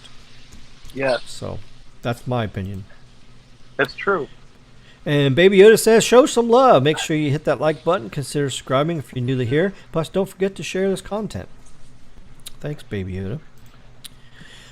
All right, so continuing on here, I'm going to try to get through release 17. I think what I'll do is I'll save release 18 and the future talk of 6G and beyond for like another live stream because we're already here 3.5 hours. So I don't want to turn this into like a 6-hour live stream because, So we're going to finish up this release 17 because there's only 17 people in here too. So, and then it's getting late. It's like 12:40 in the morning. So we're going to finish this up real quick and then see if you guys got any questions. And of course, anybody can watch this on the replay. So if you want to watch this on a replay tomorrow or the next day, you can learn about this release 17. So for RF repeaters, we already know that we got the Pivot 5G and the Echo 5G. So we got that. It's using IAB. And then over here we got Integrated Access Backhaul, which is what IAB stands for. So release 16 added support for simultaneous transmit and receive, spatially separated full duplex, inter-donor migration, handover, and multi-hop efficiency enhancements. So with this new release, I think more IAB is going to be used because of this new update that's coming out. So don't be surprised if you're going to see a lot more IAB used to expand cell sites in the areas where they don't have any fiber in the ground yet. Now, proliferate 5G to virtually all devices and use cases. Remember what I said earlier? They want 5G everywhere. So that's what they're trying to do. They're going to put it on everything. You're going to have 5G on your drone. You're going to have it on industrial equipment, tractors. Even your sunglasses can have 5G in it. And you can have virtual reality where you can have like an overlay screen on your glasses. Now I High-tech know. stuff. So I got a question then, Ricky. So I know Baby Yoda's gonna ask it, but I'm gonna beat him to the punchline. Uh-oh. What about a can? What about a can? A can? Yeah, what about a can, bro? A can of spinach that Popeye eats? Because people claim it's a can of technology, so there's a can of can. A can? Like a trash can? Right, like a corn can, ravioli can. Oh, ravioli can. So you think 5G is going to be in a ravioli can? Well, I mean, what would it be the purpose to have 5G in a ravioli can? Certain people claim a can is technology, so. Oh, they do. Oh shit. Ryan says Popeye is from his hometown. True story. Oh, so is olive oil there too? I eat my Spanish raw. Yeah, Baby Yoda says this technology. You guys are crazy. So they're gonna bring it to cars, laptops, all kinds of stuff. I eat big spinach raw. Wah! That's right. Wah! All right, so here you go. EMBBURLLC. I'm forgetting what all that shit stands for here. Let's see what it says here. All these damn terms and symbols, man. I can't keep up with all this shit. All right, so these devices will have the highest performance because they require the lowest latency and real time status and all that stuff. So that's what that is. And then Release 17 has surveillance cameras, industrial sensors, health monitors. So actually, you can like your health monitor on your watch. So your watch is monitoring your health. Let's say your watch picks up that you're having a heart attack. Well, it can use 5G to connect to the tower and then go to your doctor, transmit the EKG to your doctor, and the doctor will get an email or get a text and say, click this link, click this link. They look at it, oh my God, my patient's having a heart attack. So then she'll call the patient directly on the phone, say, hey, you're having a heart attack, call 911. I'll see you in the ER. Okay. I mean, pretty crazy stuff that can be happening in the future. Then you got smart grid, you got high-end wearables, you got high-end logistics trackers, so you can see where your package is. Can you imagine having like an Internet of Things thing that you put on a package? It just sticks on the package somehow.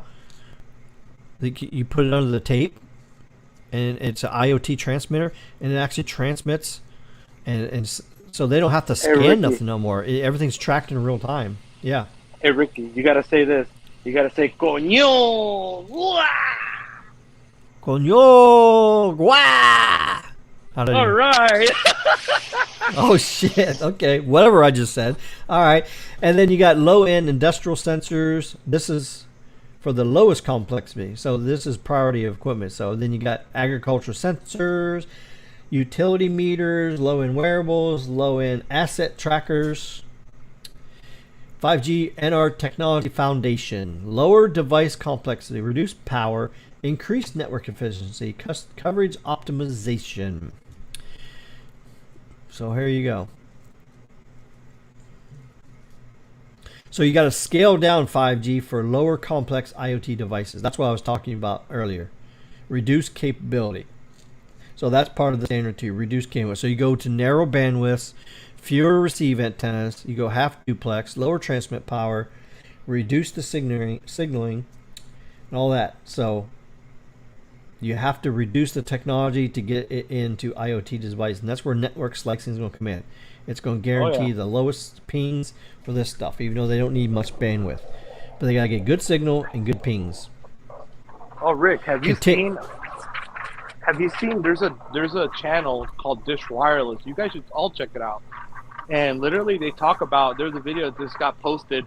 YouTube channel? A day ago. Yeah, a day ago, it got posted talking about how Dish's network through the cloud is the reason why network slicing and stuff will become a reality, a true 5G network slicing, and it'll give where you won't have the network bogged down just because everybody's using it at the same time due to network slicing. Oh yeah. Yeah, and they explain it a little bit. It's pretty cool. Oh, that's pretty cool. You guys should watch it. So here, continued 5G massive IoT evolution here. So here's the different speeds here. So release 13, you had 300 kilobits down and 28 kilobits up. Release 13, 14, 15 enhancements got you to 588 kilobits down and 127 up. Now look, release 17 enhancements. Look what you get now. You can get 1.2 megabits down and 254 kilobits up. Now this is for IoT devices. This is what we're talking about. We're not talking about cell phones and stuff. But as you see, the releases are coming out and helping. A red cap it's called. It's NR Light Red Cap, which means reduced capability.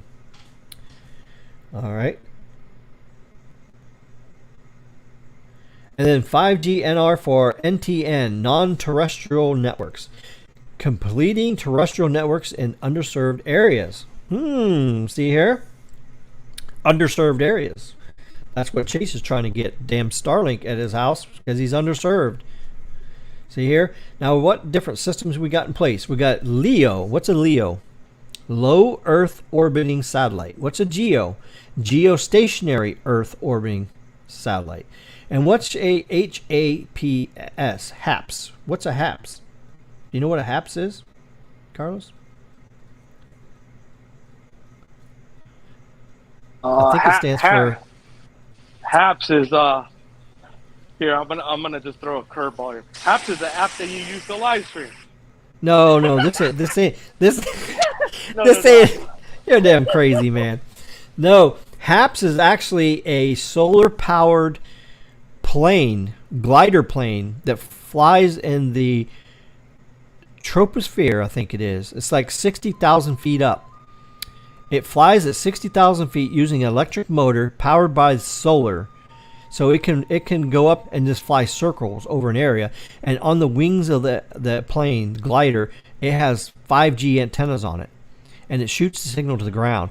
So basically this plane will go up and just circle for days and days and days in a circle and providing 5G coverage to underserved areas. So that's what it is. It stands for High Altitude. I think it's P for packet and S for service. Packet service, which I think I may have the P and the S wrong. I'm just trying to remember off. It talks about it here in a second, and then you got air to ground communication. So you got the tethered drone. That's a new thing now. Now they have drones out now that's tethered. It doesn't fly by itself, so it's tethered. It's got a wire, and basically it has a fiber wire that connects the unit at the ground to the drone. The drone has antennas on the bottom of it. The wire has fiber that goes up and back and forth. So it's actually a cell phone tower that's on a drone, and the wire goes up. So you go up 400 feet with this drone, and it just hovers there. There's a power wire in there that runs the motors on the drone, so it stays up there. It can run for days and days and days because you're powering it from the ground, so it's tethered up there.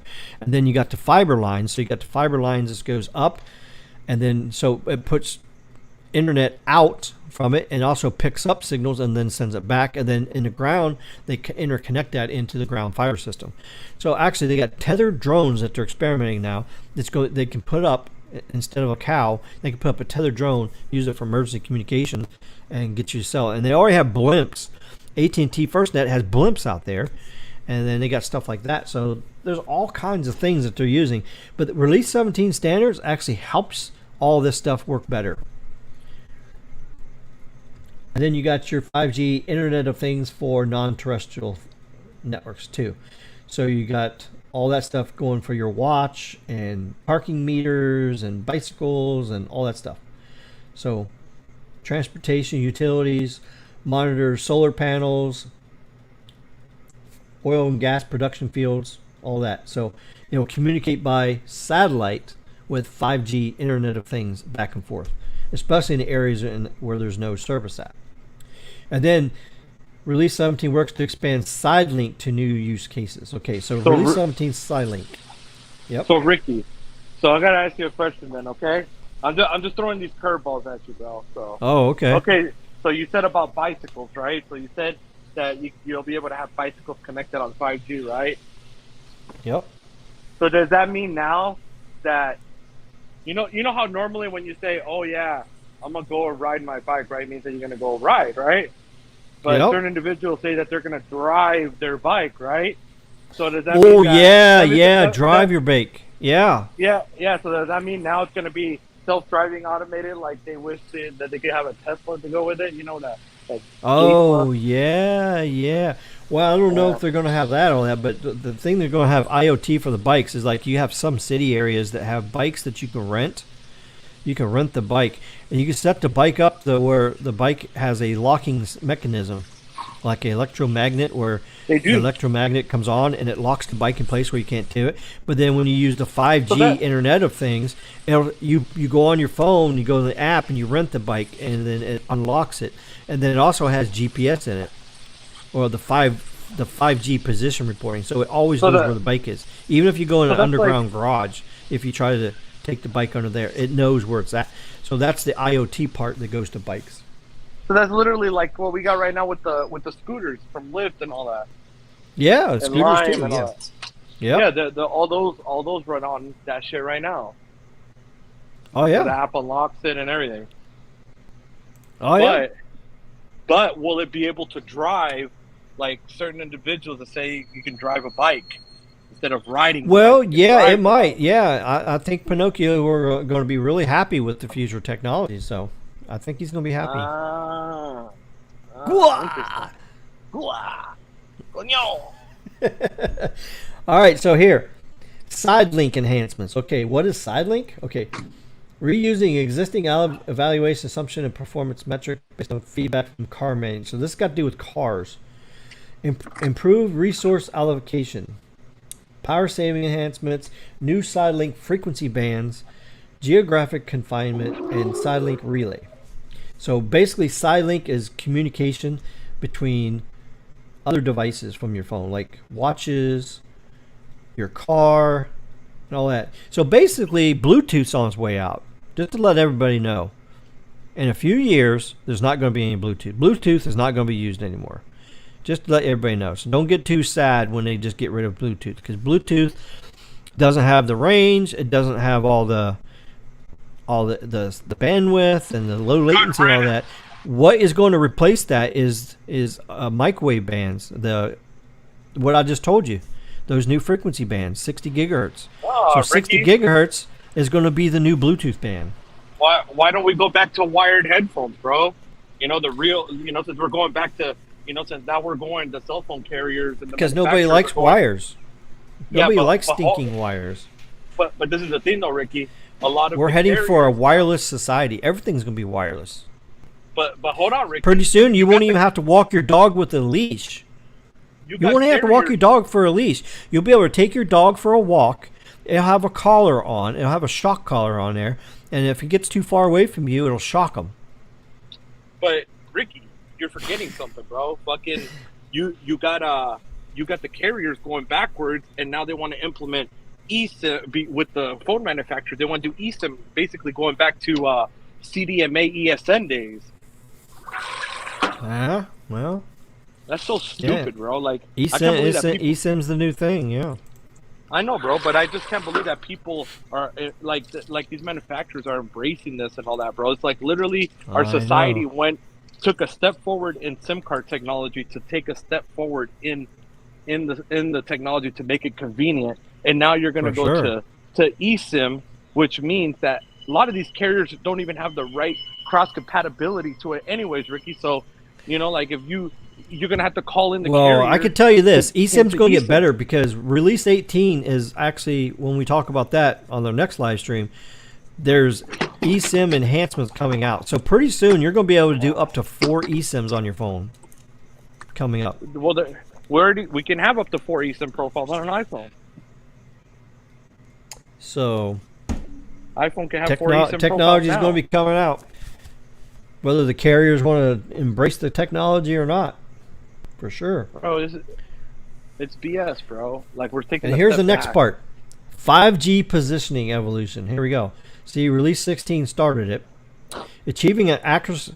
This is what you're supposed to get: is achieving an accuracy of 3 to 10 meters, indoors or outdoors, 80% of the time.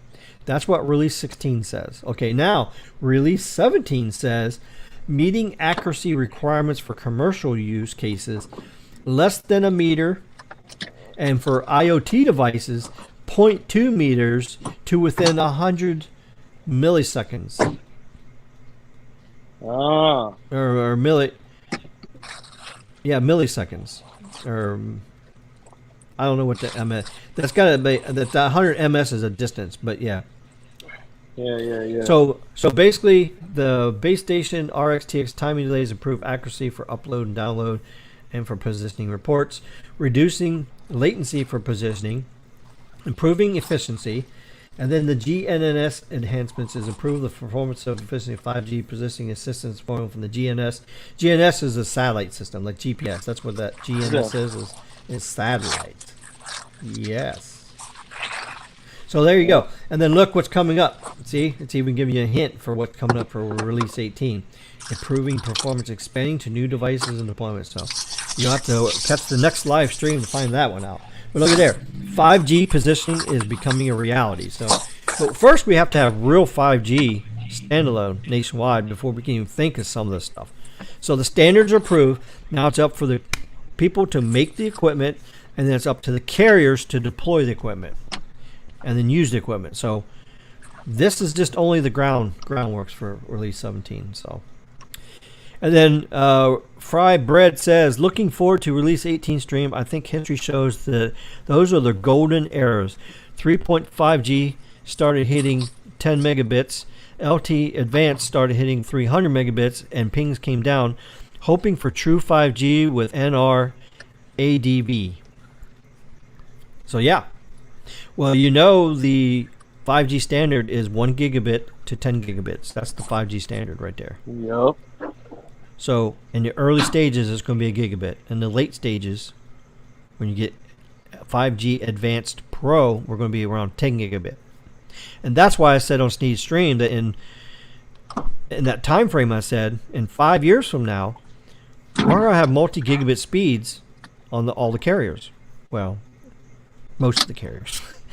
I don't know what Monkey Mobile is going to do. I don't think they'll ever get to multi-gigabit speeds. I don't know. Maybe it'll take them 10 years to get to a gigabit and low pings. I don't know. We'll see. Of course, I've already seen speed test of a gigabit on T-Mobile, but I don't believe it. I don't know. I think they was really connected to millimeter wave, and they kind of fudged it a little bit. So I don't know. I don't know how they did that speed test, but they did it. Optimizing 5G NR for boundless XR experiences. Okay, so here you go. You got the Edge Cloud, like you was talking about, the Edge Cloud. Then you got the 5G tower with massive MIMO, and it goes to your glasses. See there? And it's got an overlay in your glasses. So inside your glasses, it'll have a display overlay on your glasses. So you'll be able, if somebody calls you, it'll come up on your screen, on your phone, or on your glasses. So you can kind of see it in that picture a little bit there. So it's kind of like a hybrid virtual reality. So you can still see through the glasses and see what's going on in front of you, but then you got a heads-up display across your glasses that tells you information. Pretty cool.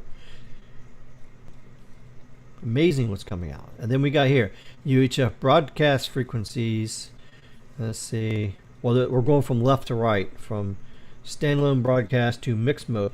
So here's a thing that they're working on next. Okay, you know how we got non-standalone, which is a mix between an LTE core and a 5G core, and then you got 5G standalone, which is 100% 5G standalone core. Guess what? Release 17 just got approved. That's right. It's going to be standalone with LTE incorporated in it. So we're going from non-standalone to standalone to, what is this called? Let's see. Here's the actual word for it. Let's see, where's it at? Oh, it's called 5G broadcast. That's what they're calling it. 5G broadcast. Exactly. So you got 5G standalone broadcast, and then you got 5G mixed mode. They're calling it mixed mode multicast. Multicast. Here's the actual word. Multicast operation for 5G. Multicast is going to use 5G networks and LTE networks and blend them together at the same time. Just when you thought we're going to get rid of LTE, go to standalone 5G, now release 17 comes out and says, oh, well, we're going to go standalone, but we're going to make it possible you can loop in your LTE network in it too, as a hybrid system. So this blew my mind. I didn't even see this coming. I had no idea this was coming, but I don't know. We'll have to read up more and see how this plays out. But so we continue. To me, I think Ricky, LTE and 5G should be continue separate. going backwards. Well, I don't know if it's backwards. I think they're giving it away for people to upgrade their networks to standalone 5G and then still be able to incorporate the LTE network so it's not like separate anymore so that they can still use it, certain aspects of it.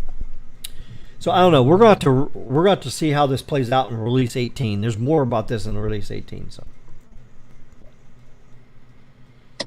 and then here we got other RAN projects. And okay, so here's the other in Release 17. DSS enhancement. So they're going to improve DSS. They're going to improve enhanced multi-radio DC, which DC stands for dual connectivity. Okay, so we're going to have enhanced multi-radio dual connectivity. Support efficient activation deactivation of one SCG, which is secondary cell group, and S cells, and conditional PS cell change in addition.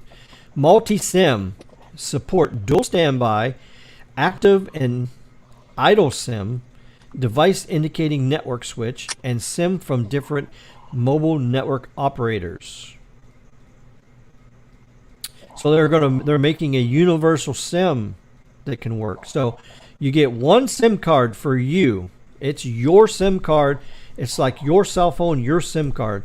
And whatever phone you put it in, it doesn't matter if it's T-Mobile, Verizon, or AT&T, that SIM card will work on any carrier. And you know who's going to fight this, Carlos? Who's going to fight this? You know. Who's going to fight this, Carlos? Multi-SIM support. Who's going to fight this? Uh-oh. Did we lose you? AT&T's gonna fight it, bro. You hear me? AT&T's going to fight it. Congratulations. Ding, ding, ding. Winner, winner. Of course. Yeah, because they're control freaks. They want to control everything. But see, I was just telling you just a second ago, we had the multi-SIM. We got the multi-SIM thing coming out, so. I switched over. I'm using the Dish hotspot right now to try it out. Oh, okay, gotcha. So now, The other thing is higher order modulation. So it's going to be support for 1024 QAM for downlink and 256 QAM for sub 7 gigahertz uplink. So there you go. And the QAM, that just basically is the digital modulation scheme. And the higher that QAM number is the more efficient that the data is. The more efficient and faster and more reliable it is. Small data transmission, that's going to be for like IoT things. High-speed trains. They've optimized 5G support for high-speed trains for sub 7 gigahertz and millimeter wave. So now you can be in a high-speed train and the handoffs will be so much faster and quicker. So if you're on a high-speed train and there's millimeter wave, it'll switch over like lightning fast.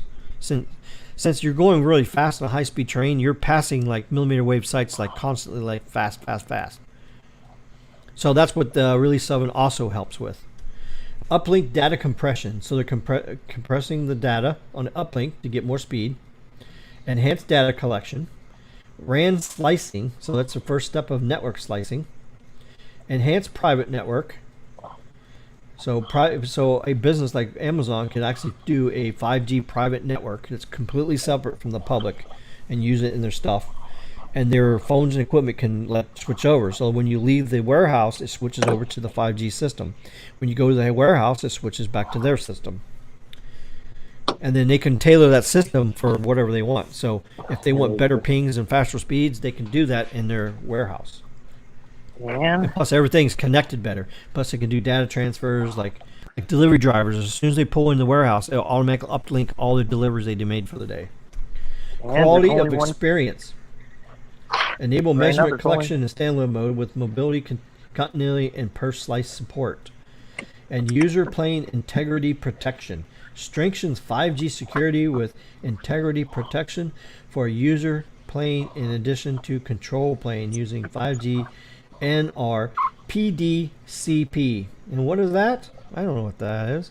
That is Packet Data Convergence Protocol. See, down at the bottom it has all these terms. I like this. Really good, Qualcomm. I am impressed, Qualcomm. You did a really good job on this presentation.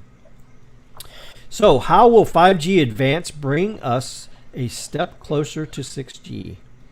So this will be continued evolution towards 6G.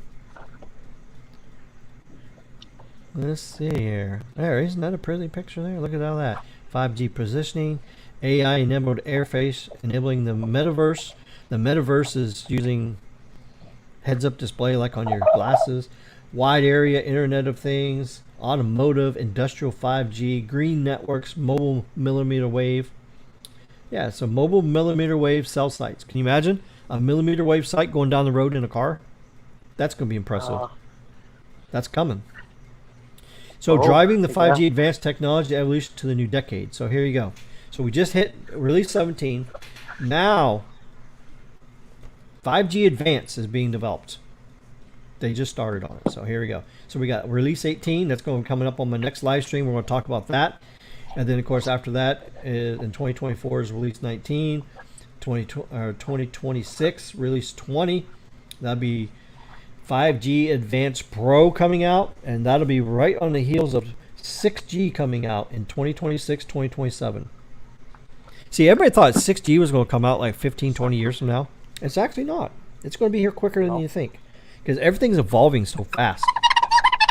By 2030. 2030, you'll start seeing more of it. Yeah, exactly. 2030 is when the timeline is, yeah. Because you can see it there on the map. On the map line, okay. On driving a balanced 5G LE across key technologies. So, mobile broadband evolution versus vertical expansion. Okay. Immediate commercial needs versus longer term 5G vision. New and enhanced devices versus network evolution. So we got that. Let's see what else. So let's ask the audience this. Let's see if they know. So which carrier is the one more advanced right now and closer to 6G deployment right now? Who's the closest carrier to that? Oh well, yeah, we know who that is. Well, we know. Ryan says Apple is going to use millimeter wave for headphones and watches. Yeah, so Apple's already talked about using millimeter wave, the unlicensed millimeter wave, instead of Bluetooth. So Bluetooth's on its way out. That's what I was saying. Wait, I think I found Pinocchio's channel. Does he randomly capitalize his letters like SpongeBob? Probably. Yeah, but don't look for his channel and don't watch his channel. We're telling everybody, do not watch his channel. Don't give him any attention. Oh, wow, we actually have a person that guessed it. Greg A. says Verizon. That's it, Verizon. That's true. Exactly. Millimeter wave deployment is the key to a 6G standard, just because in the terahertz frequency, you're going to need that type of millimeter wave deployment. Oh, yeah. Terahertz is way down the road in the later point of 6G. It's going to be the upper millimeter wave bands, like I just said earlier, 50 gigahertz to 114 gigahertz. Bro, that shit's or actually 70 to 114 gigahertz. That's going to come out first with regular 5G first. That's coming later, and then your terahertz stuff's going to come out later on in the end of 6G. That's right, terahertz, baby. So here, strengthen the end-to-end 5G system foundation. Advanced download and uplink massive MIMO. See, keep saying that. Enhanced mobility, mobile IAB smart repeater. So that's what I was saying. They're going to put this stuff in cars. So it's going to be moving around. Evolving duplexing. So they're going to make it duplexing better. The TDD is going to get even better. And then you got artificial intelligence, ML-driven designs, green networks, proliferate 5G to virtually all devices and use cases. So everything's going to have 5G. Even the raccoons are going to have 5G. Oh, when they're uploading they're uploading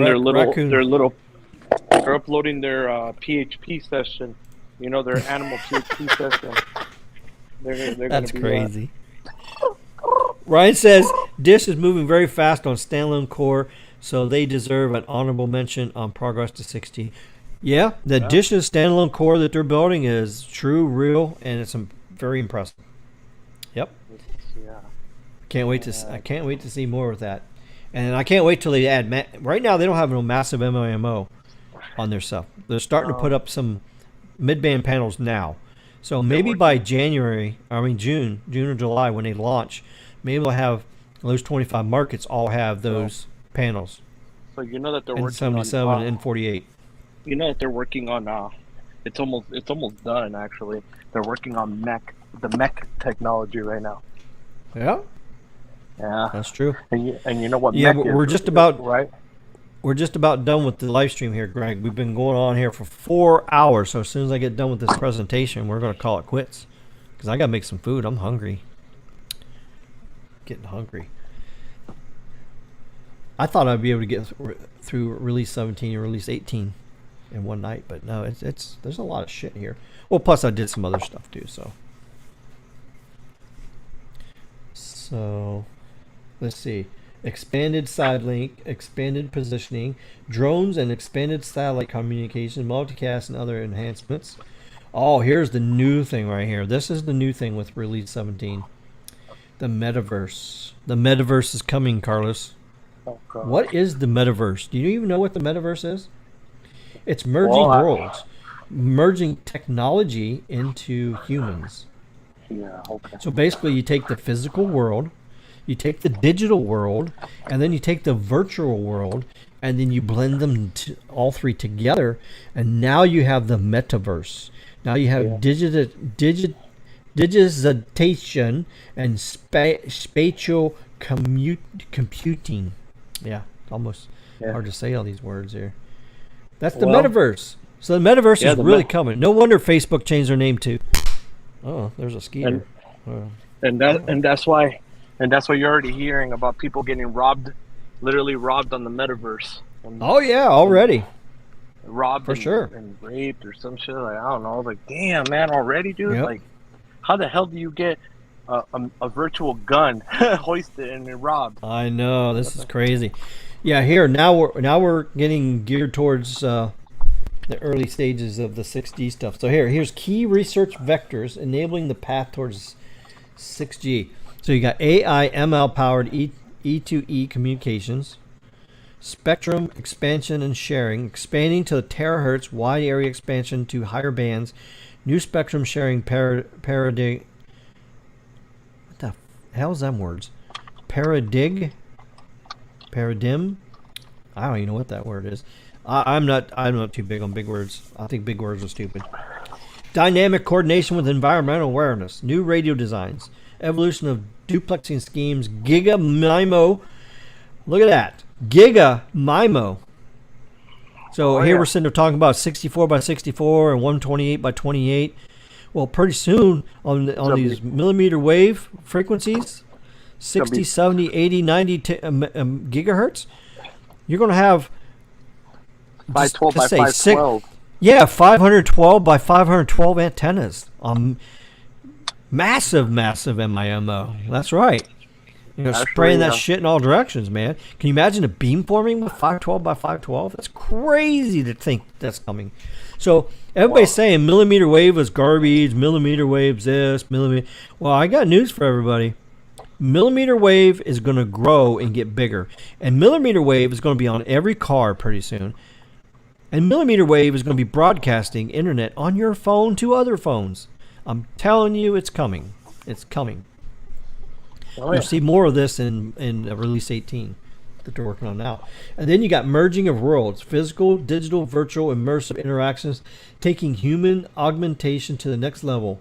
Low power joint communications and sensing. So there you go. That's the metaverse is coming. And then scalable network architecture. So disaggregation and virtualization as the connected intelligent edge, use of advanced topologies to address growing demand. Oh my God, that's a mouthful. Communications resiliency, multifaceted trust and configurable security, post-quantum security, robust networks, tolerant to failures and attacks. So they're even considering security shit and hacking shit on all this stuff. This is crazy. So this is amazing shit that's coming out. So innovating the path to 6G eventually. So here we go. Yeah, 5G comes out, release 15, release 16 and 17 is already out, expanding 5G to advanced 5G. Then, now with 5G advanced, which is being worked on right now, release 18, release 19, release 20. is going to work on 5G advanced, and it's going to be continued 5G enhancements. So there you go. This is what's coming. Next technology leap after 5G advanced is going to be 6G. Historically, generations are 10 years apart. So there you go. 10 years apart. Yeah. So there's the path to what's coming up in the future. And there you go. Thank you, Qualcomm. Qualcomm, you are awesome. Qualcomm did an excellent job in this presentation. You guys did an awesome job. This is really good. So that's it for release 17. I'm going to just save release 18. I'm going to save that for another live stream because it's just hard to talk about all this in one time. So there you go. So there's your presentation for tonight. Release 17 5G. There you go. So let's see here. Damn, 4 hours. Yeah, that's right, Greg. Yeah, we just hit 4 hours. So yeah, we're gonna call quits here. It still has to get way cheaper to deploy. Yeah, well that's the thing. Yeah, the price. Well, the bad economy is going to make it very hard for all this technology stuff to go. But guess what? There's companies out there that can save millions of dollars a year in deploying this. So by having this, it's called productivity and efficiency.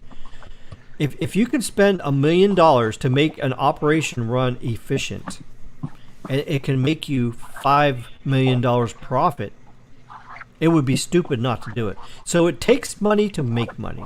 So basically, that's why this 5G stuff is going to happen. So the industrial revolution is going to make 5G happen. So the business sense is what's going to make this happen. The consumer stuff is going to piggyback the coattail of this and be able to use it also. And plus, a lot of businesses are going to use the technology to sell new products to people because people want everything done faster, more efficient, and everything. So okay, Ryan says millimeter wave is not a substitute for fiber right now, but it will be. Fiber's not going away. Fiber is going to be mainly geared at going from point to point, your data center pipelines, and going to feed these macro and small cell towers. That's what it's going to feed. After that point, the rest is going to be all wireless. It's going to be fixed wireless, and it's going to be mobile wireless. So your phones and your homes are going to be all fixed. And it's going to be fixed and mobile wireless. That's what's going to happen. Pretty soon, there's not going to be fiber going to your house. I don't even think it's going to be. I don't know. The existing fiber in your house is probably going to stay there, but I don't know.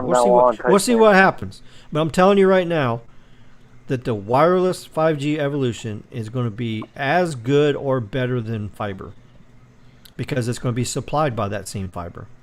Wireless fiber is very powerful, but it takes time and technology, and we got to get all this stuff released first.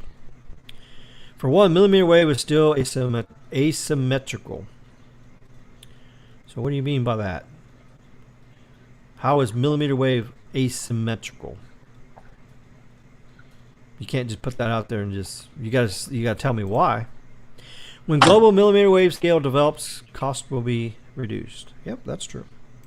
Of course. All right. And there'll be another cockadoodle-doo. Yeah, and a PU. Skunk-a-doodle and another PU. Any cockadoo. All right, so I'm gonna make me some food.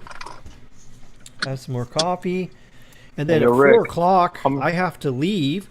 My buddy's picking me up, and we're going down to Marathon. To the Marathon. That's right, there's a marathon in Marathon. It's a 7-mile bridge run. They're closing down the 7-mile bridge. It's halfway down the Keys. They're closing the bridge from 6 to 9 o'clock. And only runners are going to be on there, emergency vehicles. One lane can be for emergency vehicles, so police and cars, fire trucks, ambulances can go back and forth. And then the one southbound lane is going to be all runners, people running the marathon. So there's a marathon race going to happen. And I'm doing the emergency communications for it, so they drop us off every half mile on the bridge, and we're simply there to call for help if somebody goes down or gets hurt. That's what we're going to do. So I'm volunteering for that with my amateur radio club. So that means it's 1:23. I need to get my food made, and all that. So, and we already been live streaming for 4 hours. We got 21 people still in here. That's incredible. 4-hour live stream. We still got 21 people in here, and I know I got people coming in and out. So I know some of the polls I did. You know, there's as many as 45 people that voted on it. So some people voted and left. So I think all the polls are done. So what about there you go. What was I gonna bring up? What about a cock-a-doodle-dee, bro? Oh, cock-a-doodle-doo, yeah. Ryan says he gets 3 gigabits down, but only 1 megabits up. The few times I hit millimeter wave at Ballpark, still in a village in St. Louis. Okay, so that's what you was talking about, the symmetrical speeds. Okay, millimeter wave is non-standalone. Millimeter wave is non-standalone. So right now, it's LTE connected, and it's still using LTEs, the upload, and connected to the core. It's using the 5G millimeter wave bandwidth for your download. So that's why you get the huge downloads and you get the small uploads. But pretty soon, as the standards get better and you get more frequencies, then you'll be able to take 400 megahertz of bandwidth and use it for upload, and use 800 megahertz bandwidth down. So you'll be able to get like 1 gig up and 4 gigs down. That's coming. The standards have to get better. You have to get standalone 5G out there too. So eventually that's going to happen. It's coming. Future looks good for Verizon. Real 5G, baby. That's right. All right, so let's do the hashtags. You guys, let's do some hashtags. All right, what's the hashtag? Okay. I don't know. What did the coon say? Oh, this is what he just said. Raccoons rule. Hashtag raccoons rule. All right, so now we're going to do... you think about the avatar? Yeah. What is it then? Oh, well, we can't say that. It's rated G. Or X, rated X, yeah. And then the other one is pound, or like hashtag fuck Pinocchio. And then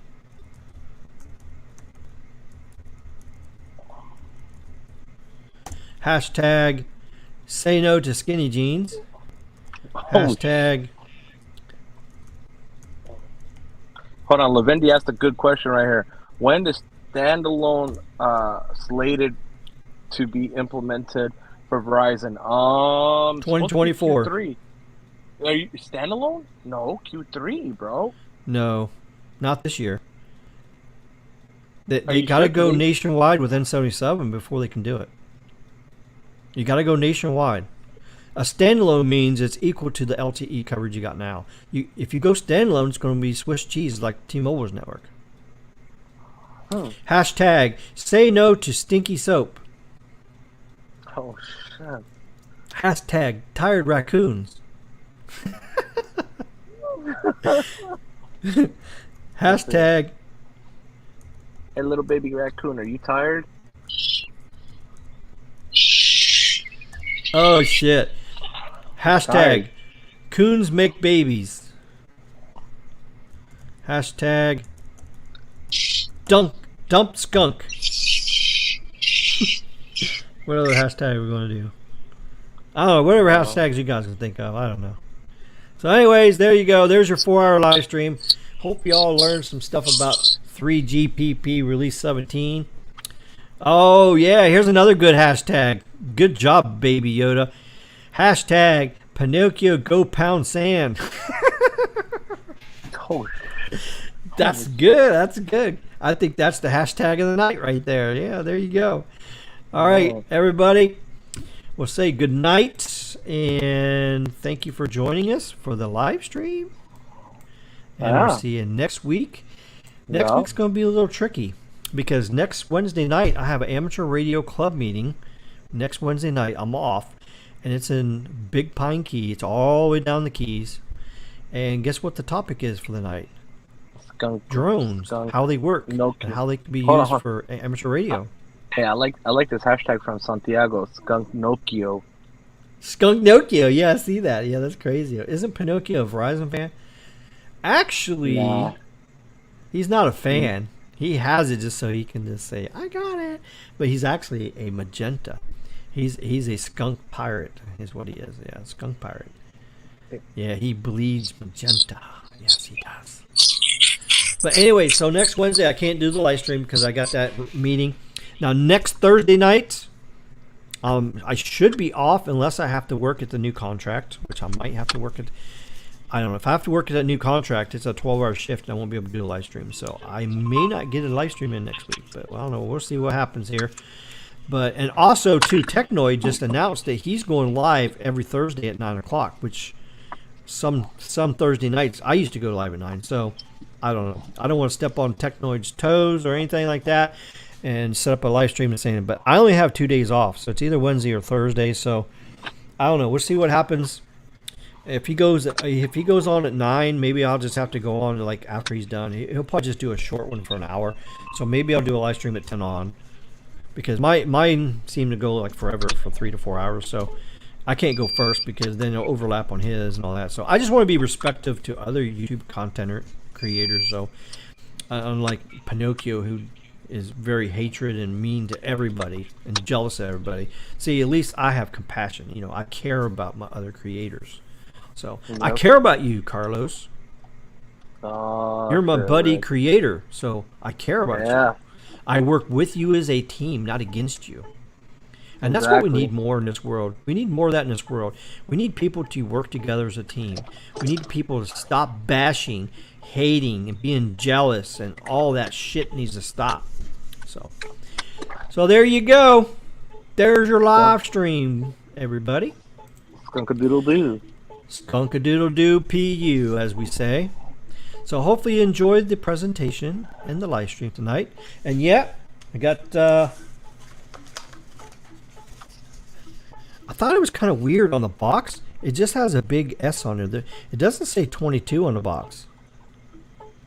Yeah, it does. Oh, you caught? See?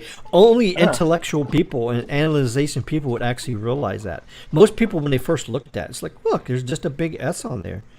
No. But you see the 22? How many other of the viewers out there caught that? You gotta like go from a distance. Go from a distance like that. Or you go close. That, bro. That's Oh my shit, baby. what is that? My baby. Oh damn! Look at that! DSR? DSR? Yeah, Sony. Holy shit. Oh, that's the Sony! That thing's like $2,500. Right? I'm 5,000 in on the five. Damn. with the two lenses. Use a broke bitch. You know that, Carlos? Use a damn broke bitch. Well, So there you go. So yeah, I got my S22 to play with. Oh, one other thing, Carlos. Am I going to be able to transfer my AT&T Los Mobile from my 21 over to the 22? Oh, dude. I'm sorry, dude. I'm sorry I got the new phone. No, I know. No, I know. iPhone is so much easier because all you do is just. I know it's easier. I know. But I am going to stick my Verizon after I set it up. All I'm going to say is tonight. this, bro. Yep. Is I cannot promise you how friendly it'll be with the unlock because it's the unlock model. So I can't promise you. My S21 is unlocked. My S21 is the unlock model. It's a 1U. Yeah, but you know how long it took it to become whitelisted. It took 6 months into the it seems like it's stupid how AT&T works, bro. So within like 3 to 6 months after the release of the U1s, that's when I noticed it's like friendly, you know, where they whitelist IMEI. But that's what happened to me. That's pretty damn crazy. That's what happened to me on the S21. It took 3 months. 3 months. Took 3 months. Wow, that's crazy. All right, well, hopefully you can switch them over because I'd rather have them both on one phone. Now, my S21, I'm going to use as Dex in my Jeep. So I'll just have AT&T on my Dex. It might be different this year, bro. Okay. Well, whenever you want to try to do that, I'm going to get my phone set up now while I'm cooking dinner. I'm going to do the Samsung Switch. Oh, this ain't gonna happen till tomorrow. At least tomorrow, maybe Monday, because I have to. Oh, okay, yeah. Take your time, man. Take your time. I know you're a busy guy and everything. So, but when you're able to, just let me know when we can do it. Yeah. Yeah, It's just about- let me know when yeah. you're ready, and we'll transfer it over. Because what I'm gonna do is I'm gonna run the S21 with no connection at all in it. No, it's gonna be nothing, and I'm just gonna use Wi-Fi on it. So I'm gonna use the Well, S22 leave it in, to leave the Wi-Fi S20. over. Huh? The S21, I'm gonna keep the AT&T. I'm not gonna delete that. No, I'm gonna keep that on there for now. Yeah, and just use it as DeX, and I'm gonna carry my S22 on Verizon for now. Hey, Rick, leave the Yep. leave the eSIM alone on the S21 for now. Leave it alone. Yeah, I am. I'm gonna leave it alone. Don't erase it. I'm just going to use it on DeX. When I put my S21, Yeah. I'm going to leave my Note 9 in the house. I'm going to leave my Note 9 in here. I'm not going to use it for DeX anymore. I'm going to plug my S21 Ultra in to DeX and use it in my Jeep.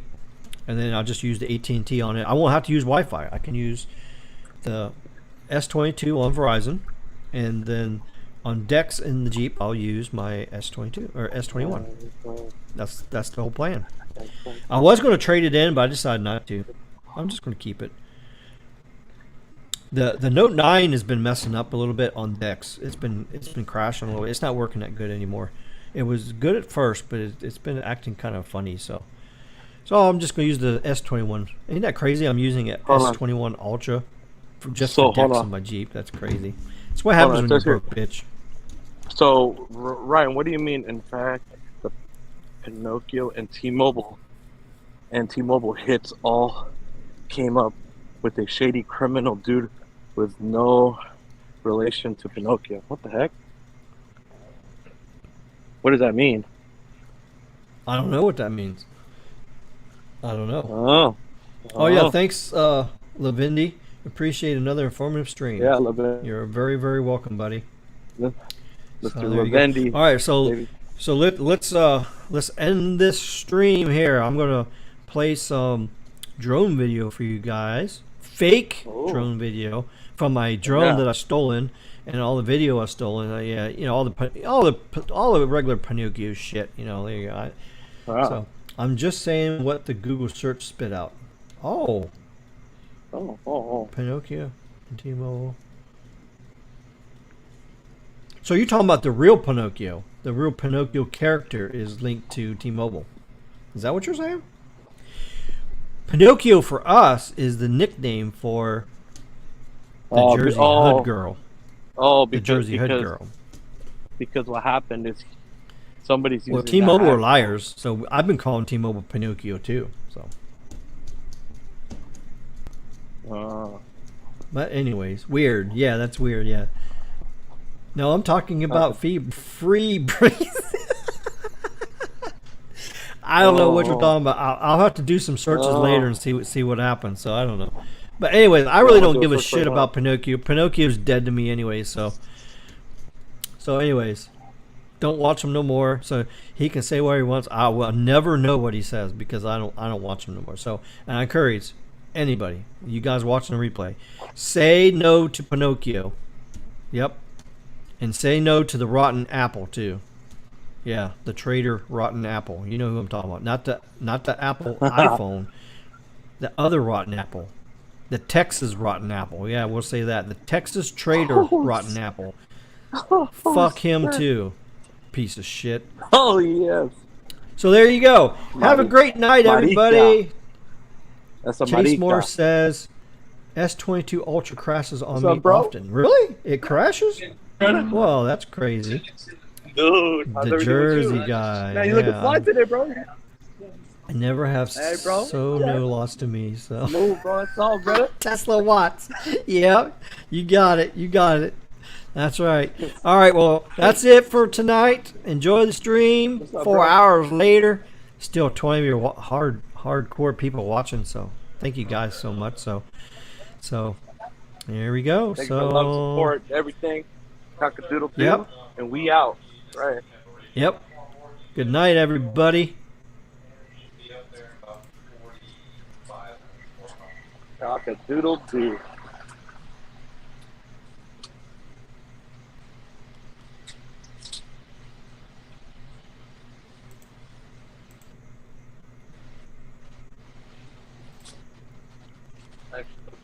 I get this drone video to play.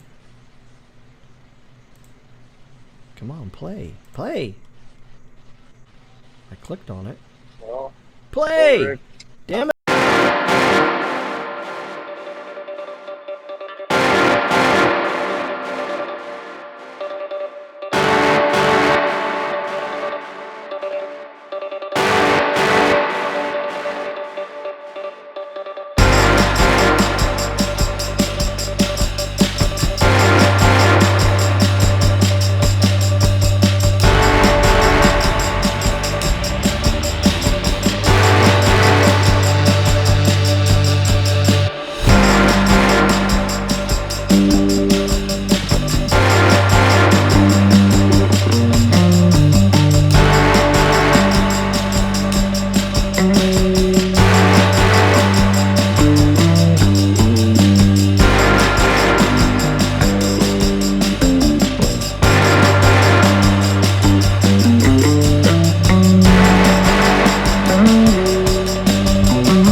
another day in paradise, like they say, right?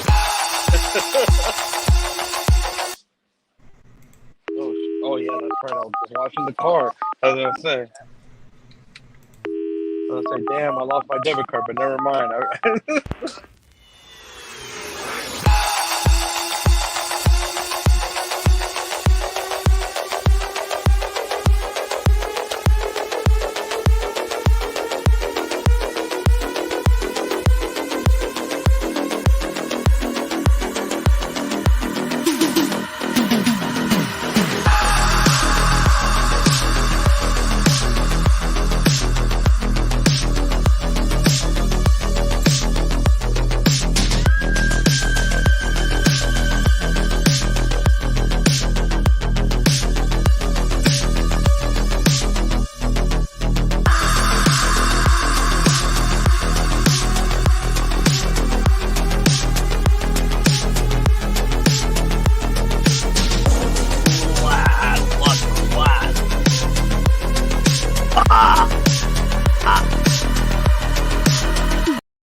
The what?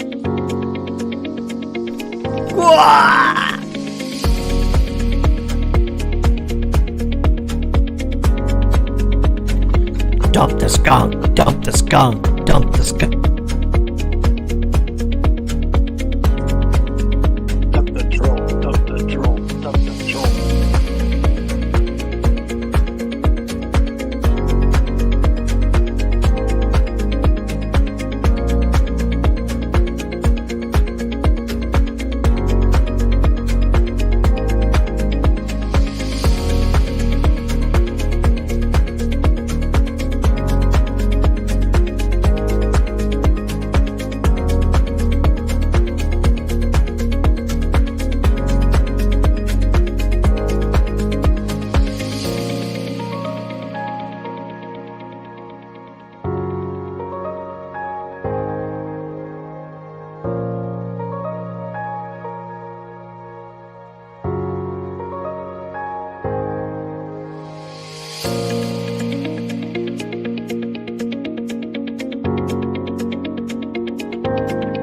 Fuck Pinocchio! Wah!